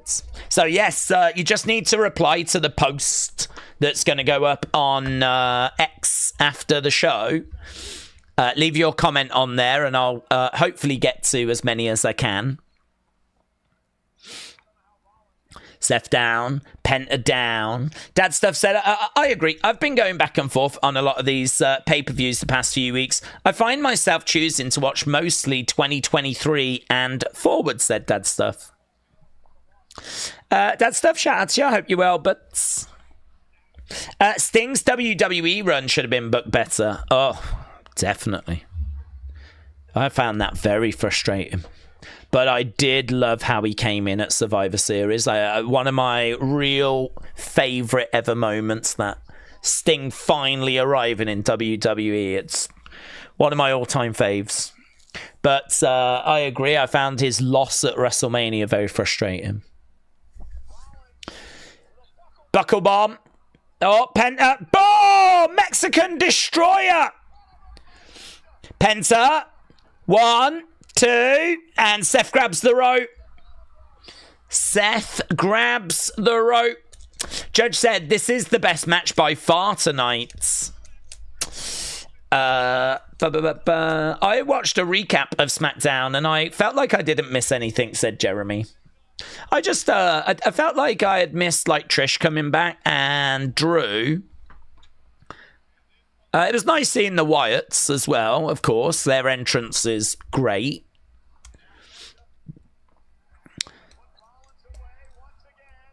Oh. Low blow there to Penta.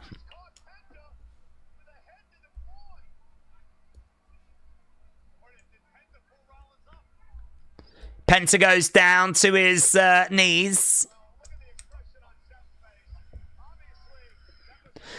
Bang! Curb. And I think Seth's going to pick up the victory now. Low blow.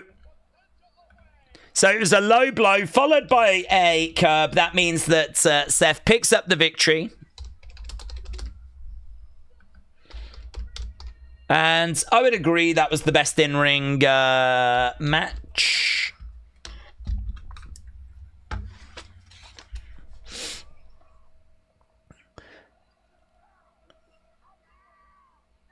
Now, called them now, said Seth. So Seth wants, I think it's probably Bron and Bronson.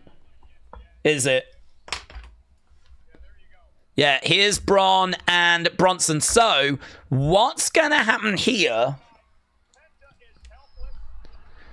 Big cheer by the crowds. From behind, LA Knight, BFT. LA Knight lays out Seth. Oh, man, that was good, actually. That's good by Bron. Bron kind of fell out the ring as he was desperately trying to get at LA Knight. Then he kind of, like, goes over the barricade because he doesn't care about looking silly. He just wants to get his hands on LA Knight. LA Knight goes into the crowds. And look, there is Seth, a bit confused after being BFT'd. And that is going to be Saturday night's main event this weekend. Yeah, he's still a bit unsure as to where he is there, Seth. But Raw comes to an end with the crowd chanting LA Knight. Well, I suppose in a way, gotta remember, and I did not really think about this during the show, that this was a go-home. Gotta remember that this is a go-home show, and, you know, there wasn't really great room to do a great deal. This was really just about putting finishing touches on things. And so I suppose in that regards, if you consider this a go-home show, it's just there's so many shows these days that flipping everything feels like a go-home show because there's so many shows. But if you think about this as being a go-home for Evolution and a go-home for Saturday night's main event, and you look at it through the lens of this being a go-home show, I don't think that was bad. I was not bored. I thought it was pretty good. It's not mind-blowing. I don't know that there's loads here that you need to see if you've missed it. But again, through the prism of thinking this was a go-home show, I was entertained. It was fine. It was fine. And to be honest, I am excited for this weekend. I am looking forward to Gunther Goldberg. I think that segment helped. I think what helped really was just Goldberg just seems like, you know, you could chant you've still got it to Goldberg because he's got a good size to him. And he's still got that sort of, he can still carry that no-nonsense attitudes of getting in Gunther's face and telling him, like, to his face, you talk a load of rubbish, I'm going to rip your head off. And he can still say that with sincerity and integrity, and when he says it, like, you believe it. You believe that he's going to certainly give it a go. Whether you believe he's going to succeed or not is, you know, separate, but you certainly believe he believes it, and you certainly believe he's going to give it a go. And I think the size of him and how good he looks massively helps as well. So I actually thought that was a good showing from Goldberg. And I'm looking forward to that match this weekend. I don't know what they do. I think they have Gunther retain. I don't think they have Goldberg win, but there is a definite chance that he could. But yeah, Evolution, man. I really am looking forward to that. All women's pay-per-view, a big opportunity. If you lot are telling me that All In's just one day and it's on the Saturday, well, I don't see what the crying's about. I don't see what the flipping, we got to go the same weekend as all. It's a different day. It's the next day. You're going to have Thursday. You're going to have Sunday night to take those headlines. Just make sure you take them. Make sure that you put on banging matches, that you make noise, and that, you become undeniable. That's what the women's division needs to do. This is not another show. This is not a show where you just get through your match. Oh my God, I've got this on Monday, No, this is something special. This is the second ever all women's pay-per-view. One that we didn't know we would see because it's been quite a while since the first one. And I just hope they kill it. I hope they kill it, and I hope we make this a yearly thing. I hope we do it again next year. Right, get in your votes for the match. Let me just put up feedback required. Feedback required. What did you score? Not score. What did you think about Raw? Okay, lovely. Wrestle Rants said, I hear you, but anyone can look good. But the fact is that Goldberg limping to the ring, Bailey makes it up the ring steps. Limping to the ring. I didn't see him limping. Did he have a little limp, did he? He looked okay to me. I thought he looked really good. I mean, look, I know he's 58. I know that he's not going to have much gas in the tank. I know that it's going to be a very short, explosive type match, but I wouldn't be shocked. Well, I would. If he smashes Gunther with a spear straight out of the gates, jackhammer, and goes for the cover. I think that might be his best chance. He's never been a wrestler. He's not going to out-wrestle Gunther. No one's expecting that. But it's going to be short. It's going to be impactful. That's going to be his best opportunity. I actually like the match because I think that you tell that story, and I think that you really present this as a don't blink. The start of this is going to be unmissable. Goldberg, at the age of 58, is not going to have a gas tank that's going to get him through a 20-minute match. He is going to go in there. He is going to spear. He is going to jackhammer. He is going to go for the pin. And I would not be shocked if he hits those moves, goes for the pin, and then it just comes down to, does Gunther kick out? I think Gunther does.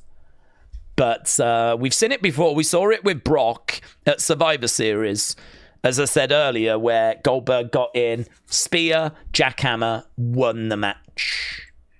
And he did that plenty in WCW as well. So I sort of feel like you tell the story of this ain't a big, long epic. This is just, can Goldberg get the better of Gunther, even if it is within a minute of just blindsided him and, smashing him with a spear and then a jackhammer. So the longer it goes, the more it might lose me, because the longer it goes, I think the less chance Goldberg's got. And the longer it goes, I'm sure the worse the match will be, because Goldberg is not known as a wrestler. So that means that Gunther's going to have to basically carry around this dead weight until Goldberg's ready to make his comeback, where he'll probably hit another spear, another jackhammer, right? He's a man of very limited moves, clotheslines and whatever. Yeah, that's Goldberg. But no, they've got me enough. And certainly what with it being his last match, They've got me enough whereby I'm looking forward to that Saturday night. I feel like I'm going to be watching some, even if it is just saying goodbye to a legend, even if it's just that. I know people don't like Goldberg. I understand. I hear you. I've seen everything that he's done as well in recent years. But I think when you see the video packages of him like being that wrecking ball in WCW and being a true icon of the Attitude Era, of pro wrestling, and the fact we're now going to say goodbye to him. You ain't got to love him. You ain't got to cheer for him.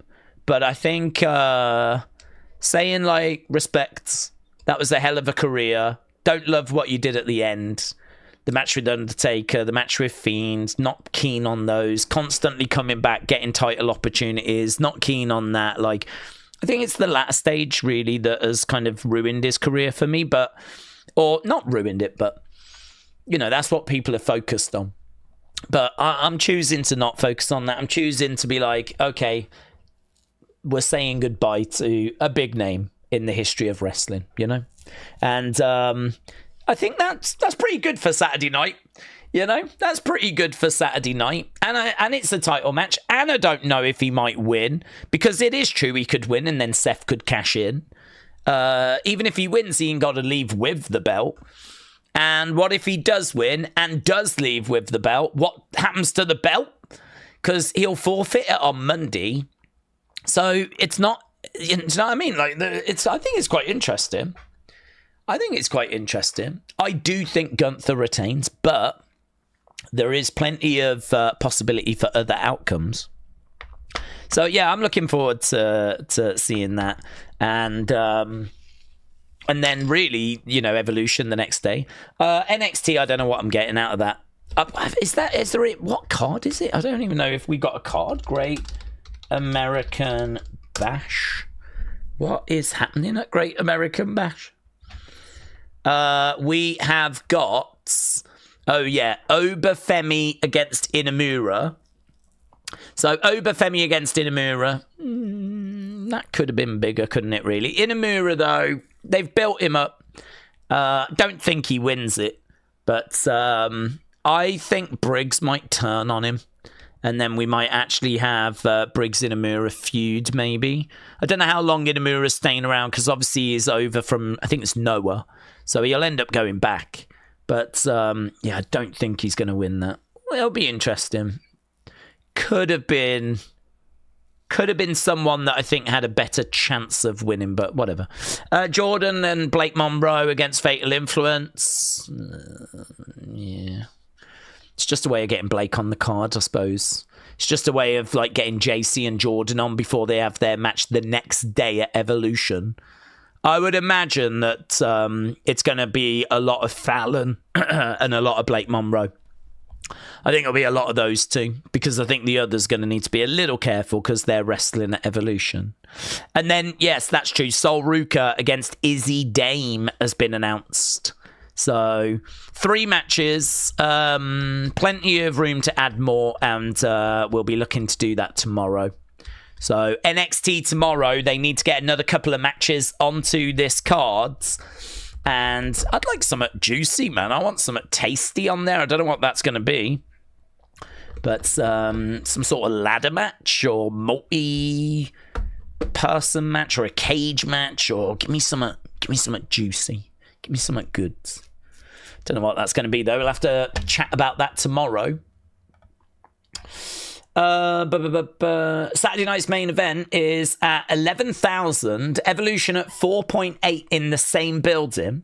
WrestleTix have posted that Great American Bash tickets aren't moving. 593. Cheapest ticket has now dropped from 260 to 183. Good, and it should drop further. The cheapest ticket being $180 for an NXT show is mental. I hope they don't sell tickets at those prices. It's insane. I mean, look, you would sell those shows, no problem. But if you're going to be greedy and ask for crazy high ticket prices, you don't deserve to sell those flipping tickets. So, doesn't bother me, honestly. I think Goldberg retiring might be shifting some tickets because, again, it's history. And I don't know that the Evolution card's got... I don't know, has it got anyone Goldberg level? I mean, it's a bit...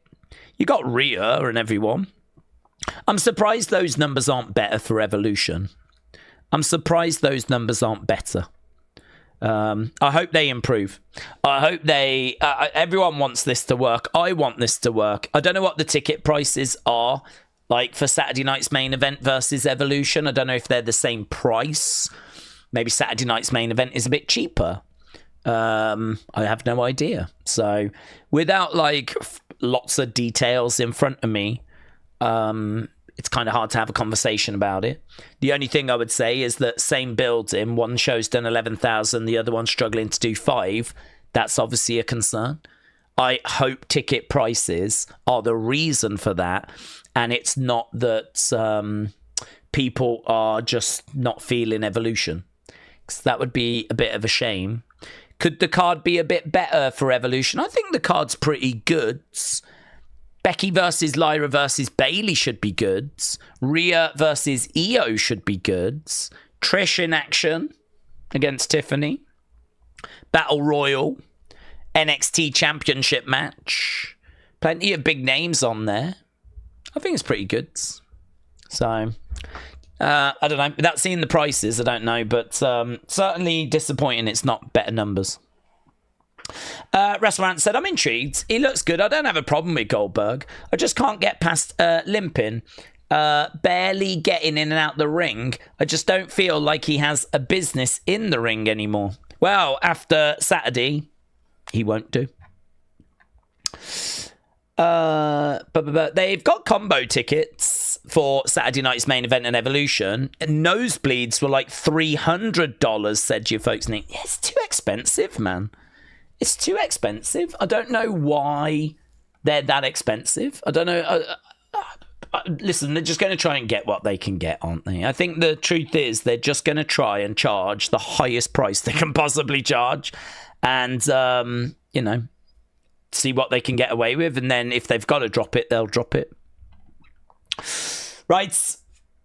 Dad Stuff said, there's no way that's true about the NXT tickets. I paid $150 a ticket for the Rumble. I wasn't even close to being the worst seats. Well, I hope it's not true because I think it's ridiculous. If the cheapest tickets were over $200, that I think we can all agree is mind-blowingly stupid. I don't know if there's any truth to it.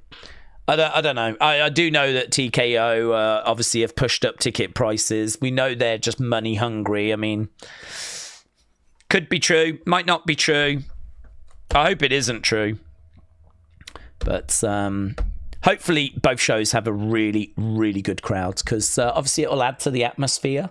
So hopefully between now and then we shift some tickets. But before we go, we do need to make a announcement. I said we would announce this during the Raw stream. And so we can make that announcement right now. And that is about our Community Hall of Fame. And honestly, it's pretty unanimous. I don't know that it was in much doubt, actually. I saw the gap was quite wide yesterday. We've had a few more couple of hundred votes come in since then, and the gap's just as wide. So it's Bryn again. Well done. Many congratulations to It's Bryn again, someone that's very vocal on our members' side. Someone that pops up in the chat a lot as well. I don't actually know if he's around right now, but yes, very popular member of our community and very much deserved as well. A big congratulations to all 4 that were nominated. I've said before, even if you get nominated, such an amazing achievement because if you think of all the hundreds and hundreds of people that join us on a regular basis, which I'm very grateful for, to actually be nominated into the final 4 is pretty special stuff, isn't it? So to actually get nominated into the final 4 is special. That's all the members that vote. We've got hundreds of members. So all the members get an opportunity to nominate as to who they want to go in. You can actually see here, these are the names that are in so far. So these are all the names that are in from going all the way back to January of last year. And then we put in 1 a month. Apart from we put in a couple for December. We'll do that again this December. But yeah, we've been kind of adding to this. And we've got another name that can be added now, and that is It's Bryn again. So well done to everyone that has been nominated and the people that got to the final four. But yeah, It's Bryn again. Many congratulations. So I'll have to reach out to him and get a little acceptance speech from It's Bryn again. Lovely. Right. Ben said, Grande Americano, Shiz. That's what Vince would have booked. Are we sure he's not back?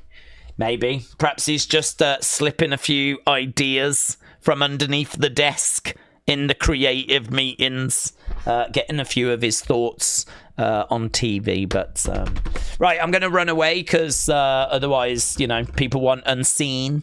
And I want to make sure I deliver that for people. So a big thank you for joining us. I know we weren't around on Friday, but we're back now. We were here today. We're here tomorrow. We're here for Evolve. And actually, Natalia is wrestling, I believe, against Callie Armstrong this week on Evolve. So main roster star in Evolve.